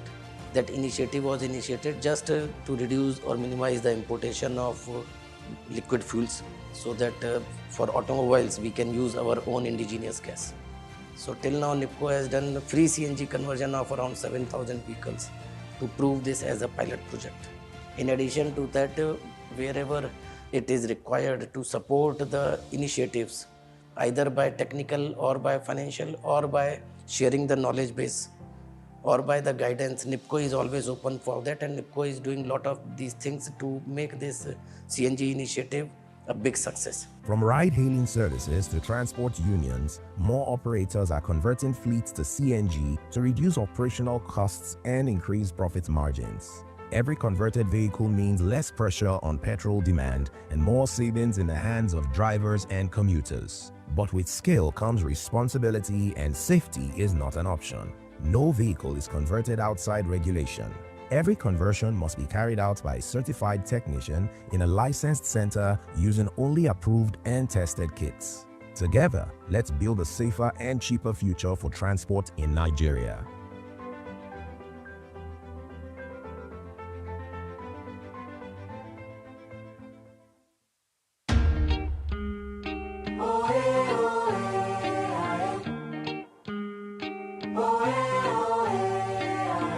It's a brand new day. Get up, face it all. With endless possibilities, go on, take it all. The world is at your feet, nothing can stop you. No shaking, no fear, cause you've got energy for today, energy for tomorrow. Bigger than yesterday. You're so much better, so much stronger. It's the dawn of a new day. So come on, let's go. Come on, let's go. Let's go. So come on, let's go. Come on, let's go. Let's go. It's a brand new day. Come on, let's go. It's a brand new day. Come on, so come on, let's go. Energy for today. Energy for tomorrow. Energy like the sun, oh. Energy like the sun. I say energy no dey dull, oh. Energy no dey dull, oh. Energy we're surplus, oh. We're surplus, oh. We're surplus, oh. Energy we're clean, oh. Energy for today. Energy for tomorrow. Energy for tomorrow. Better than yesterday. Better than yesterday. Energy for tomorrow. So come on, let's go. Come on, let's go. The rising cost of transportation has left a mark on households, businesses, and the economy at large. Every day, Nigerians feel the strain on the road, in the market, and at home. But now Nigeria is shifting gears. In 2023, the government launched the Presidential Compressed Natural Gas Initiative, PCNGI, to cut the cost of transport and promote the use of abundant, cleaner energy sources like compressed natural gas and electric mobility. It's a nationwide effort, led by both public and private players. At the heart of this rollout is Nigerian Gas Marketing Company, NGML, the portfolio manager responsible for getting the gas through the Gas Aggregation Company Nigeria Limited and delivering to where it's needed, from mother stations to daughter stations and all through the supply chain. NGML is driving delivery. To meet the growing demand, NGML is strengthening the entire chain from upstream gas supply to downstream distribution through deployment of CNG mother stations across all the geopolitical zones of Nigeria. This work is ongoing across multiple states, backed by serious infrastructure investment and round-the-clock operations. Beyond supply, accessibility is expanding. Over 40 refueling stations are currently operational. More than 30 are in advanced stages, and over 65 mother stations are under development. The focus is scale and speed.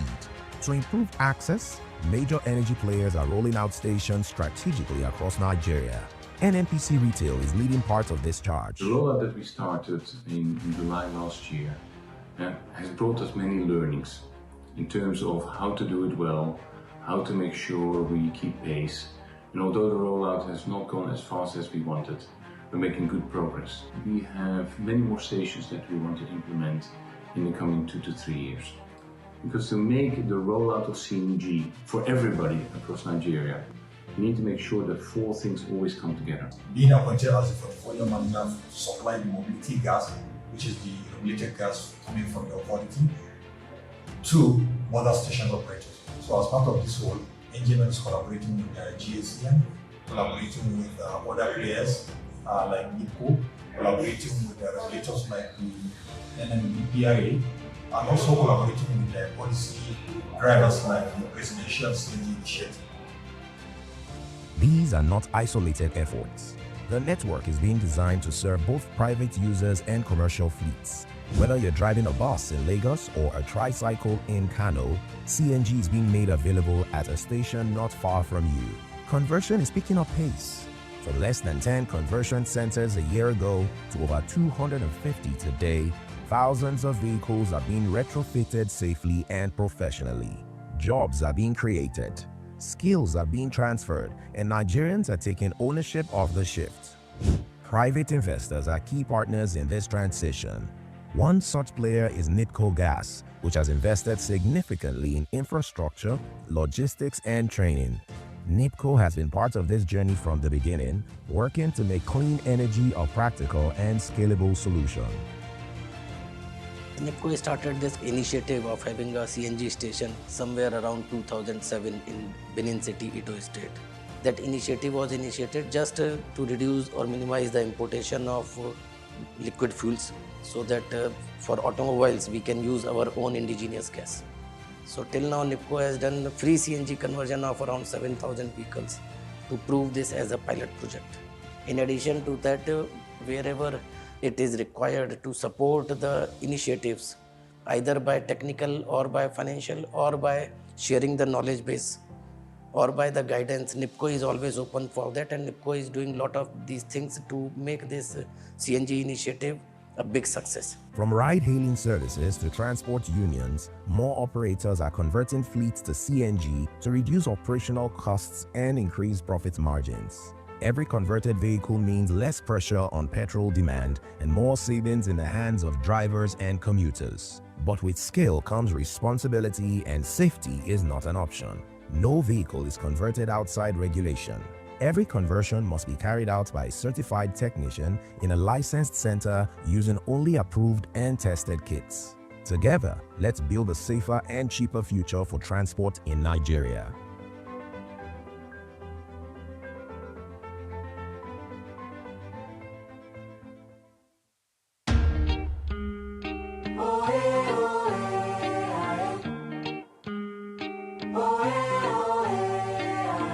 It's a brand new day.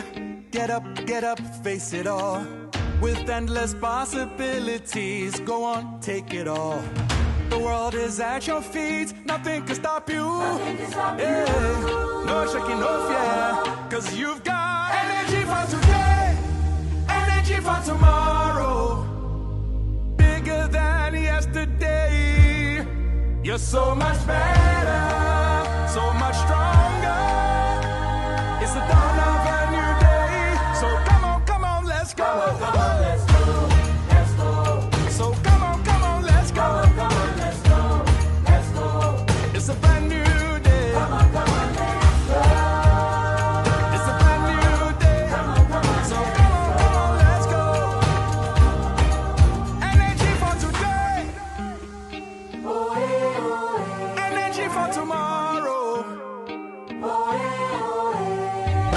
Energy like the sun, oh. Energy like the sun. I say energy no dey dull, oh. Energy no dey dull, oh. Energy we surplus, oh. We surplus, oh. We surplus, oh. Energy we clean, oh. Energy for today. Energy for tomorrow. Energy for tomorrow. Better than yesterday. Better than yesterday. Oh, energy for tomorrow. So come on, let's go. Come on, let's go. The rising cost of transportation has left a mark on households, businesses, and the economy at large. Every day, Nigerians feel the strain on the road, in the market, and at home. But now Nigeria is shifting gears. In 2023, the government launched the Presidential Compressed Natural Gas Initiative, PCNGI, to cut the cost of transport and promote the use of abundant, cleaner energy sources like compressed natural gas and electric mobility. It's a nationwide effort, led by both public and private players. At the heart of this rollout is Nigerian Gas Marketing Company, NGML, the portfolio manager responsible for getting the gas through the Gas Aggregation Company Nigeria Limited and delivering to where it's needed, from mother stations to daughter stations and all through the supply chain. NGML is driving delivery. To meet the growing demand, NGML is strengthening the entire chain from upstream gas supply to downstream distribution through deployment of CNG mother stations across all the geopolitical zones of Nigeria. This work is ongoing across multiple states, backed by serious infrastructure investment and round-the-clock operations. Beyond supply, accessibility is expanding. Over 40 refueling stations are currently operational, more than 30 are in advanced stages, and over 65 mother stations are under development. The focus is scale and speed. To improve access, major energy players are rolling out stations strategically across Nigeria. NNPC Retail is leading part of this charge. The rollout that we started in July last year has brought us many learnings in terms of how to do it well, how to make sure we keep pace. And although the rollout has not gone as fast as we wanted, we're making good progress. We have many more stations that we want to implement in the coming 2 to 3 years. Because to make the rollout of CNG for everybody across Nigeria, we need to make sure that 4 things always come together. Being appointed as the portfolio manager to supply the mobility gas, which is the regulated gas coming from the authority, to mother station operators. So as part of this role, NGML is collaborating with GACN, collaborating with other players like NIPCO, collaborating with the regulators like the NNPC, and also collaborating with the policy drivers like the Presidential CNG Initiative. These are not isolated efforts. The network is being designed to serve both private users and commercial fleets. Whether you're driving a bus in Lagos or a tricycle in Kano, CNG is being made available at a station not far from you. Conversion is picking up pace. From less than 10 conversion centers a year ago to over 250 today, thousands of vehicles are being retrofitted safely and professionally. Jobs are being created. Skills are being transferred, and Nigerians are taking ownership of the shift. Private investors are key partners in this transition. One such player is NIPCO Gas, which has invested significantly in infrastructure, logistics, and training. NIPCO has been part of this journey from the beginning, working to make clean energy a practical and scalable solution. NIPCO started this initiative of having a CNG station somewhere around 2007 in Benin City, Edo State. That initiative was initiated just to reduce or minimize the importation of liquid fuels, so that for automobiles we can use our own indigenous gas. So till now NIPCO has done free CNG conversion of around 7,000 vehicles to prove this as a pilot project. In addition to that, wherever it is required to support the initiatives, either by technical or by financial or by sharing the knowledge base or by the guidance, NIPCO is always open for that, and NIPCO is doing a lot of these things to make this CNG initiative a big success. From ride-hailing services to transport unions, more operators are converting fleets to CNG to reduce operational costs and increase profit margins. Every converted vehicle means less pressure on petrol demand and more savings in the hands of drivers and commuters. But with scale comes responsibility, and safety is not an option. No vehicle is converted outside regulation. Every conversion must be carried out by a certified technician in a licensed center using only approved and tested kits. Together, let's build a safer and cheaper future for transport in Nigeria.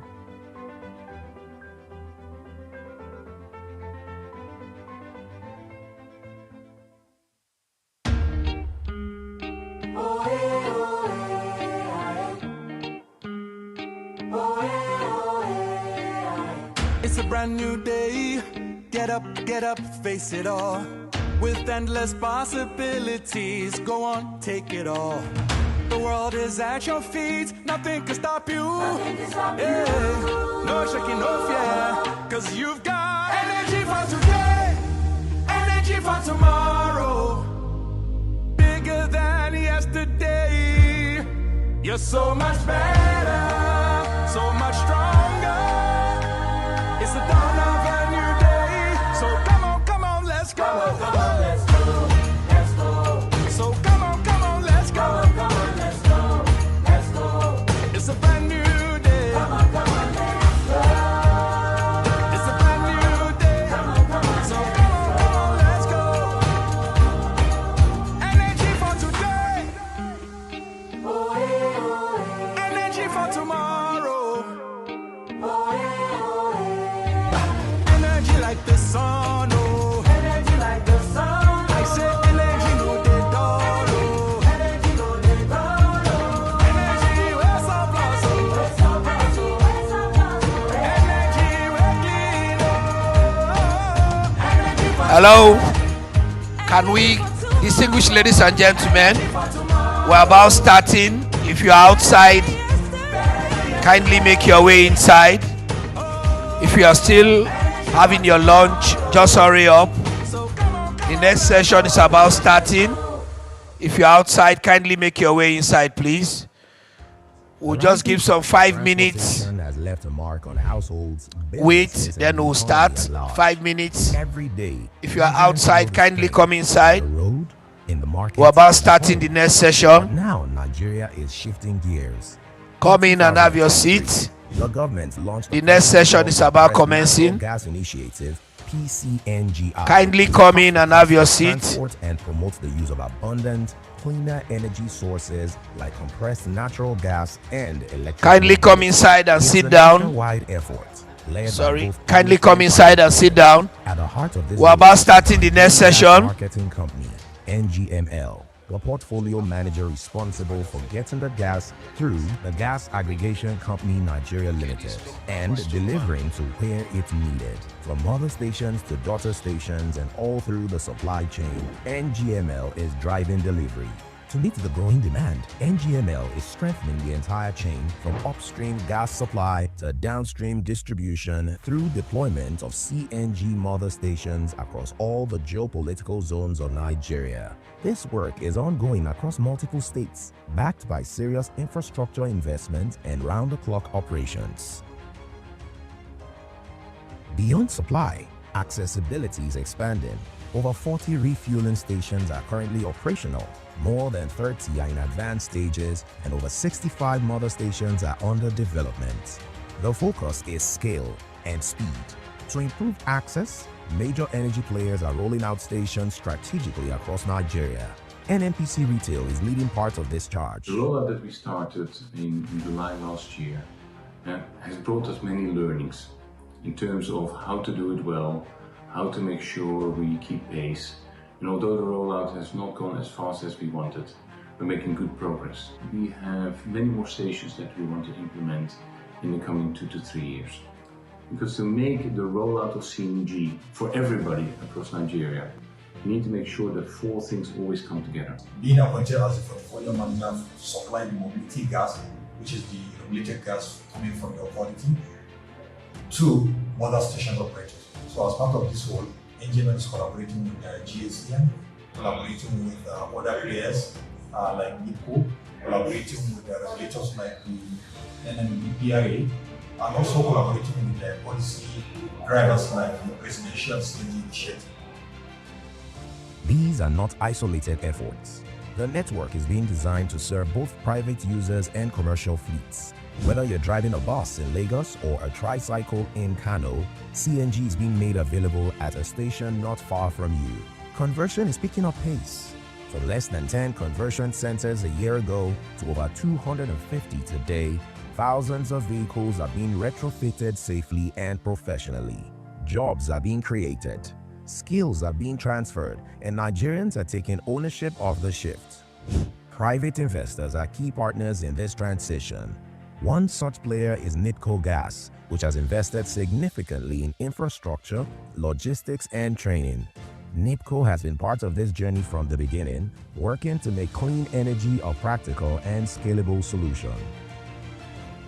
NIPCO started this initiative of having a CNG station somewhere around 2007 in Benin City, Edo State.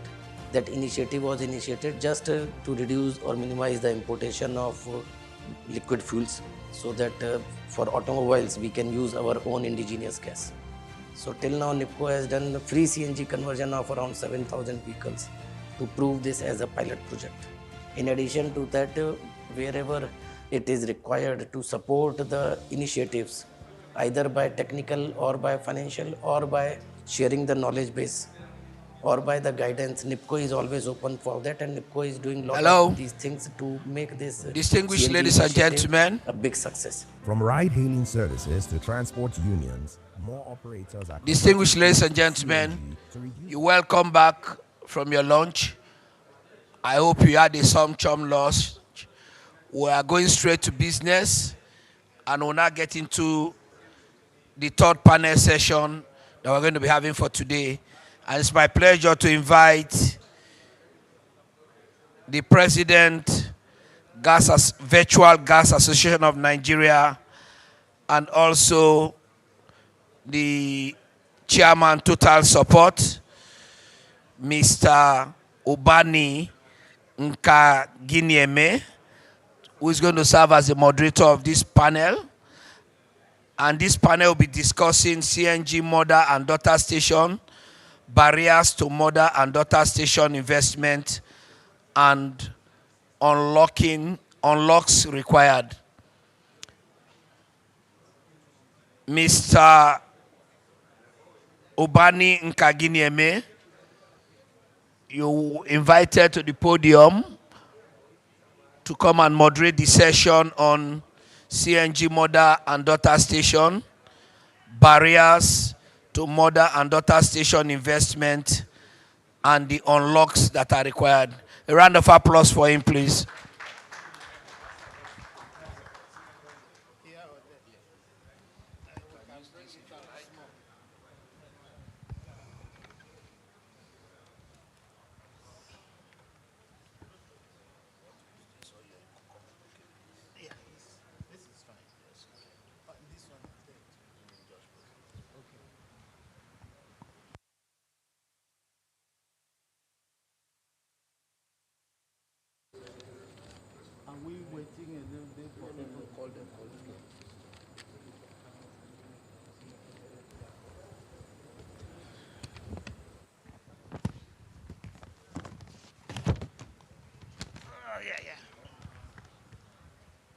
It looks like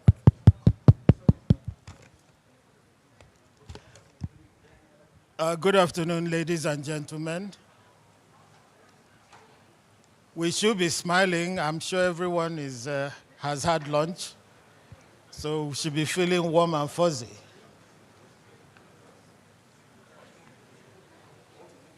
Okay. Fine.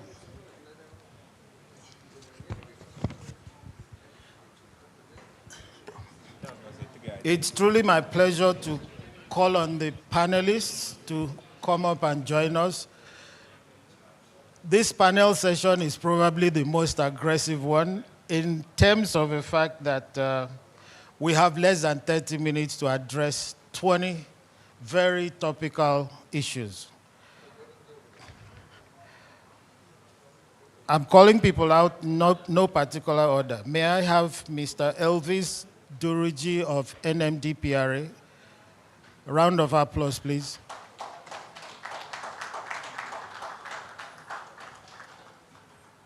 May I also call Mr. Terry Toriola from AY Shafa? He's coming out.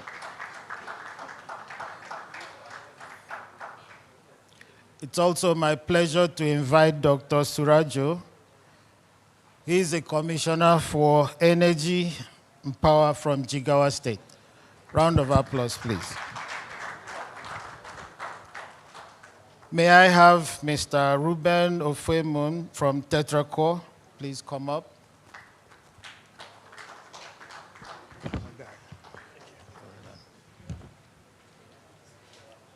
And Mr. Tosin Thompson from Mesovest.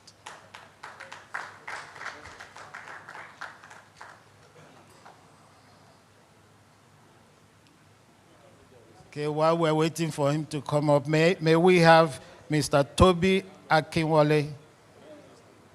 Is he here? Ah, Toby, you're here. And last but not the least, Dr. Sam Ndukwe.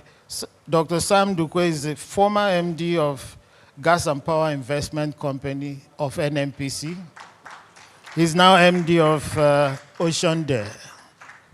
Sam, you're welcome. We expect this to be a very, very lively session. Technical, are you able to project the program for this panel number 3? We do have about 20 topics to cover in 25 minutes, if possible. When they're able to project it, what we decided to do was to allocate some of the questions to the panelists. Each one will probably do 3-4 questions. So when they get the mic, they should answer all the questions allocated to them. That way we can be a whole lot more efficient. Mr. Elvis, you're to address question number 2, question number 11, question number 12. Terry, address 4, 6, 13, and 19. Dr. Surajo, you're to take on question number 1, 2, 17, and 18. Ruben, you're to take on question number 8, 14, and 15. Tosi, yours will be 7, 15, and 16. Toby, you're handling questions 3, 4, 5, and 18. If you guys notice, there's some overlap. You may have 2 panelists addressing one question, not necessarily in serial order. Again, last but not the least, Dr. Sam Dukwe, we expect you to take on question number 4, number 11, and number 12. Ladies and gentlemen, it's a go now.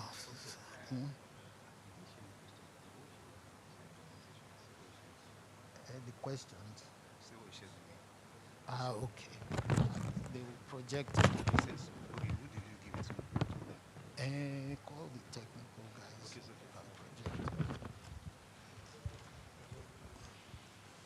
so it looks like technical has some issues, so I'll just read out the questions.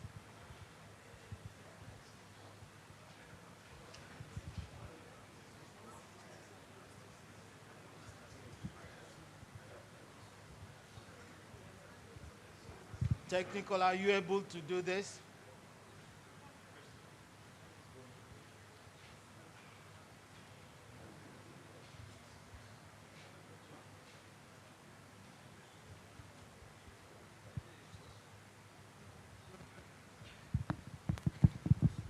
Let me read it out from mine.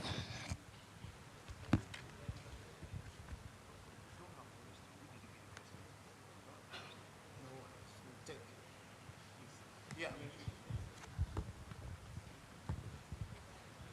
Okay, this is fun. Let me just quickly read out the questions so that people will know what we're dealing with.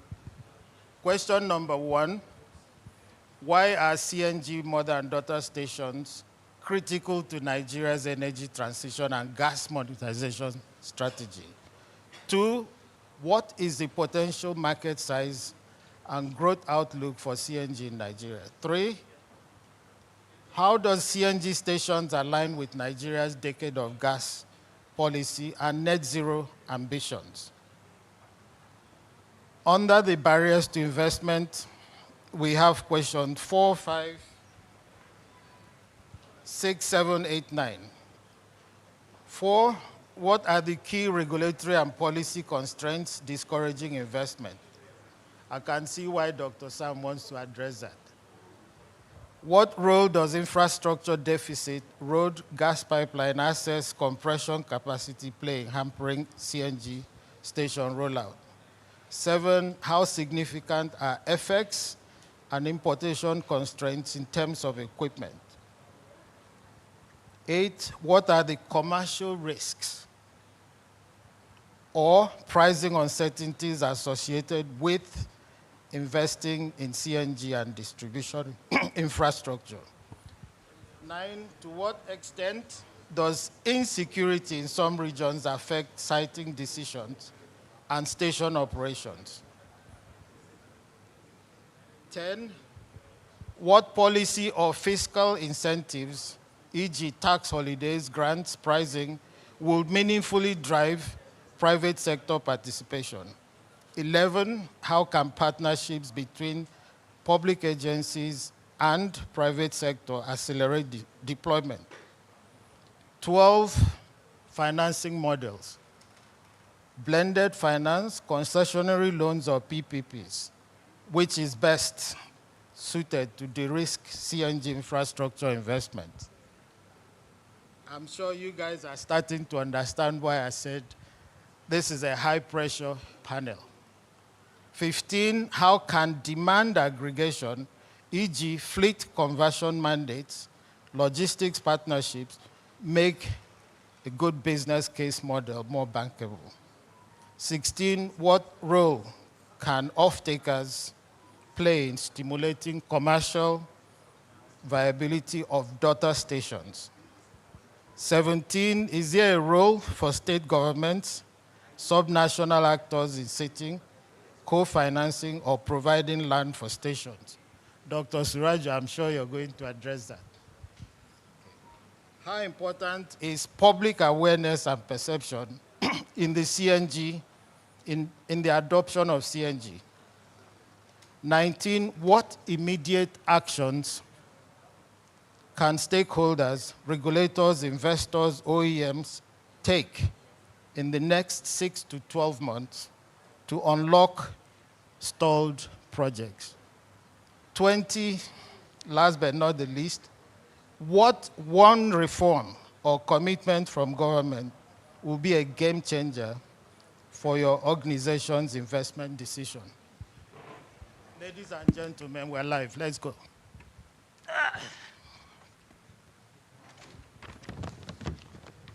First panelist to talk to us will be Mr. Elvis of NMDPRA. We put you on the spot as the first speaker.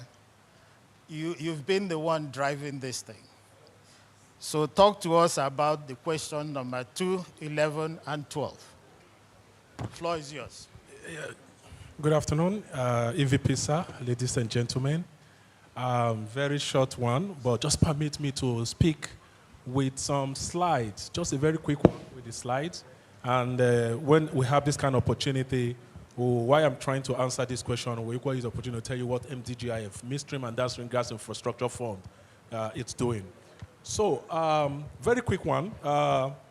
Before you can talk about the market, the impact of market, you need to know what are the barriers. So if you can see very at the slides there are 5 critical barriers we're able to see. One is the anchor and aggregate demand.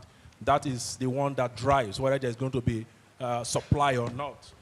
There is inadequate infrastructure. There is the feedstock product and cost stream. There is going to, if you don't have a GSPA, you don't have gas, nothing is going to happen.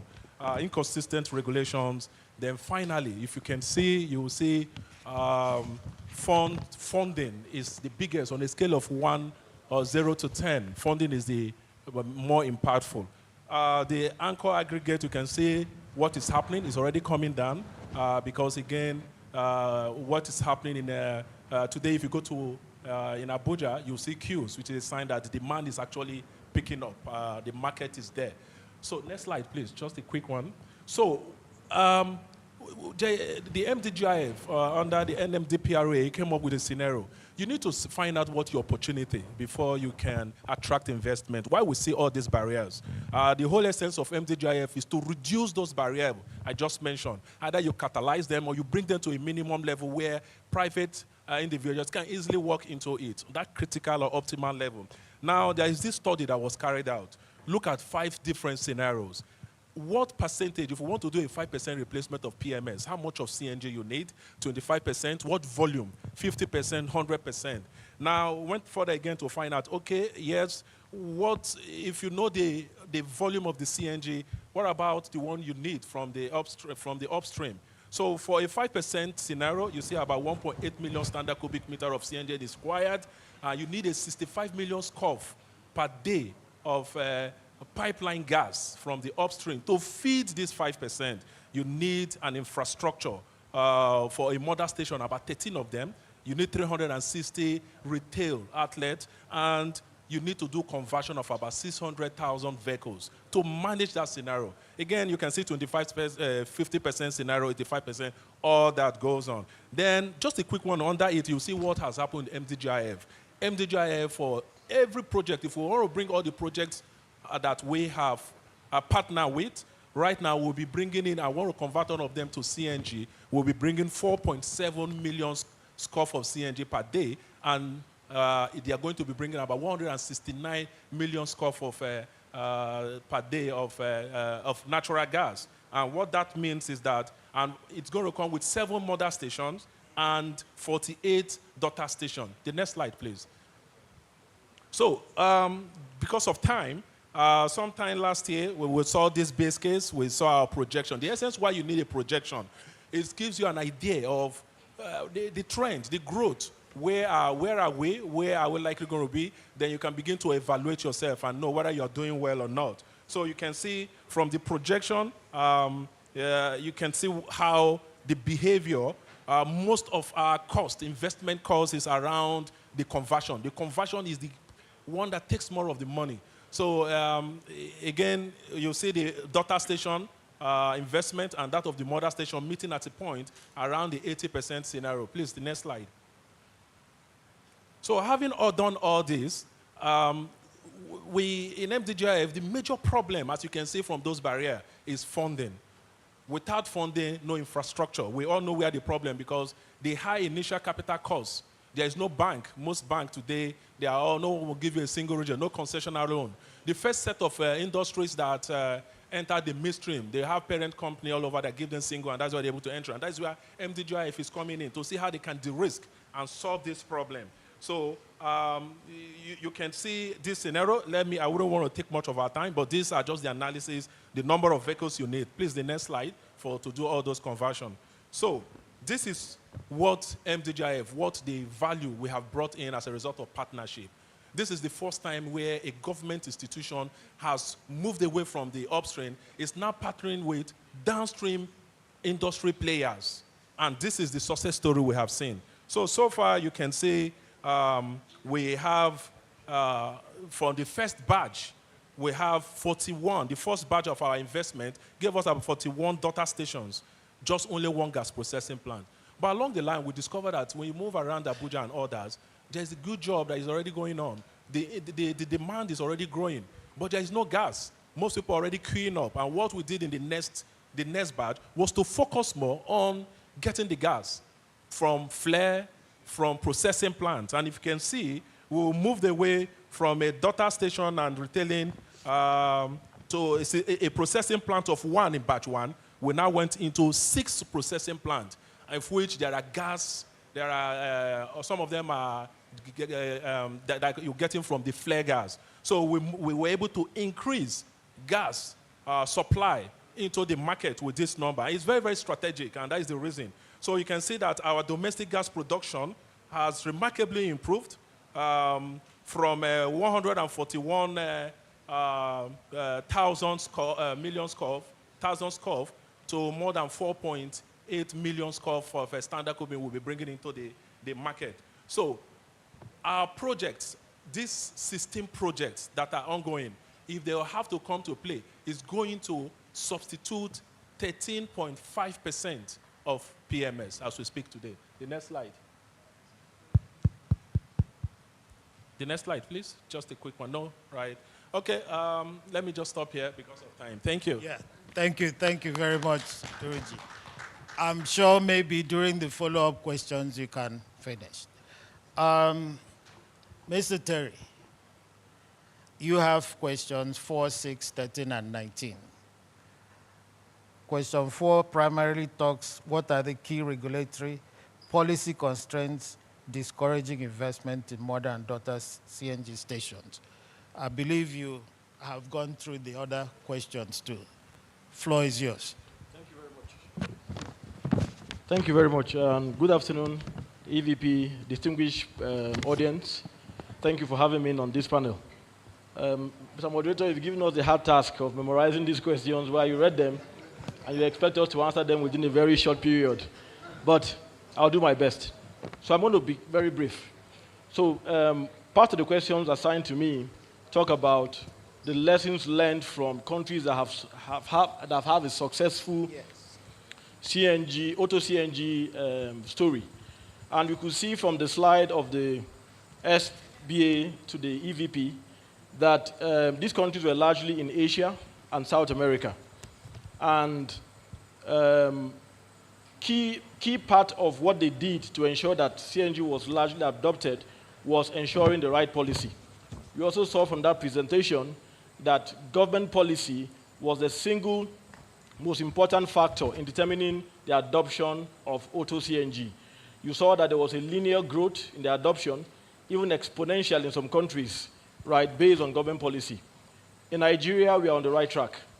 Are we getting it right in terms of policy? Yes. You could see that the success story we've recorded over the past 2 years is largely driven by government policy. Are we where we are supposed to be yet? No. There's still some refining that needs to be done.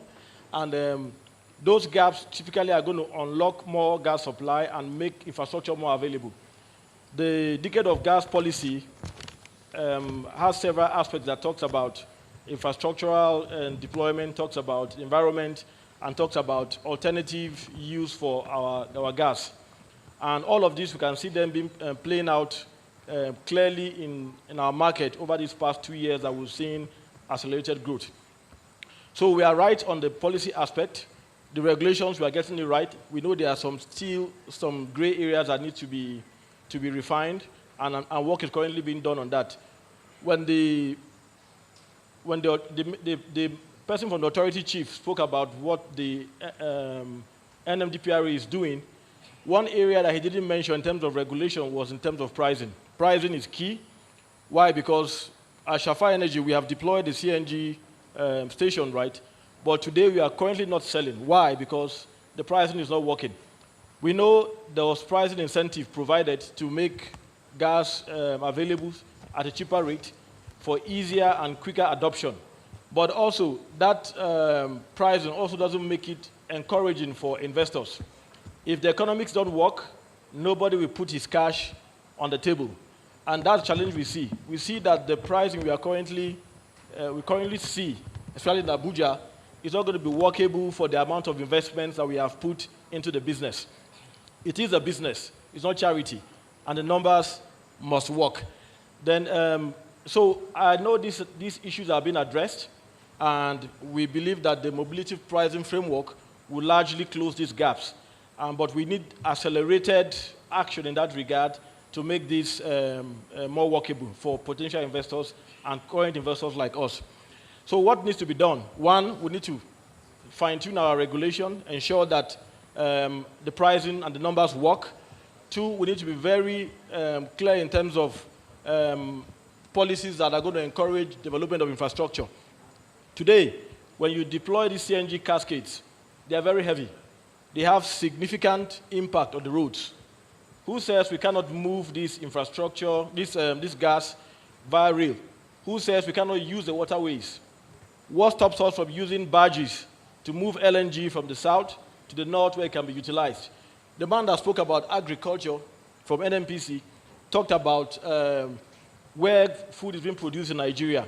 Those places largely fall outside the coverage of the gas pipelines we are currently working on. How do we get gas to them? We can use barges, we can use rail, and there's a lot more that needs to be done to be able to unlock, to enhance adoption and utilization of CNG. So I'll stop here for time. Thank you. Thank you very much, Derek. Dr. Suraju, you're up next. Thank you, moderator. Going by the time, let me just go straight to, responding to the questions as presented. Let me start by looking at the roles of subnationals towards co-financing and land provision. Taking Jigawa as an example, what prompted us to be part of this CNG run is the post time when the subsidy was removed, and immediately after the panic, the Presidential Initiative of CNG from Mr. President also prompted His Excellency the Executive Governor of Jigawa State to now, align with the federal government initiatives, and that's how we started the journey. As for co-financing, I can say, as I'm talking now, Jigawa embarked on some of the CNG-based projects, going by the CNG Auto Gas, and even the energy transition, that is the energy mix. Because we are, despite the part that there's a project currently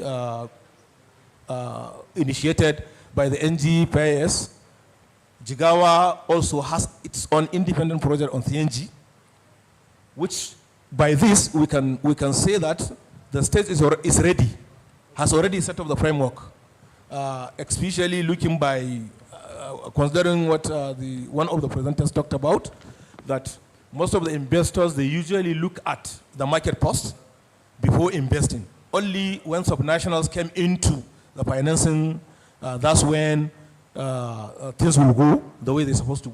So Jigawa has already set a pace for that. With regard to the awareness, for CNG adoption, that one also, we have already started in a situation whereby, as I'm talking now, Jigawa State embarked on the conversion of public vehicles, upon which we do it free of charge for them. We refill the gas for them, for just the public transport to at least run it, get the idea, get the benefits. So by that, they will now look outward for them to be able to continue the process. So we have already also set face on that. The same thing with the why CNG mother and daughter station is critical in energy transition. I don't need to say much here because energy transition and going by the Electricity Act, there is a prohibition made there that encourages the energy mix. So this is inevitable that if you really wanted to achieve the energy mix, the CNG power sources has to play a role, which we are already into it as well. The same thing with the potential market size for both transportation and small-scale industries. While contacting the stakeholders, we were able to be some of the industries and companies that already engage into the CNG. So this is a non-fact that, yes, it is already been proven that the advantage that is being derived when compared to diesel and PMS is between that. I saw one of the presenters also made a mention of the benefit of at least a cost reduction of about 30 to 40, 50%. This is already confirmed by those that already use it. So by that, I know the demand is on the high side, especially for states like Jigawa that we are situated not in the corridor line of the AKK.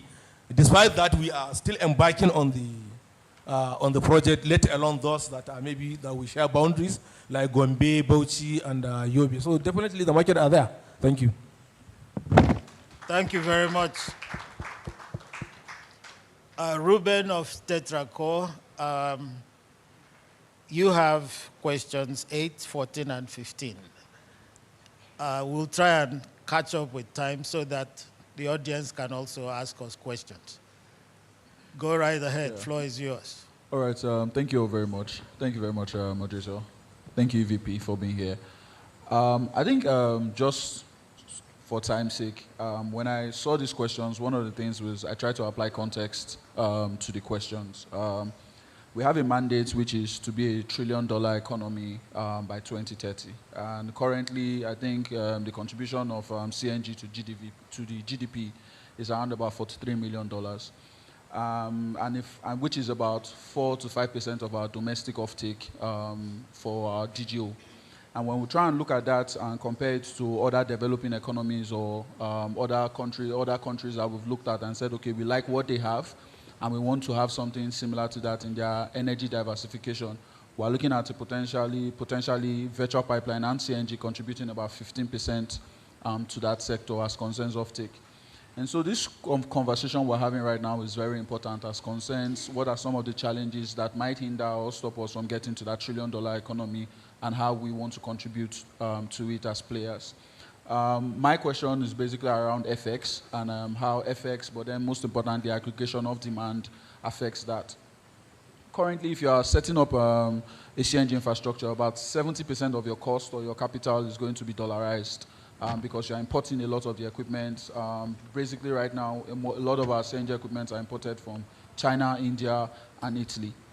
And so what that means is that when I'm calculating my capex recovery, right, I have to calculate my capex recovery to protect myself against the Naira exposure or FX exposure. I also have to dollarize my capex recovery. And what that means, it also affects the price, which eventually lands in the market. And so it's very important that we take this into consideration, considering where we want to go, number one, and also number two, the impact that we want to have in the market.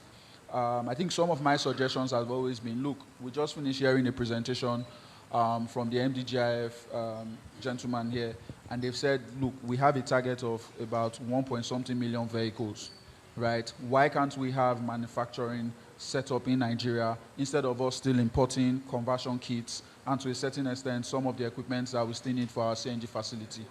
It's as bad as to maintain a CNG facility, you have to import some of your routine equipment that you use for maintenance. You still have to import them from outside the country. And if you're looking at importation, whether you're doing air freight or sea freight or whatever, you're looking at between 45 to 60 days for them to land. So it's very important as it concerns that, as concerns the fiscalization of the market. But when we go into aggregation, I think what we've done when we came into the auto CNG space was we looked at it and said the people who are going to drive adoption and drive utilization are commercial players, right? Because they are the ones who are using their vehicle for businesses. They are the ones who are using their vehicles to transport, do long-haul transport, and all that. And so we sat down with them and said, look, how about we come up with solutions that might meet you at the point of your needs, right? And so that was what led to our deal with Dangote and other companies that we're currently working with, where we're saying, look, we're meeting a lot of these large transport-focused entities and sitting down with them and saying, tell us your problem, tell us your challenges. A lot of the challenges they are having is around refueling. And so a lot of the solutions that we are deploying is deploying mobile refueling facilities, sometimes to their doorsteps, right? While we are also catching up with setting up infrastructures, daughter stations, facilities, nationwide, local governments, and within the states. So I'll just stop here just for time's sake. Thank you very much. Thank you very much. Mr. Tosin of Mesovest, I believe you are going to touch on money. So if I remember well, I have questions 15 and 16. Yes, you have questions 7, 14, 15, and 16. Okay, so 7 is the FX impact that my fellow panelists just talked about. These things are straightforward. We know the solutions to the big picture items and the pain points. So I'm not just going to beat that horse. I think that was well articulated. So FX, because a lot of the CapEx is very CapEx intensive, right, when we're talking about CNG implementation. Unfortunately, we're still relying a lot on importation. And because of that, we have a huge dollar exposure, right? But we're actually on this right path, and I second my colleague from Tetracor saying this. In terms of execution, we must give kudos to PCNGI by showing true partnership and taking on some of this risk ahead. But there's more to be done. What we need to do also is to bring and localize some of this CapEx investment in equipment manufacturing, ETC. But all that has been well articulated. This question number 15, if I remember, was demand aggregation. So as a business model, Mesovest, our company, focuses on that area of a value chain. What we believe in is creating markets first by aggregating the demand. And when you have enough demand volumes, it gives you ease of entry in other parts of the value chain. Now, applying that in this CNG sector, when we're talking demand, we're also talking offtake. I don't care what part of the value chain that you play in. If you have no offtake, you're at risk of losing a lot of money. So that's very important. We build the demand across multiple sectors. Where we're talking CNG for mobility, obviously transportation is key, and transportation is applied in multiple sectors. The gentleman spoke about agricultural sector as a huge transportation channel. that the country is already looking into, so kudos to them as well. And in transportation, the commercial program run by the PCNG in giving free kits to commercial vehicles, focusing on BRT vehicles, is another key demand aggregation for potential offtake. And lastly, I think I've just answered this, we're talking about demand aggregation, and that's the role of actual offtake players. I mentioned the BRT buses, BRT systems, haulage companies, right? So a lot of logistic routes have already been established. The haulage companies plow through. We need their key support in this sector and in pushing this forward. And also building other logistical channels as well. So in a nutshell, FX impact, let's localize as much as possible. When we're talking about demand aggregation in any business model, when you want to generate ROI across the value chain, you have to build the demand for it. And in terms of haulage, distribution is key. Thank you. Thank you very much. Mr. Elvis, I'm sure you're taking note of quite a few of these issues and challenges that the panelists are bringing up. Next, we would like to hear from Tosin Thompson. You have questions 7, 15, and 16. Okay, sorry, that was you. Toby, you're here. You have quite the difficult task of dealing with 3, 4, 5, and 18. Go right ahead. Okay, thank you very much for this opportunity. First of all, I want to commend everyone that has played in this CNG space, particularly for the Mobility-CNG space. It requires bold, visionary, and resilience and leadership to play in this space, given the uncertainties.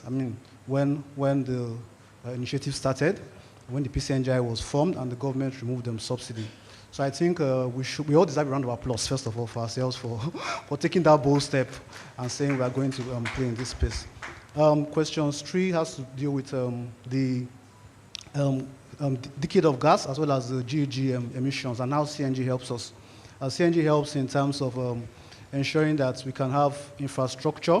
In terms of missing decade of gas aspirations, we have infrastructure. We can use gas to supply our transportation needs. Transportation is about 14% of our energy consumption, and so with this project, with this initiative, more of that gas can be used to supply transport. It also helps in terms of disposable income that people can have. You agree with me that transport cost is a significant component of the cost of households, along with rent. And if we can spend less on CNG, less on transport, we have more disposable income that we can use for other things, therefore fostering economic prosperity. Also, like the SBA to GCO said, transport costs also impacts business, impacts food. So if food costs are cheaper because their transport costs are cheaper, there's shared economic prosperity for everyone. Second question I have, 4 and 5, has to do with regulatory and policy constraints. Like my colleague has said, we've done very well on the policy front in terms of defining policies that will support CNG. What I think we just need to improve upon is policy consistency, policy stability, policy continuity, policy transparency. In terms of regulatory constraints, I work with NNPC Retail. We have 18 stations, one of the very, very aggressive rollouts, since the beginning of this initiative. We've had to deal with regulators across multiple regions, even for stations that we have not yet launched into, regulators across multiple regions.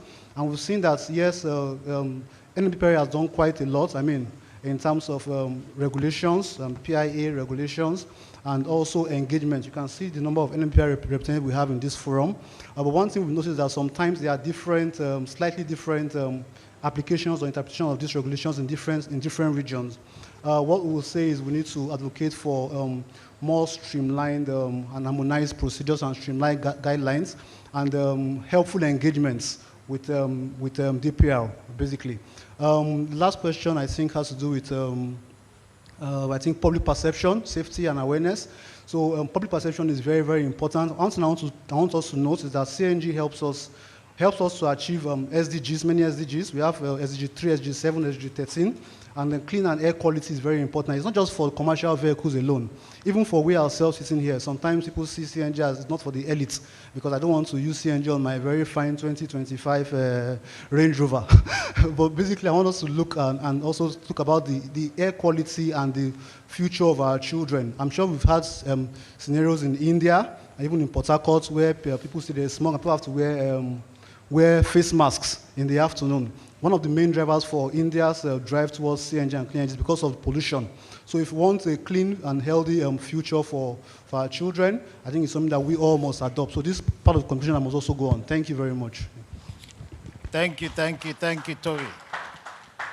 Last but not the least, Dr. Sam, I am very sure you're going to focus on question number 4. Floor is yours. Well, I will attempt to draw inspiration from my own personal experience, because about 30 years ago, I used to drive a CNG car, courtesy of NNPC and this initiative to demonstrate that this technology can be adopted. But here we are in this room in 2025, having a conversation on CNG. At that time, what was challenging to NNPC was policy issues. How do we get these people to buy into CNG? And one of the policy issues that was sticking out that time was the safety of the CNG, the HSC issues around. I remember driving into a place, a public office, and I was told to go and park my car outside because they were thinking it's going to explode.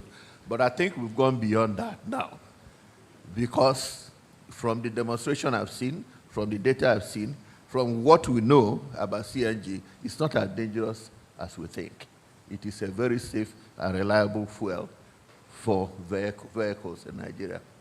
But come to think about it, what is it that we need to do to move it from policy to the burner tip? What we call burner tip is like ignition point, where we'll be in a position that everybody now wants to buy. And one of the major challenges we have is that the bankability of this project has not been demonstrated. Have you ever heard of any bank talking about CNG? Because we are not there yet. Which bank is going to fund? Because the first thing they ask you, where is the market? And the market is like a chicken and egg thing. The vehicles are there, and they are demanding the gas. The mother station and the daughter station will fall in line. The pipeline that goes with it will come on stream. This is the kind of value chain they want to see. Before we talk about money, question is, why is it that we have so many filling stations, Nigerian PMS filling stations, so many of them idle? Most of them were built from people's pocket. They didn't go to bank. And as such, they did not calibrate the project before it came on stream. And they don't want CNG to be like that. What they want is, you must make money continuously to be able to return the money to the bank. The policy has been set. Government initiative has come. Government action has come. So we need to cascade it to the individuals who are ready to have the initiative to bring it to bear. So the question is, the AKK will bring a major pipeline. Who is funding the lateral pipeline? Who is funding the mother and the daughter station? Before we even talk about conversion station. We need to align all those things. So the major barrier we have is not government policy. That one has been ticked. It's not the body language of government. They have demonstrated it fully. It's not the body language of the big players, because people are now beginning to come together. But the question is, how do you now take it to the point where a taxi driver will take his old car to a conversion station, not minding the cost, and pay for it, believing he will recover the cost over time? And that is the kind of conversation we have, and that's what the banks want to see. As an investor, the company I run is into going into CNG. These are things they face you with. How do you recover the cash flow to sustain this project? So precisely, and that is the much I can contribute given the small time that was allocated to me. Thank you. Thank you, Dr. Sam. Very well said. Well, there's one big elephant in the room, question number 20. My panelists dodged it. And that question is, what is the one reform or commitment from government that will be a game changer for your organization's investment decision? I agree to take on this question. It's a very difficult question, but difficult questions should get outright answers too. All the panelists here have touched on areas that addresses this.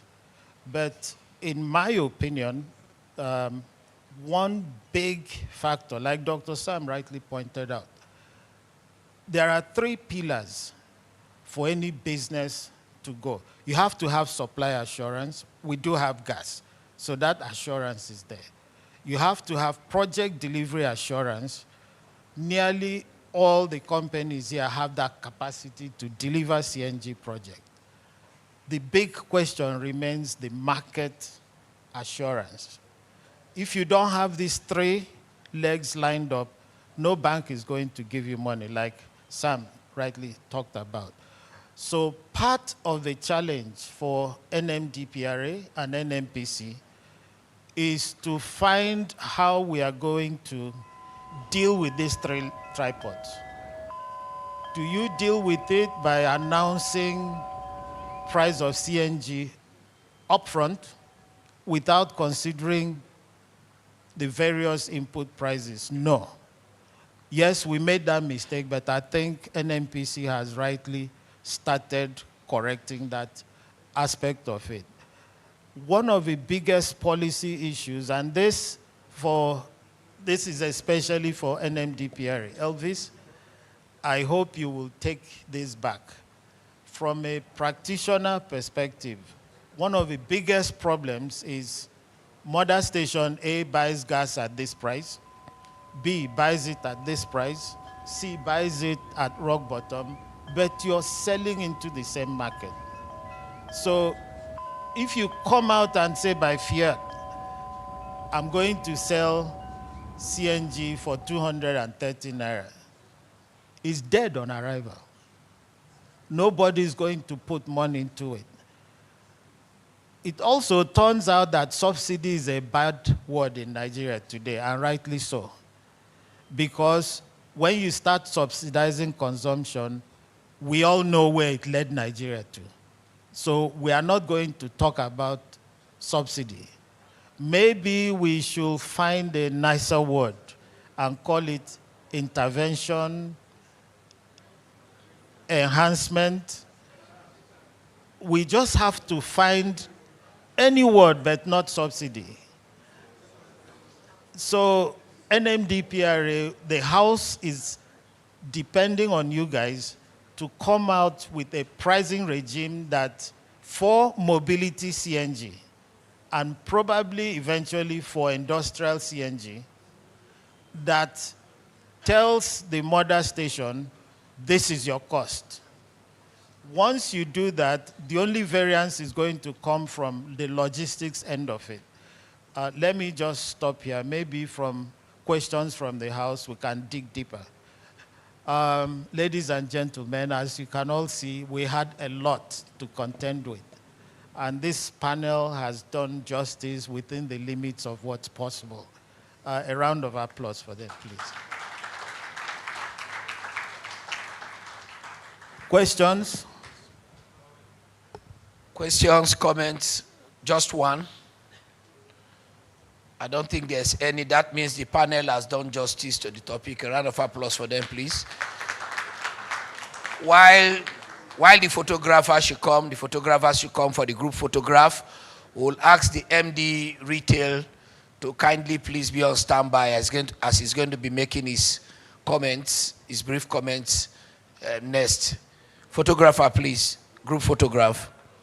Just start. There's no question.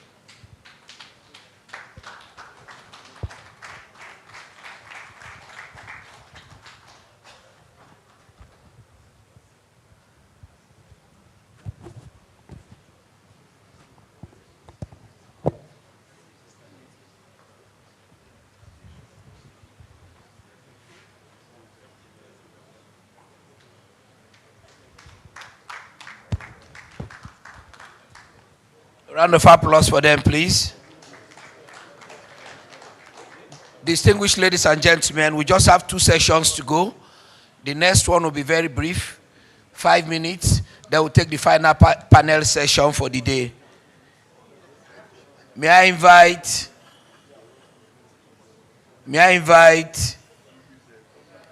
the MD of NNPC Retail Limited, Mr. Hoops Stockman, who is going to be speaking to us on CNG downstream operation excellence and NNPC Retail's journey and path forward. Mr. Hoops Stockman is going to be speaking to us on CNG downstream operation excellence, NNPC's Retail Limited journey and pathway forward. Studio, if Mr. Hoops Stockman is ready, kindly yield the platform to him. Thank you. Thank you. Thank you. Am I audible? Excellent. All right. Thank you very much. Well, I just heard I had 5 minutes, so it's going to be the fastest one ever. I fully realize there are 2 sessions between you and the weekend. So let's control room. Can you start showing the slides, please? But thank you very much. I've been enjoying the whole day. I think it's very informative and very enlightening, and I think it's a great initiative, and we were happy to support it, to have this 2-day workshop about the importance of CNG. I also personally believe that CNG is going to play an important role in the energy mix in Nigeria, and we're very happy as NRL to support it. Control room, can you show the slides?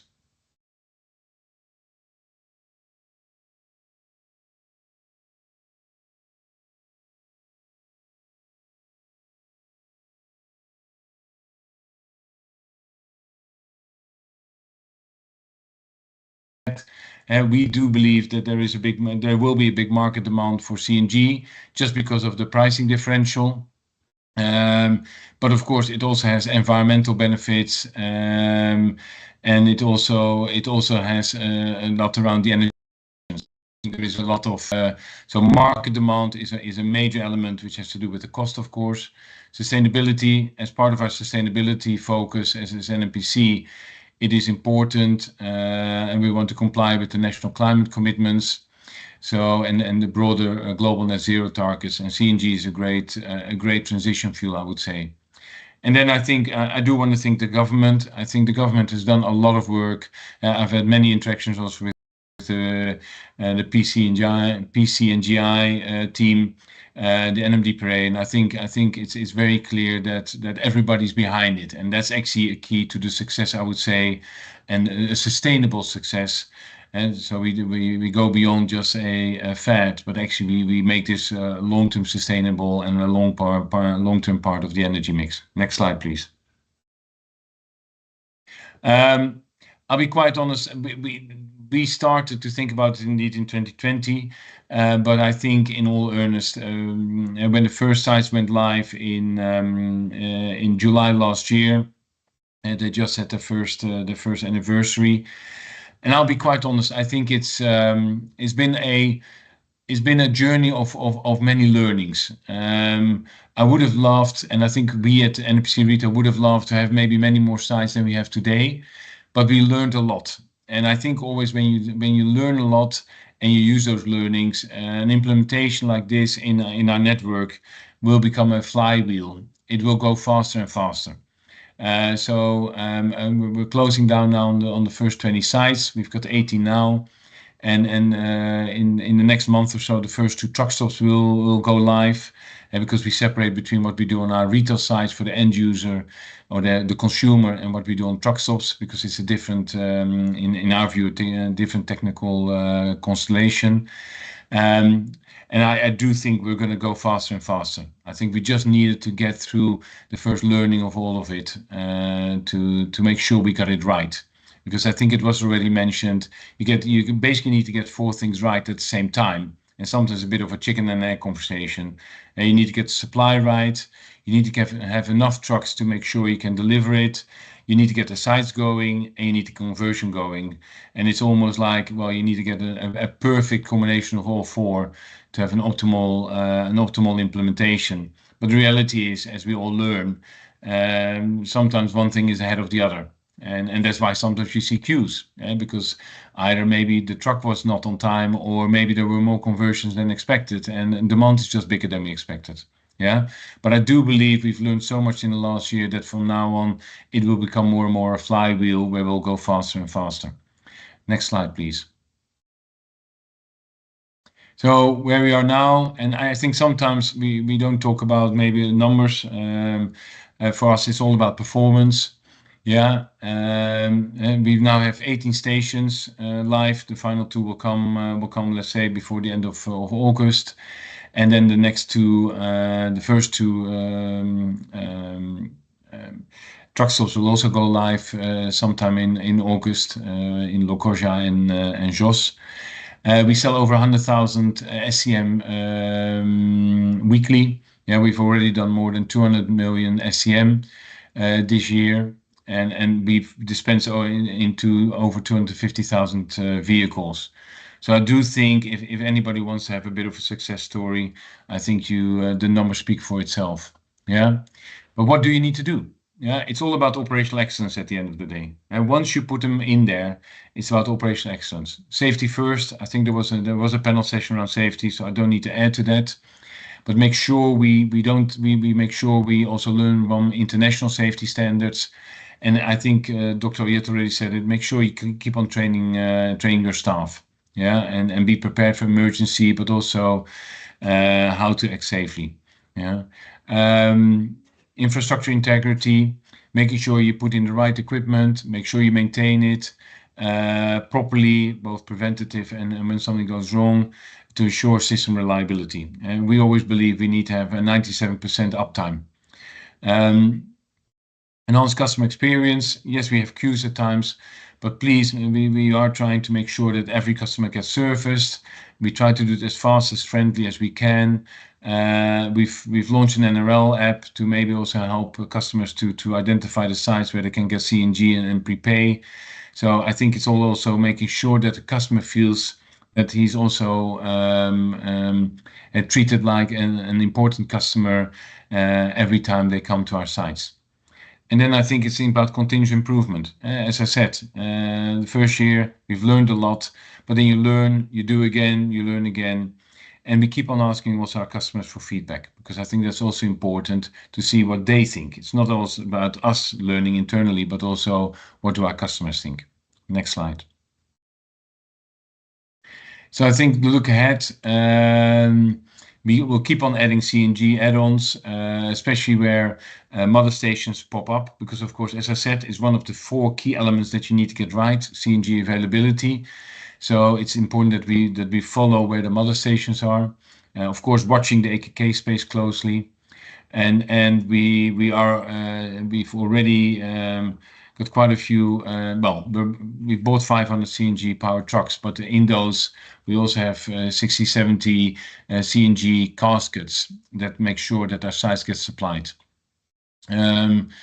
Partnerships, it's important that we keep on working together. I think it's always one of the key things that we collaboration, so you know from each other what you're doing and you can help each other, be it with the NMDPRA, being it with the PCNGI and the Mobility Gas Joint Working Team, but also local authorities, just to make sure we don't, and we actually avoid either things that would slow us down or things that could potentially hinder us in the future. And then capacity building, keep on training, I think, and safety reinforcement, both for distribution and handling, because that's what we can control. Of course, and I think it was already said, you need to make sure you got proper installation conversion centers that know what they're doing and that they install the right equipment and that the technicians are properly trained. But we need to do the same in our distribution and handling and the customer service. So we'll keep on training people to make sure we give everybody a safe and a good experience. Yeah. And I think it was said in some of the other papers, there's a huge opportunity exists. I think less than 5% of the vehicles in the country are converted. So I do believe that the 1 million that has always been talked about is only a beginning. I don't know where it will end, but I've seen the scenarios that were presented also today, and I've seen them in the past. And let's see where we end up. But let's try to make sure we convert as much as we can. We do it safely. We do it with purpose. And then I think then Auto CNG will be a great addition to the energy fuel mix in Nigeria. I think I've done it, maybe not in 5 minutes, but I think I've done it as fast as I could. I think this was the last slide. Thank you very much.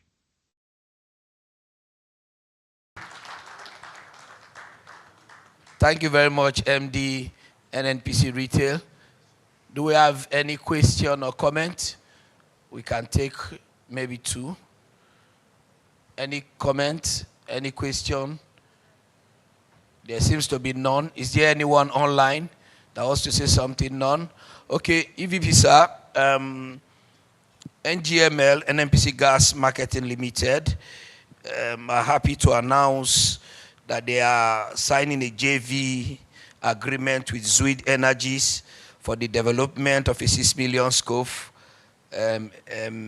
CNG/LNG facility. And it's my pleasure to invite an engineer, Kwaji Peter, from NGML to come speak to the project. You have 2 minutes to speak to the project, and the signing ceremony also another 1 minute. Thank you very much. Thank you, Chris.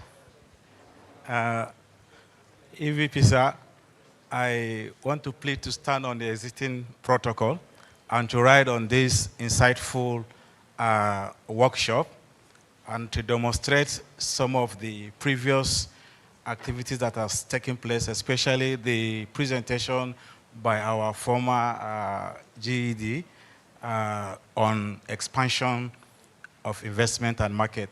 NGML and Zuid Energy Limited have, as part of strategic drive to expand market and distribution of natural gas across the corridors of the country, have agreed to execute a UJV agreement that will give rise to the development of 6 million scope CNG facility in Ajaokuta and 40 million scope for LNG. To perform this, I invite to the stage my MD, ably represented by our ED Finance, in the person of Mr. Ismail Mijinyawa, and our company secretary, Dr. Deborah Usman, as well as Mr.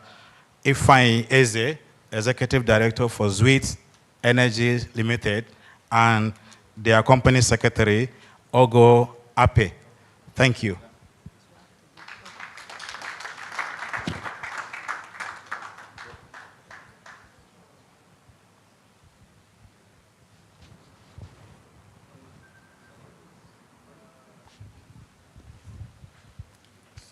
So this is mini LNG or CNG?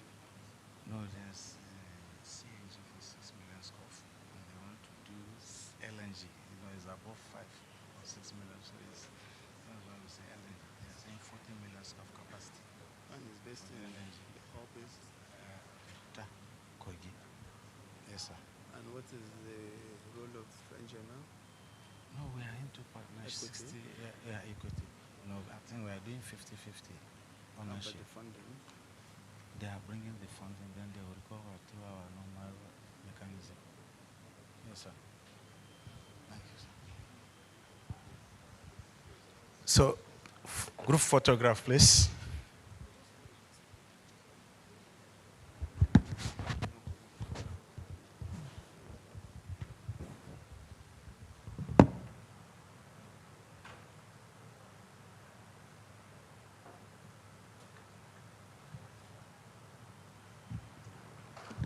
Thank you.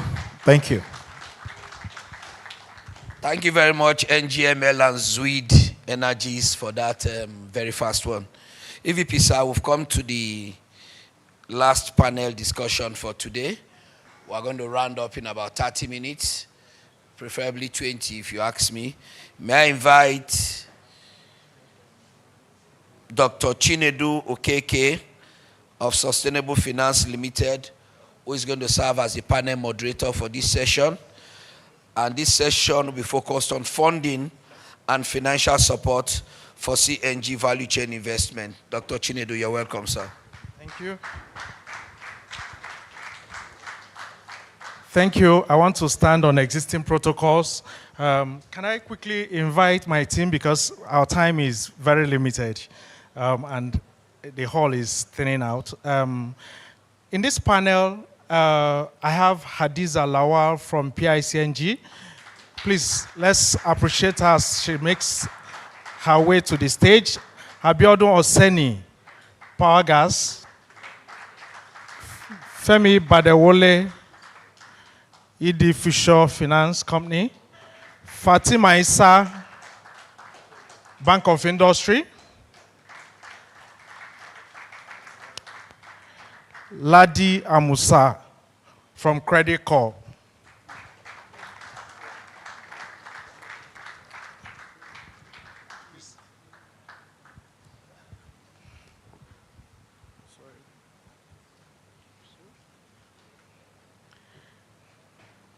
Ladies and gentlemen, you will agree with me that every discussion about development, gas, infrastructure, everything in the value chain depends on finance.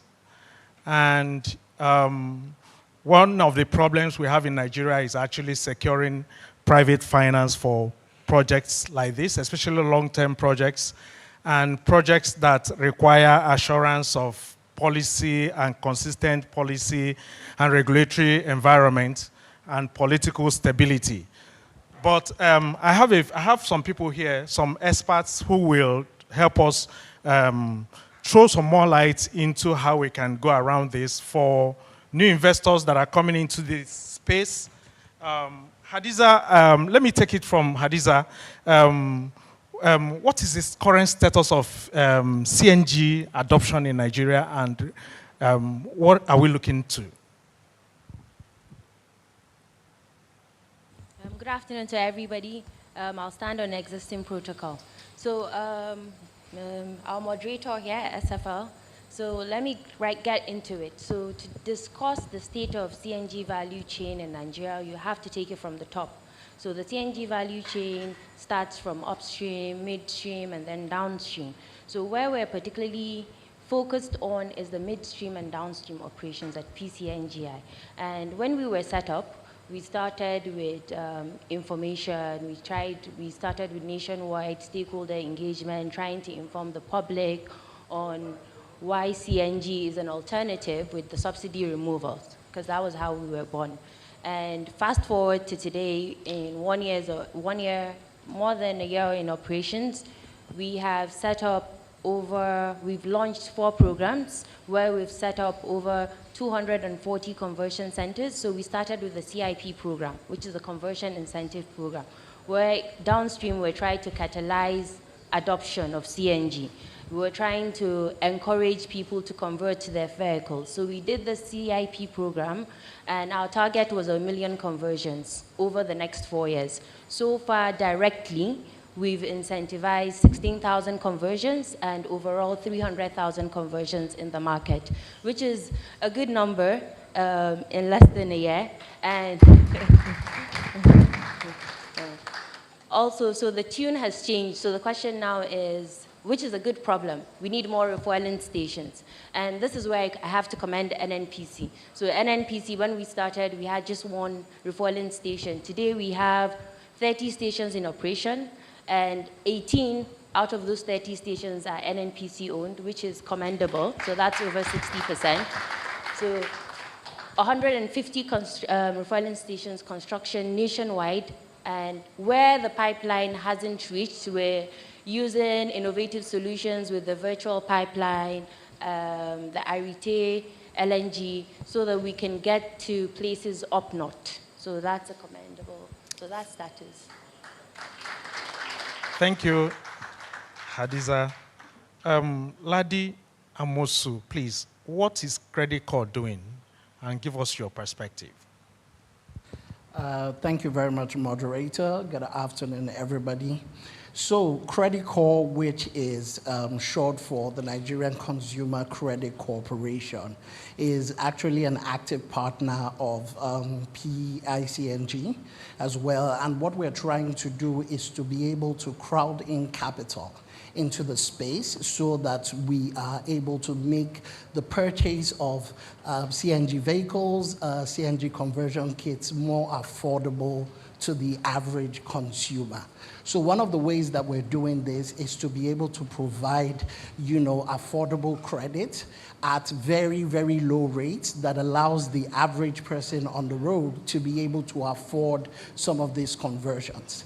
Right, so credit-backed financing is one of those ways. Another way that we're doing that is to also be able to de-risk the space where you have the opportunity to be able to bring in private capital. So, for example, you have a situation where Credit Corp recently just launched one of our portfolio companies that we own in collaboration with the Bank of Industry, with NSIA, called the National Credit Guarantee Company.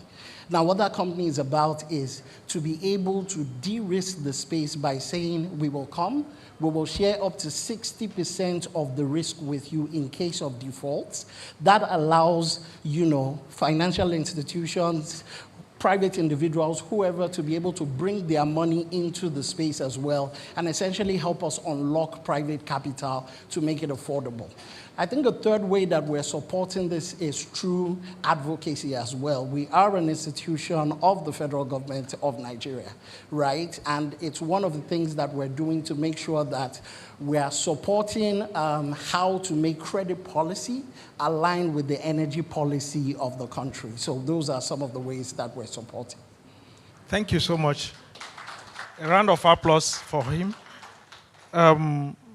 Before I go to Bank of Industry, let me get a perspective from an investor who has gone through the challenges of securing finance and has been able to weather the storm. Abiodun, please, can you give us, for an investor who is here and who is looking to invest in CNG value chain, in any of the value chain, two questions. Where do you think they can start first? One.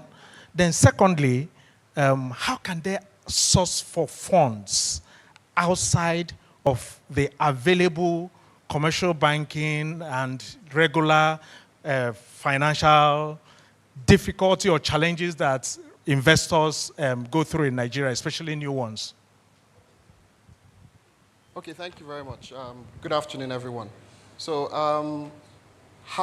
where on the value chain should a potential entrance into the CNG space start from? If you ask me, I would say it would be best to start from the last mile. That's the person who's responsible for having, the CNG decanted straight into vehicles, into, IPPs, as the case may be. Now, the reason is because that is the least CapEx heavy line of the entire value chain. And it also gives you a foothold, gives you a feel of what the market, how the market is reacting. And as you grow, you can then do like a backward integration and scale, towards, owning mother stations, then potentially, becoming like switching to like a pipeline, get a distribution zone license, or even partnering upstream to, source your own gas. At Power Gas, for example, we started as a company in 2009, and then our focus was predominantly industrial CNG. What happened was we had a partner we have a partner of a subsidiary company, CE Power, who's responsible for providing IPPs and power solutions. And then we were going around, right, looking for how to provide this solution. Then we found out that the issue was, it's one thing to have gas generators, it's another thing to be able to provide the gas. And then it just got us to, think backwards and invest in a few skids, get partners upstream that are willing to give us gas. That's a different conversation, which I don't know if I have enough time to go into, but that was a different kind of headache, but we scaled that, got the right partners, and then we started virtually distributing CNG across the zone. Initially, there's a kind of textbook example that you really don't go beyond 250 kilometers. I will tell you for free, we've taken gas for as far as to Calabar from Port Harcourt, which is almost 400 kilometers. We are speaking to certain farms in Niger State, and we're hoping to move gas all the way from Ebede in Delta State up there, pending when our Jakuta, which is our 5th mother station, comes upstream for us to move gas up north. So for us, for me personally, I would say that, on that value chain, just start from, where you can receive direct receivables from your customer. Because for the rest of the players, it's a longer commitment. It's you sign up for GSPs into 10 years, and then you also need to commit a lot of funds to it. Now, your second question was, how did we get funds? Interestingly, for one of our plants, for one of our companies, it's called Power Gas Ebede Limited. It's situated in Ebede in Delta State. We have equity partners on that project, AP Moller Group, and how we did that really was the fact that back then when we started compressed natural gas distribution, the market was very nascent. It was fresh. It was novel, right? Of course, there was NIPCO, who had a solution more targeted at NGVs. That's the natural gas vehicles. But we were looking at doing more of an industrial haul. So we had those huge skids, the 6,500 SCM per skid, and we got like so many of them.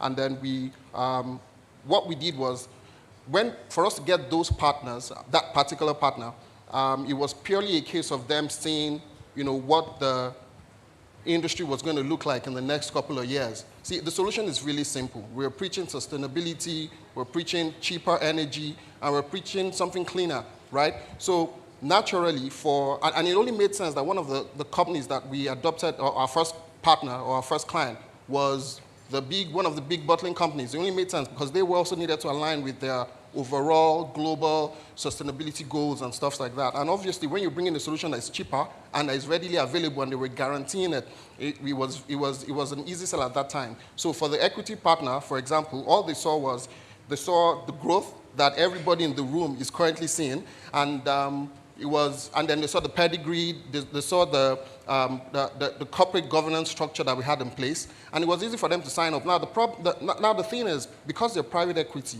they won't be here forever, right? They can only sign up for a couple of years. And so you also need to have the right kind of exit strategy for them. So as it is now, we are even potentially looking for new partners. And that's why we are always happy to be at events like this, partnering with NGML, NNPC, and everybody. Okay, interesting. Some of you may not understand what he was trying to say because his funding, the initial funding, came from private equity. And private equity, one of the characteristics of private equity investment or funding is that it's longer term. Unlike the regular commercial banks that will give you 2 years, 3 years to pay, when your gas pipeline is going to take you 10 years to construct. So there is always a mismatch with the tenor of the loan with the projects you're going to do, especially in a long-term project like this. So Future Finance have been providing short-term financing for the retail part of gas value chain. Can you tell us your experience and what do you think we can do to secure longer-term funding for people who are playing in this ecosystem? You understand that beyond those retail people, the next category of people will require long-term financing. Please. Thank you. Firstly, what I want to say is, as regards the tenure of these facilities, typically in Nigeria you have funding provided between 2 to 3 years, and the longest funds available are provided by BOI, which is 7 years, right? In a bid to increase that tenure so that there's no longer a mismatch, we need to have some form of government participation and intervention where those tenures can be more flexible and the requirements are less stringent. So once you have requirements being less stringent and tenures being more flexible, then the companies themselves have to build capacity, right? Look for how to increase their own expansion and see how we can bring in equity into the business. Once there's equity into the business, then whoever is providing that level of finance is more comfortable in having a longer tenure. Another thing you have to look at is the pricing. So if you, for instance, want a loan of 10 years, right, and the interest rate is 9 to 10%, that tells you that in 10 years' time, you are paying double your principal as interest. So in order to reduce that, stakeholders have to see how they can bring in their own level of equity into the business. Thank you. BOI seems to be the bank of industry. Is a government-owned bank, and they were set up to provide funding for industries and long-term businesses, like which CNG happen to fall into. BOI, do you people, and recently we are aware that you received sustainable financing for sustainable energy, and gas happened to be under that category. So can you give us an idea of what your plans are for this sector and how we can leverage your funding? Thank you so much. Similar to the other funds that we have, you know, it's very easy. You come into the bank, you give us your business plan, feasibility studies, you know, everything we need to look at your application, and then, you know, every business is different. We do have the general terms. Our percentage is between 9 to 12%.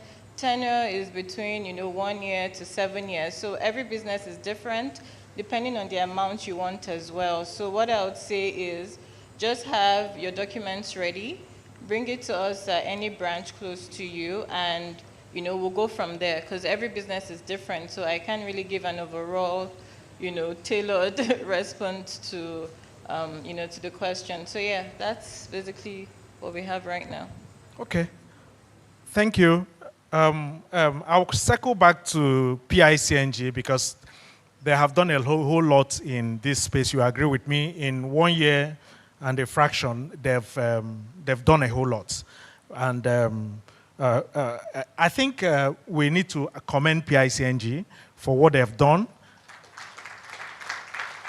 And I'm aware that their plan for the future is robust, and they are attracting the right partners. Hadiza, please, can you let us understand in this Auto CNG value chain? I understand recently you did diesel retrofit program recently, and you've been doing CIP, that's incentive program you mentioned for taxi drivers and commercial vehicles. What are we looking to in the future from PCNGI? Okay. So let me start by saying why we've been really commendable is now with PCNGI, you have a one-stop shop. So one-stop shop where we're able to drive the Auto CNG adoption within the country. So we're working and collaborating with the likes of GACN, we're working with NITT, we're working with NADDC to try and upskill as well as encourage partners into the sector. So we work with, so when we deploy the mobility assets, we also work with the unions to ensure that as we deploy these assets, the economic savings that comes from the CNG is translated into discounted fares for the masses. Because at the end of the day, what is the end goal is to have a subsidized alternative with PMS removal. And that is exactly what we're monitoring and ensuring that there's benefit for Nigerians.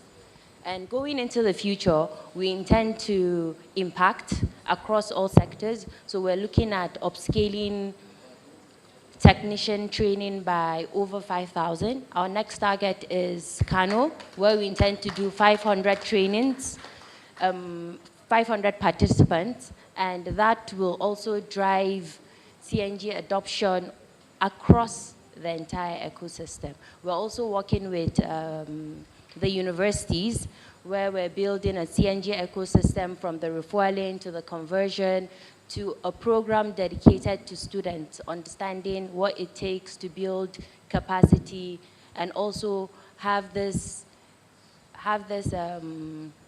assets localized. So right now we're depending on importation, but in the near future, we intend to localize production of the CNG kits as well as CNG cylinders.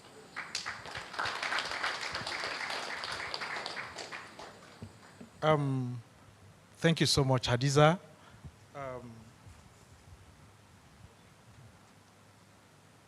Abiodun, please, I'd like you to give us an idea, just give us some insights about, because every finance person, every bank, every lender is looking at risk and how those risks can be mitigated. Even the financial institutions that are here with you, while they are answering questions in their mind, the first thing they think about is risk. So how can we, for new investors and even existing investors, how can we start repackaging our product, this our gas CNG product, to appear less risky, to be more attractive to the finance institutions, so that they can start adopting it and creating products that fit into, as one of their products that they sell and advertise for people to buy into? Okay, that's a good one. Look at it this way. The market needs to grow, right? We need to, and PCNGI has done a fantastic job, just preaching a gospel that initially we had to go from house to house, door to door, company to company, to converse, to switch to a cleaner and a cheaper fuel. But with all that being said, depending on, even on the NGV side, that job has pretty much been done. Like we hear of testimonies. In fact, if you go outside, there's a video playing at the PCNGI booth, about some, either the taxi drivers. In fact, there was one I was mentioned yesterday about the Bolt guy, who for the first time, he's able to not, ask for his urgent 2K from friends, but that itself is the kind of testimony that will drive growth in that region. People will see the value of switching to a cleaner fuel. The conversion cost and the kits and stuff like that, PCNGI is wisely handling, and so that itself is an incentive for people to switch, and it's going to be, and that works for itself. Now, CNG itself, for me, stands pretty much in the sweet spot between pipe gas and whatever the options are on the other side, because if you have a pipeline, and as long as there is a guarantee of pressure on those pipelines, you can be sure that you are sitting comfortably, and thank God for NGML, At the same time, right, what happens is, for an investor, what's exciting to you in any space is the fact that there should be off-takers. You really don't want to invest. Even yesterday, Prof was talking about how, nobody wants to invest. It would be tricky to get BOI loan, for example, to lay pipelines and then wait for the market to grow, and so that then you can start, recovering your cost. That is the long-term finance that is not available on this panel. She just heard that it's 7 years maximum. And then, I can imagine since when NIPCO has been laying those pipelines for the NGV growth that they are, enjoying today. It's been such a long time, over a decade.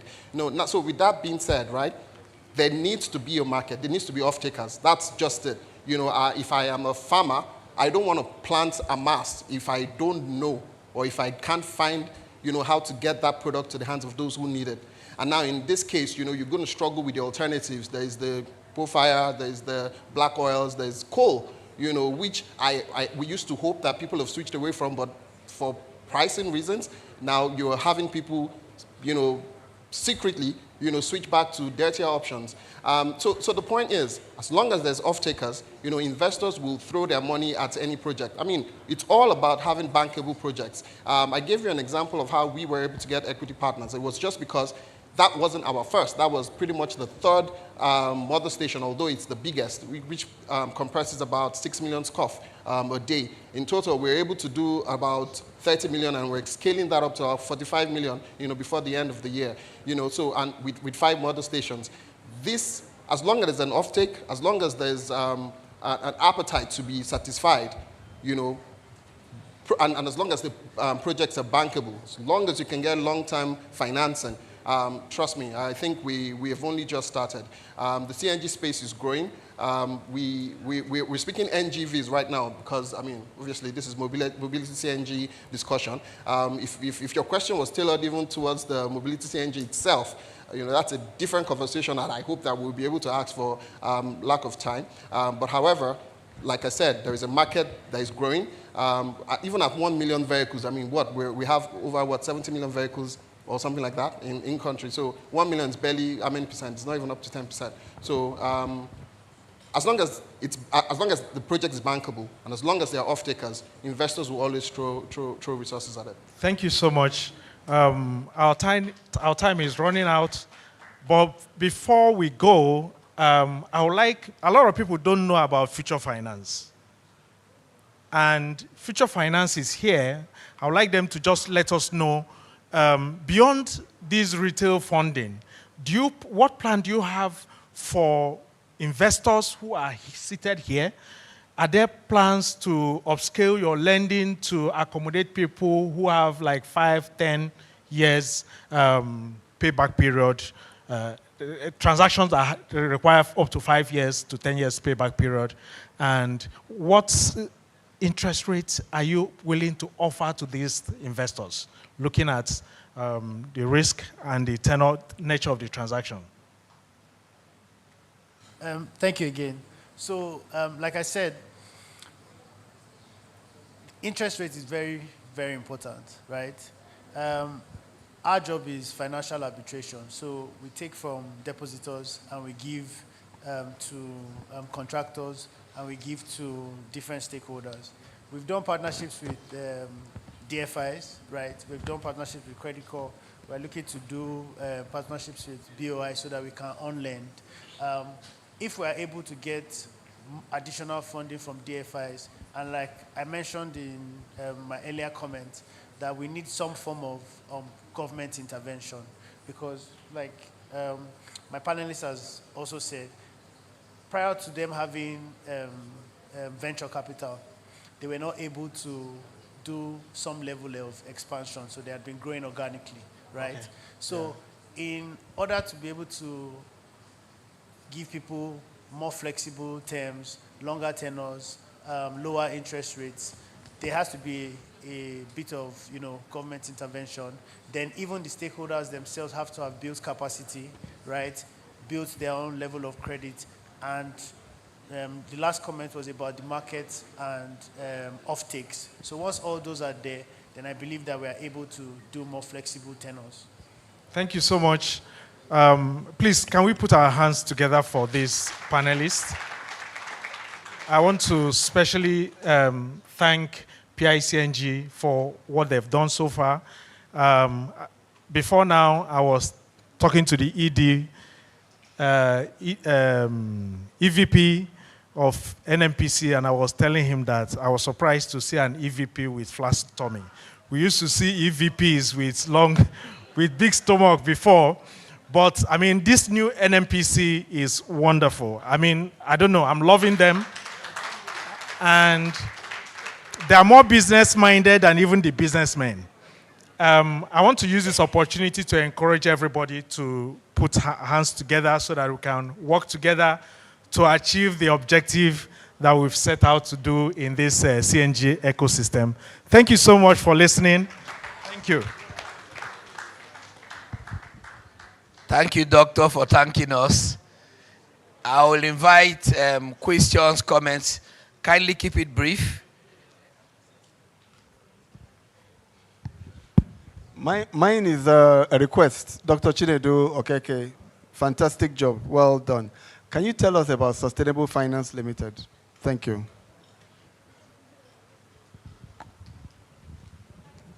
Okay, we'll just take the second one so that you can just, we have so many hands, permit me. Okay.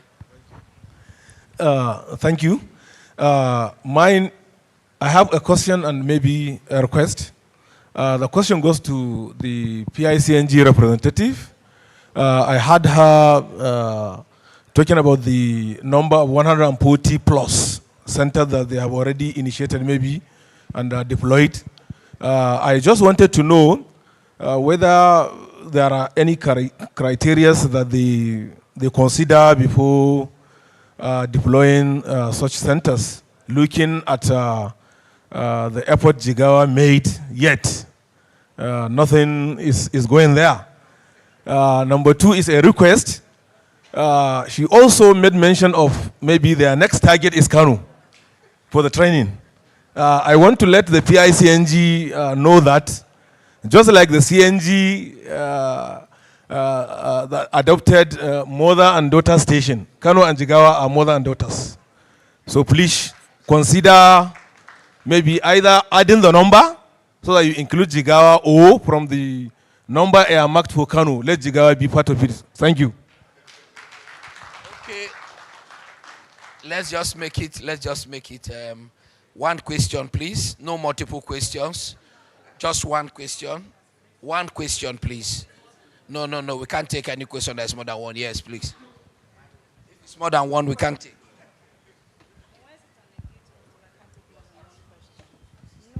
Yeah, operative being observed. My name is Engineer Frankito. I just want to send this direct question to our rep from the PCNGI as part of our presidential encouragement. Aja Adizalawa, I'm actually directing this question to you. Please, is any way, because we've heard a lot of how the government is actually encouraging this whole process, is there any way maybe you can add to your own schedule by way of we trying to improve on sea transportation on the CNG? It's going to go a long way. We've heard a lot of things about safety concerning the transportation and all. But if you ask me, the common person knows that most of the transportation we're dealing with now is through roads, through trucking. But if we can encourage more of our sea transportation, we're taking this product from one port to another and developing the port system as a way of transportation. I tell you, Aja is going to go a long way encouraging the business, because I've listened from everybody speaking this morning on the safety and all. And why I'm saying this, I want to give you a practical example of what happened. There was a recent thing that happened. Yeah, I'm trying to be very fast. I'm sorry. I'm very, very fast. There's something that happened in Lagos, in Ikeja, close to Lagos Ikeja Hotel. The blast that happened, and a lot of people were attributing it to a CNG truck.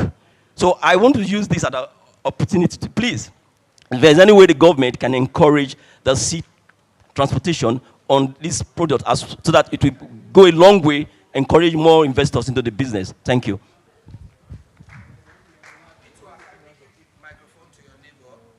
Please, I beg you, we don't want multiple questions. We are pressed for time. Just keep your question, one question. You can write the other ones. We'll get them to answer you after this time. Just one question and make it brief. Thank you. Okay, all right. Thank you very much. I'll make it brief. I want to start by commending PCNGI on their drive for sustainability, and also which is including students, you know, and engaging the youths, and also, in fact, very importantly, domesticating conversion kits in the future. That's very important. So for me, the question that I have is the human nature has a value for a thing that they have paid a price for, something, anything. And with these free conversion kits, are we achieving the aim for distributing these free conversion kits? I would assume, because if you do, the science of human beings is still very much in play. There are some of these, especially the green cabs, some of them have gotten these kits and have sold them. So because he's even struggling to eat in the first place, and he says they came and put something in my trunk. So what am I doing when somebody can give me 200,000? And that is on an amount that is maybe 4 times lower, you know, than the price that you gave it. So what are you doing to mitigate this as a PCNGI? Thank you. Thank you very much.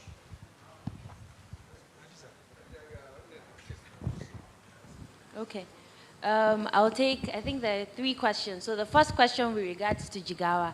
Jigawa hasn't been activated because there's no gas in Jigawa. Once gas is there, we're going to activate, because after we do the conversion, we need to calibrate and do the testing, and that requires gas. But once gas is in Jigawa, once gas is there, we're going to activate Jigawa. So it's...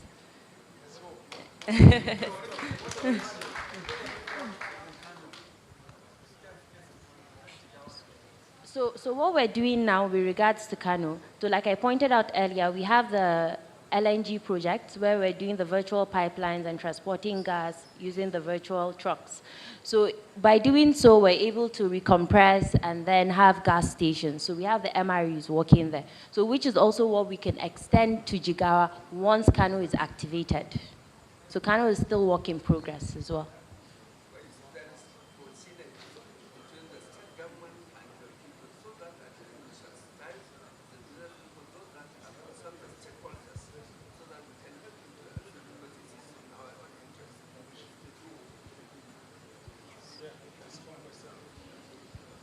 Question. So the second question, we have... So that people can benefit from what you are saying? Yes. What I say, for them to conduct their work effectively, there is need for the PICNG to synergize with the state government, especially my ministry and that of power and energy, so that we can help them to conduct their activities smoothly, and we will help in sensitizing people so that to combat to this CNG. I think we'll assist you in that. And also in response to what you have just said, like I said, as I'm talking now, in Jigawa, this conversion has already begun. We already have investors that are ready to invest, and we even got the gas available in Jigawa via virtual piping. So I can see if at least you can reach out to states, that will help and harness your processes. Thank you. So thank you. So part of our process is we have a subnational coordinator, and this subnational coordinator is coordinating directly with the states to ensure that there's conversation right from the point of when we go to set up, inform, as well as do these conversions and set up the refueling centers as well.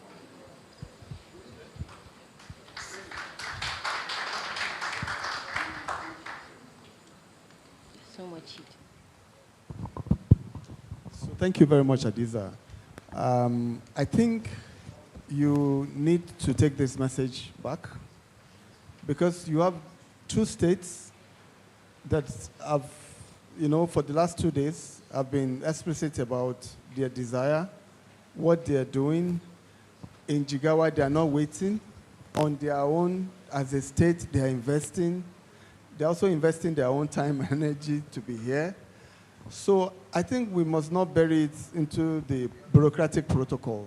So as a specific action, they have to be your focal, and you have to be the bridge to PICNG to say, look, Jigawa is ready, and you have to have a structured engagement with them on how you can practically expedite adoption in those states.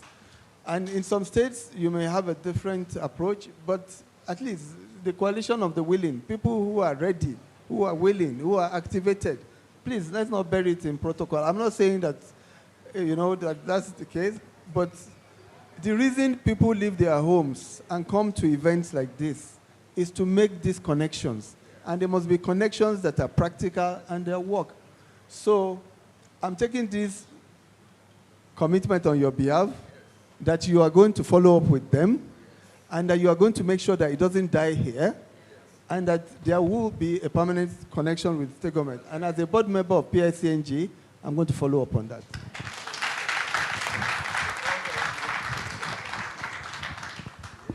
Thank you very much. Okay. Thank you very much, EVP, for that commitment and taking responsibility to ensure that gas gets to Jigawa State. And I'm looking forward to Jigawa and Kano, having gas in Jigawa and Kano State. The EVP asked me about sustainable finance, what sustainable finance does. Sustainable finance provides adoption, or rather, drives adoption for PCNG. We work with PCNG to drive adoption of CNG to the retail end. What do? We provide financing for vehicle owners who want to convert their cars to CNG. We provide, we help investors to build conversion centers. Those who are interested in going into that business, we provide funding for them. We provide funding for people who are going into even mobile gas units, providing MRUs, providing everything about CNG and sustainable energy.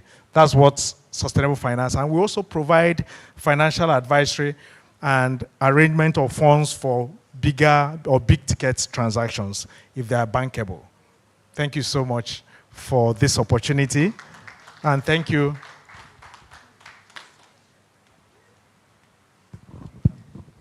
Dr. Chinedu, I suspected that this was the case because I saw that every 10 seconds you were supporting PCNG. So I've seen that movie before. Dr. Chinedu, please, you also need to engage because there are people who are looking for opportunities. They are looking for businesses to go into. And the bridge is finance. And you are that bridge. And that is the reason why we had this specific panel, so that we talk about the financing dimension of everything, which is a major enabler for participation. We say that gas is the opportunity space. It cannot be slogan. So please, I hope that you are active in the PCNG stand outside. But please engage as much as possible. Drop your card. Let people reach out. There are people who are looking for, they want to do mother station. Some, it's just daughter station. Some, it's just conversion. Some, they want to sell kits. So please, don't do it only for PCNG. Please, also engage people. Thank you, thank you, thank you. Thank you very much, sir. Okay, we'll call on the photographers for a group photograph. Thank you very much, panel members. This is very engaging and stimulating. You can see that the GED had to even speak, the EVP had to speak twice. A round of applause for them, please. So, group photograph, please.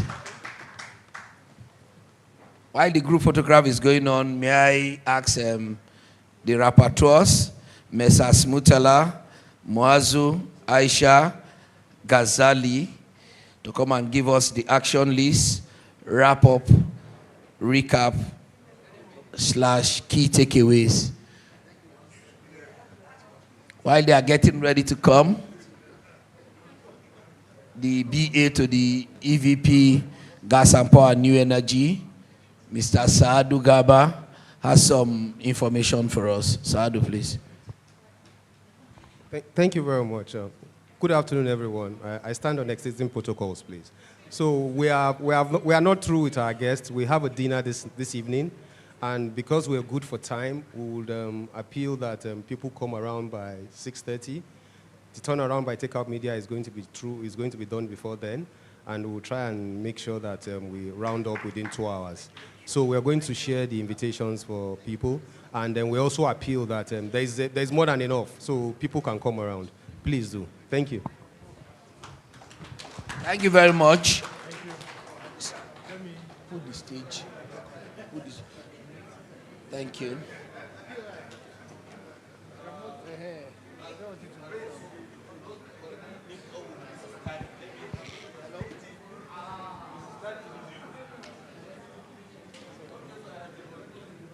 So if the rapporteurs are not ready, okay, you're ready. Thank you very much.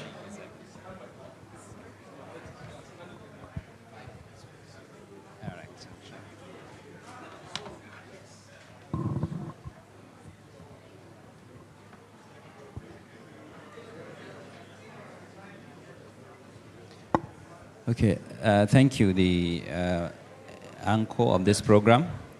I would like to stand on the existing protocol, and this is good afternoon from myself and my colleague, Mrs. Aisha Koko. My name is Ghazal Ahmad. Will attempt, that is, this session has been very engaging, and I believe that the recap would also benefit many of us, and we'll make an attempt to recap the whole program with some key takeaways, as well as the key action items, because like we have kept emphasizing, this is not all about talk. This is an operational gathering with all the relevant stakeholders that we believe can make it happen. So for that reason, we have taken note of the key action items, and we are going to track them and see them to closure. So for the recap, the program has been very exciting. As we all know, it has been about Mobility-CNG, and then we have touched the entire value chain of Mobility-CNG. The session, we had some presentations by key stakeholders, including NIPCO, who are the pioneers in the market. We have NGML, who coordinates, and also a player in the market, the portfolio manager for the gas. And then we have the regulators, you know, we have other players as well. And then on the other hand, we had 4 panel sessions. And these panel sessions covered from the gas supply itself down to the critical gap, which is the financing, and that is what the last session talked about. Now on the presentations, the first presentation we had was from NIPCO, who are the pioneers in the market, and they told us about their journey, how they began their operations in 2009, and then they have distributed about 7,000 CNG kits to encourage adoption. Those are such kind of things they have done to motivate and to accelerate the market. And then the company has expanded to 23 operational stations, with efforts going on to make it 29 stations by end of 2025. So some of the lessons learned being the pioneers include the need for national level cooperation.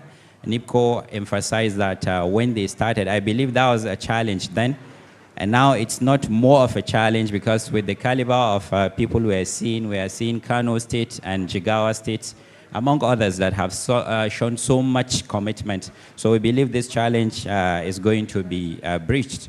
And then broad stakeholder involvement, which PCNGI is doing, NNPC is doing, and a lot of other stakeholders here. And then awareness to ensure successful CNG adoption, and also to avoid localized failures. Safety has been a concern, and if you noticed, across the entire presentations, there was special emphasis on safety. And there are so much commitment on safety. We had one whole panel session that talked about safety, and we'll come to see what the conversation was about this. After that, we had also a presentation from PCNGI. And then in the presentation, we are meant to know that the mandate of PCNGI is to incentivize CNG adoption for mobility, facilitate investment in the CNG value chain, and also regulate the industry for growth and safety. This is the core mandate of PCNGI. And then the PCNGI has also done this facilitation, enabling the market by a lot of initiatives that include about 217 conversion centers, coverage nationwide, and then distribution, acquiring of 100,000 CNG kits. And they intervene through various ways, collaborating with trade unions for transport, free conversion for public transport, and then facilitating financing for others. So these are some of the programs that PCNGI told us what they are doing to actually stimulate adoption in the market. They also gave so much emphasis on safety. I think emphasis on safety cannot be overemphasized, so it's something that kept on recurring across all the presentations. After that, we had also, there was a presentation from NGML, by NGML, and a joint presentation by NGML and NRL. And this joint presentation, the objective of the entire presentation was to ensure sustainable value delivery of CNG to the end customers. The focus is on the end customers. So, and the major levers are based on Nigeria's abundant natural gas resource, a rising cost of other fuels, PMS, like we know it, the subsidy removal, and then alignment with Presidential Initiative on CNG. And in that presentation, we were able to see the involvement of NNPC. And from that, it is very obvious that NNPC is involved across the entire value chain, right from production down to utilization of this CNG.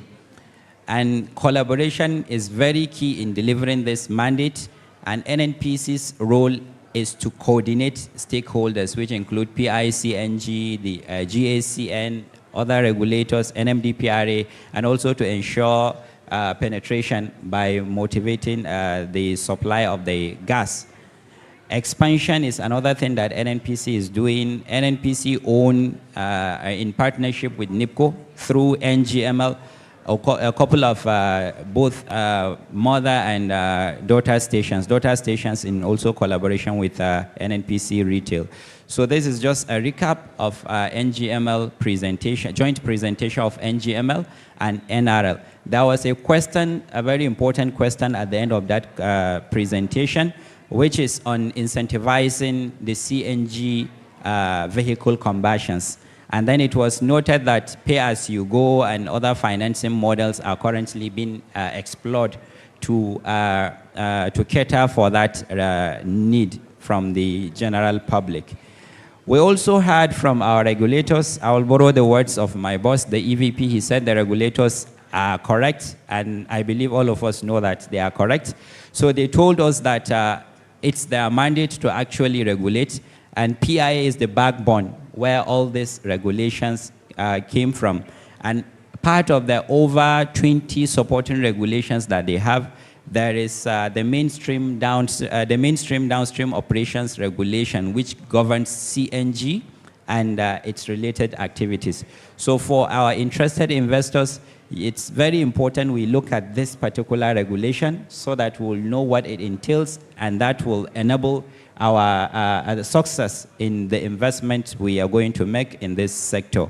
Licensing is part of the responsibility of NMDPRA, and it is required for Mobility-CNG, mother stations and daughter stations.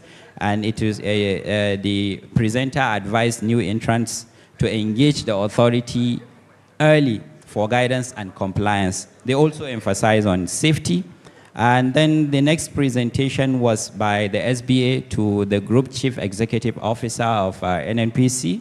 And the focus of his presentation was infrastructure roadmap for Auto CNG expansion to support food availability. That is focusing on the relationship between the infrastructure and also agricultural expansion and food security by extension to the country. So he linked CNG to food security, emphasizing the connection between energy, and food security. The significant contribution of agriculture to the GDP. It means that if CNG is gotten right, it has ripple effect. Apart from the energy security, there will also be another contribution to the GDP. He talked about the markets and the sizing, a lot of opportunities over there. And he highlighted the key infrastructure requirements, which include reliable gas supply, expansion of mother and daughter stations, especially in the key agricultural corridors, use of virtual pipelines, and then hub and spoke distribution model to serve major agricultural states and processing, especially in the northern part of the country. He talked about the market scenarios. All that was to show us the abundant opportunity and the significance of this CNG, how it can really help the agricultural sector. So after that, we have another presentation by the SBA to the Executive Vice President, Gas, Power and New Energy, NNPC. And his presentation focused on strategies for deepening auto CNG adoption. And he gave us some kind of background, global context, some data, where success stories where CNG has been adopted for mobility, focusing on the Asian market, and some key things for us to learn, and also the benefits to Nigeria as a nation entirely. Talking about the carbon emissions reduction, which will key into Nigeria's nationally determined contribution to the Paris Agreement. So he talked about this, and then the policy and market dynamics, where government intervention is needed in terms of incentivizing production, and adoption as well. He actually showed a lot of data with some analysis, which I think may not, the time will not allow us to talk about that. But to conclude his presentation, it's about the Nigeria's transition to a policy-driven auto CNG market, which will align with global best practice, balanced market and policy actions, strong customer savings, and rapid infrastructure development being the key to meeting the 1 million vehicle target running on auto CNG. That is a target. So after that, the GCEO of NNPC also graced our occasion. He joined us virtually, and he gave his remark. And in that his remark, he reaffirmed NNPC's commitment to collaborate with all government arms, all government stakeholders, as well as even private investors, to see the attainment or fulfillment of the President's CNG initiative and also expand the market. So he reaffirmed that commitment. NNPC is open and ready for business, and we are open and ready for collaboration. And if you recall, NNPC is not just saying, come and do this. We told you about the NGML, NRL have told us about what they are actually doing. They are players in this market. So, and we are open to collaboration as well. He also emphasized the focus on enhancing gas supply, scaling up midstream infrastructure, and targeting over 100 new CNG stations. Recall that part of the challenges is actually access to the CNG. So NNPC is also looking at this by investing to see the improvement and increase widespread of this station, so that the access will no longer be a key issue. A lot of things have been said by the group CEO, but because of time, that is the major message, and we'd like to move to the next presentation. The next presentation was delivered by the MD of NNPC Retail, where he presented on the topic Operational Excellence in CNG Downstream and NNPC Retail Progress and Future Plans. So in that presentation, the key points include this, that CNG is expected to play a major role in Nigeria's energy mix. We're already seeing the traction, the rate of conversion. What is missing here is the access, and works are going on to ensure that there is access. And NNPC has keyed into this, and they are also enabling to ensure this is going on. He told us about the involvement of NNPC Retail in this agenda, where we have 18 stations currently that are live, owned by NNPC Retail, with over 100,000 SCM of CNG sold weekly. And then more than 200 million SCM, that's standard cubic meter, dispensed this year, and over 250 vehicles have been served, 250,000 vehicles. This is to show us that there is really traction, and we are trying to bridge the access part.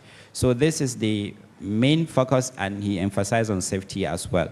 NNPC Retail aim to scale up the CNG deployment rapidly, leveraging operational learnings, technology, and customer engagement to support Nigeria's energy transition and market growth. This is just an attempt to summarize the presentations that were delivered by our stakeholders so far.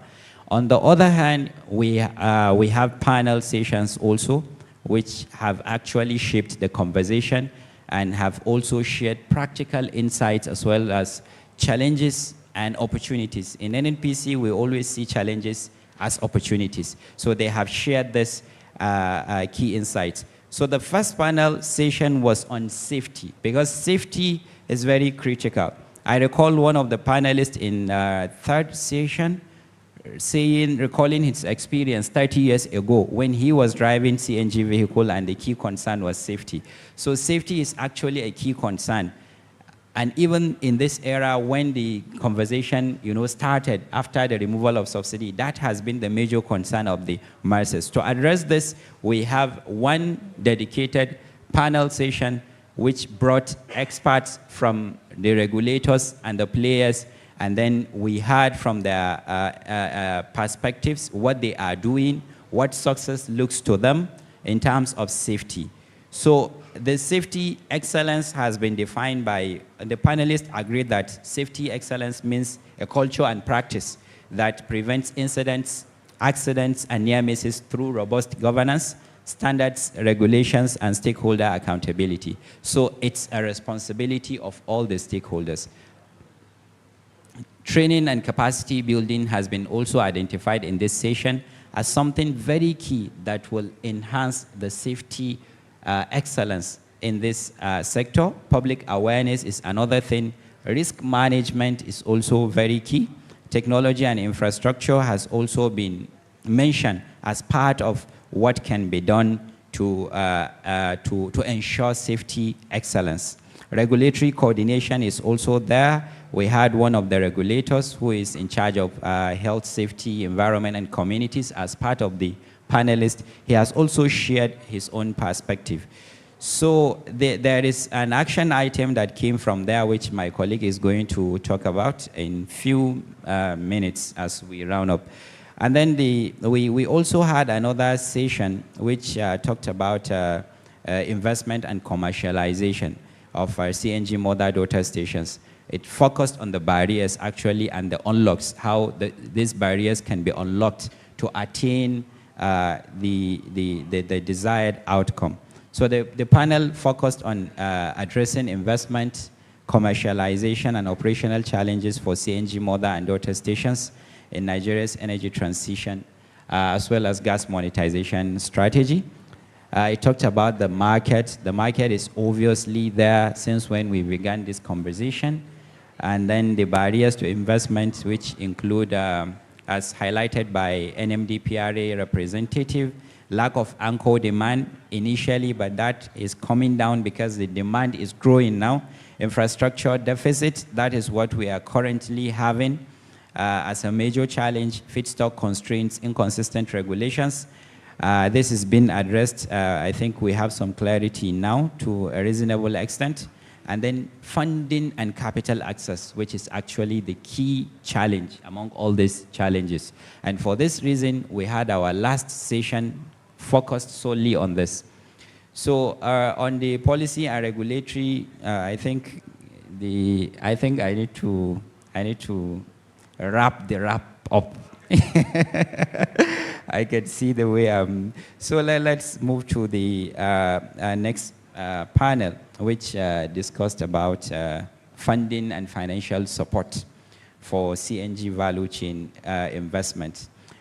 This conversation covers the current status of CNG adoption in Nigeria, the strategies, the strategies for catalyzing CNG conversions, the role of government and private sector in financing, challenges in securing long-term funding, and practical advice for new investors entering the CNG value market. Even though we are short of time, but I think this will be a major key takeaway under this panel, the practical tips for new investors. I know we have new investors here, so I'll just go through what has been shared as our key takeaway for this panel.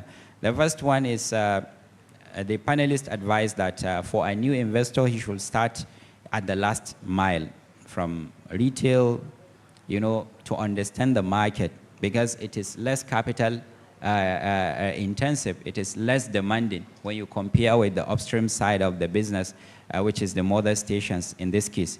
So gradually, then they can scale up into this. However, for big investors, we want them to actually start from the mother stations, because if there is no supply from the mother stations, we'll just have outlets that, you know, will just be locked up. So I think this is my own addition here. Pardon me, I'm too young to give that, but I'll still say it, please. I think for the large investors, we need you. You can take the risk, and you have a lot of larger projects. So we'll need you more on the mother stations to guarantee the supply, so that the new entrants will have the supply to the retail market. Focus on building demand and securing off-takers. That is having strong base and guaranteed offtake. That makes projects more attractive and bankable for investors and lenders. And this is something that every investor knows this. There is also advice about backward integration as the investor grows. That is for investors that started from the retail outlets, the daughter stations, they can integrate backward towards owning mother stations, and perhaps even going back to the main production upstream, perhaps. Strong corporate governance is very important. Safety excellence is something that cannot be overemphasized. It's something that is also very important. And then seeking for regulatory guidance and starting on good terms with the regulators is something very key and very important. Recall there is a dedicated regulation, and this is public information. It can be obtained on NMDPRA website, which governs CNG and other allied resources, other allied subjects. Risk mitigation by ensuring projects are bankable, have clear offtake, and align with market demand. This is what I've already said. I don't know why I captured it twice, but I think it's something very important. And this is about right time. I would hand over to my colleague, Mrs. Aisha Koko, to tell us what the action items are for today. And then by the time we will meet again, you should remind us of these action items. Let's track them and ensure that we have them to closure. Aisha, please.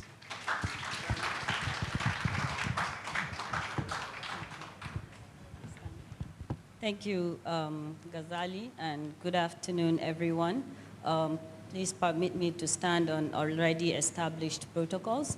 Following the wrap-up by my dear colleague Ghazali, I'll be taking you on the action items from this very impactful engagement.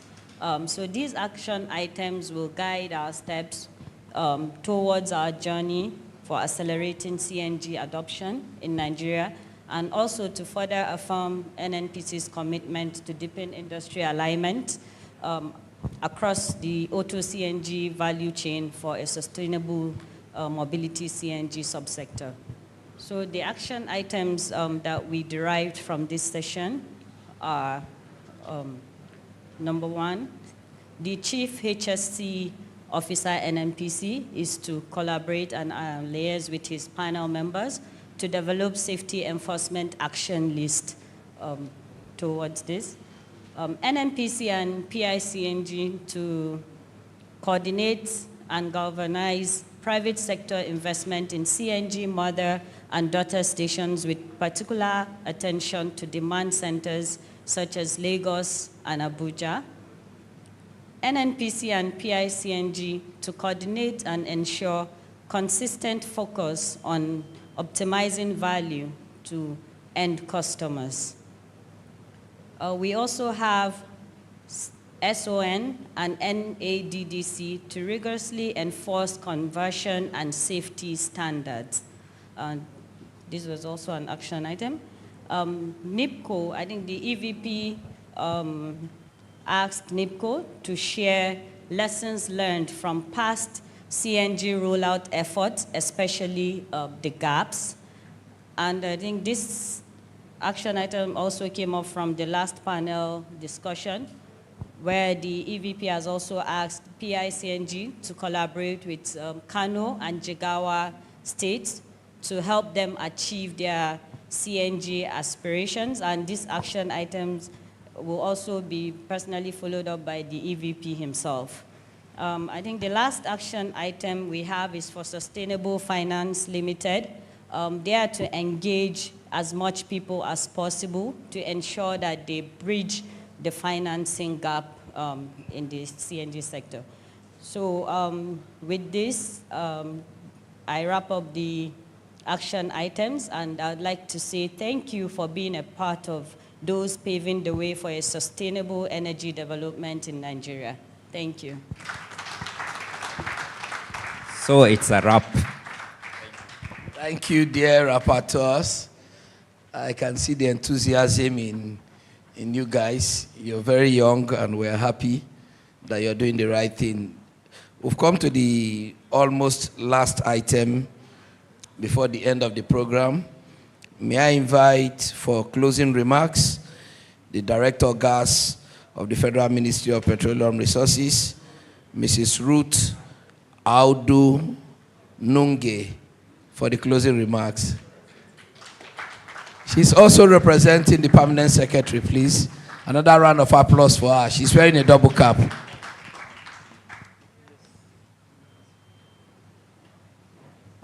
Thank you. Good afternoon, everyone. I will also ask that you kindly permit me to stand on already established protocols. I bring you greetings from the Ministry of Petroleum Resources, from management and staff, especially the Permanent Secretary, who would have loved to be here yesterday and today, but was unavoidably absent. But today he would like me to say in closing that as Nigeria advances its energy transition agenda, the role of compressed natural gas, CNG, as a cleaner, cheaper, and more sustainable transportation fuel cannot be overemphasized. The Presidential CNG Initiative has already demonstrated remarkable success by reducing dependency on petrol and offering a cost-effective alternative to millions of Nigerians. The goal today is to consolidate on these gains, address sector challenges, and accelerate the full rollout of Auto CNG nationwide. This workshop, therefore, is to provide a platform for dialogue and solution co-creation among investors, operators, and policymakers. Together, we must therefore craft practical, commercially viable solutions to ensure that the Auto CNG value chain, ranging from vehicle conversion to refueling infrastructure, is efficient, competitive, and sustainable. The Ministry of Petroleum Resources is committed to supporting this sector through policy alignment, regulatory frameworks, and enabling incentives. I remember yesterday somebody talked about policy somersaults in the sector. That's not the intention of government. Our intention is to sustain and stabilize policies that will encourage investment and bring about development. I'm sure participants will leverage on gains of this workshop, the shared innovative ideas, building strong partnerships, building stronger partnerships that will drive the success of the Auto CNG subsector, knowing where to go and also knowing what to do when they face challenges. Our vision is therefore clear, and that is to make CNG the fuel of choice for Nigeria's transportation sector, therefore reducing emission, lowering costs for citizens, and strengthening energy security. As we live here today, let us remember that the success of Auto CNG is not only an economic imperative, but also an environmental necessity. I'm confident that with the collective wisdom and expertise in this room today, we will chart a course that transforms the auto CNG sector into a cornerstone of Nigeria's energy future. Thank you so much for an inspiring, insightful workshop, and thanks for your kind attention. God bless us all. Thank you very much. Distinguished ladies and gentlemen, we've come to the end of the program. You agree with me that this CNG Mobility Workshop has been able to bring stakeholders both from the industry and the government. They've come together, they foster synergy, they catalyze partnerships, and they have agreed to harness the vast opportunities of compressed natural gas as a sustainable, cost-effective solution for the nation's mobility needs. On that note, by the power vested upon me as your MC for today, I declare this event closed. Thank you very much. My name is Etuwewe Prince, and I'm from the Corporate Communications Division of the NNPC Limited. See you at 6:30 for the dinner. Thank you very much.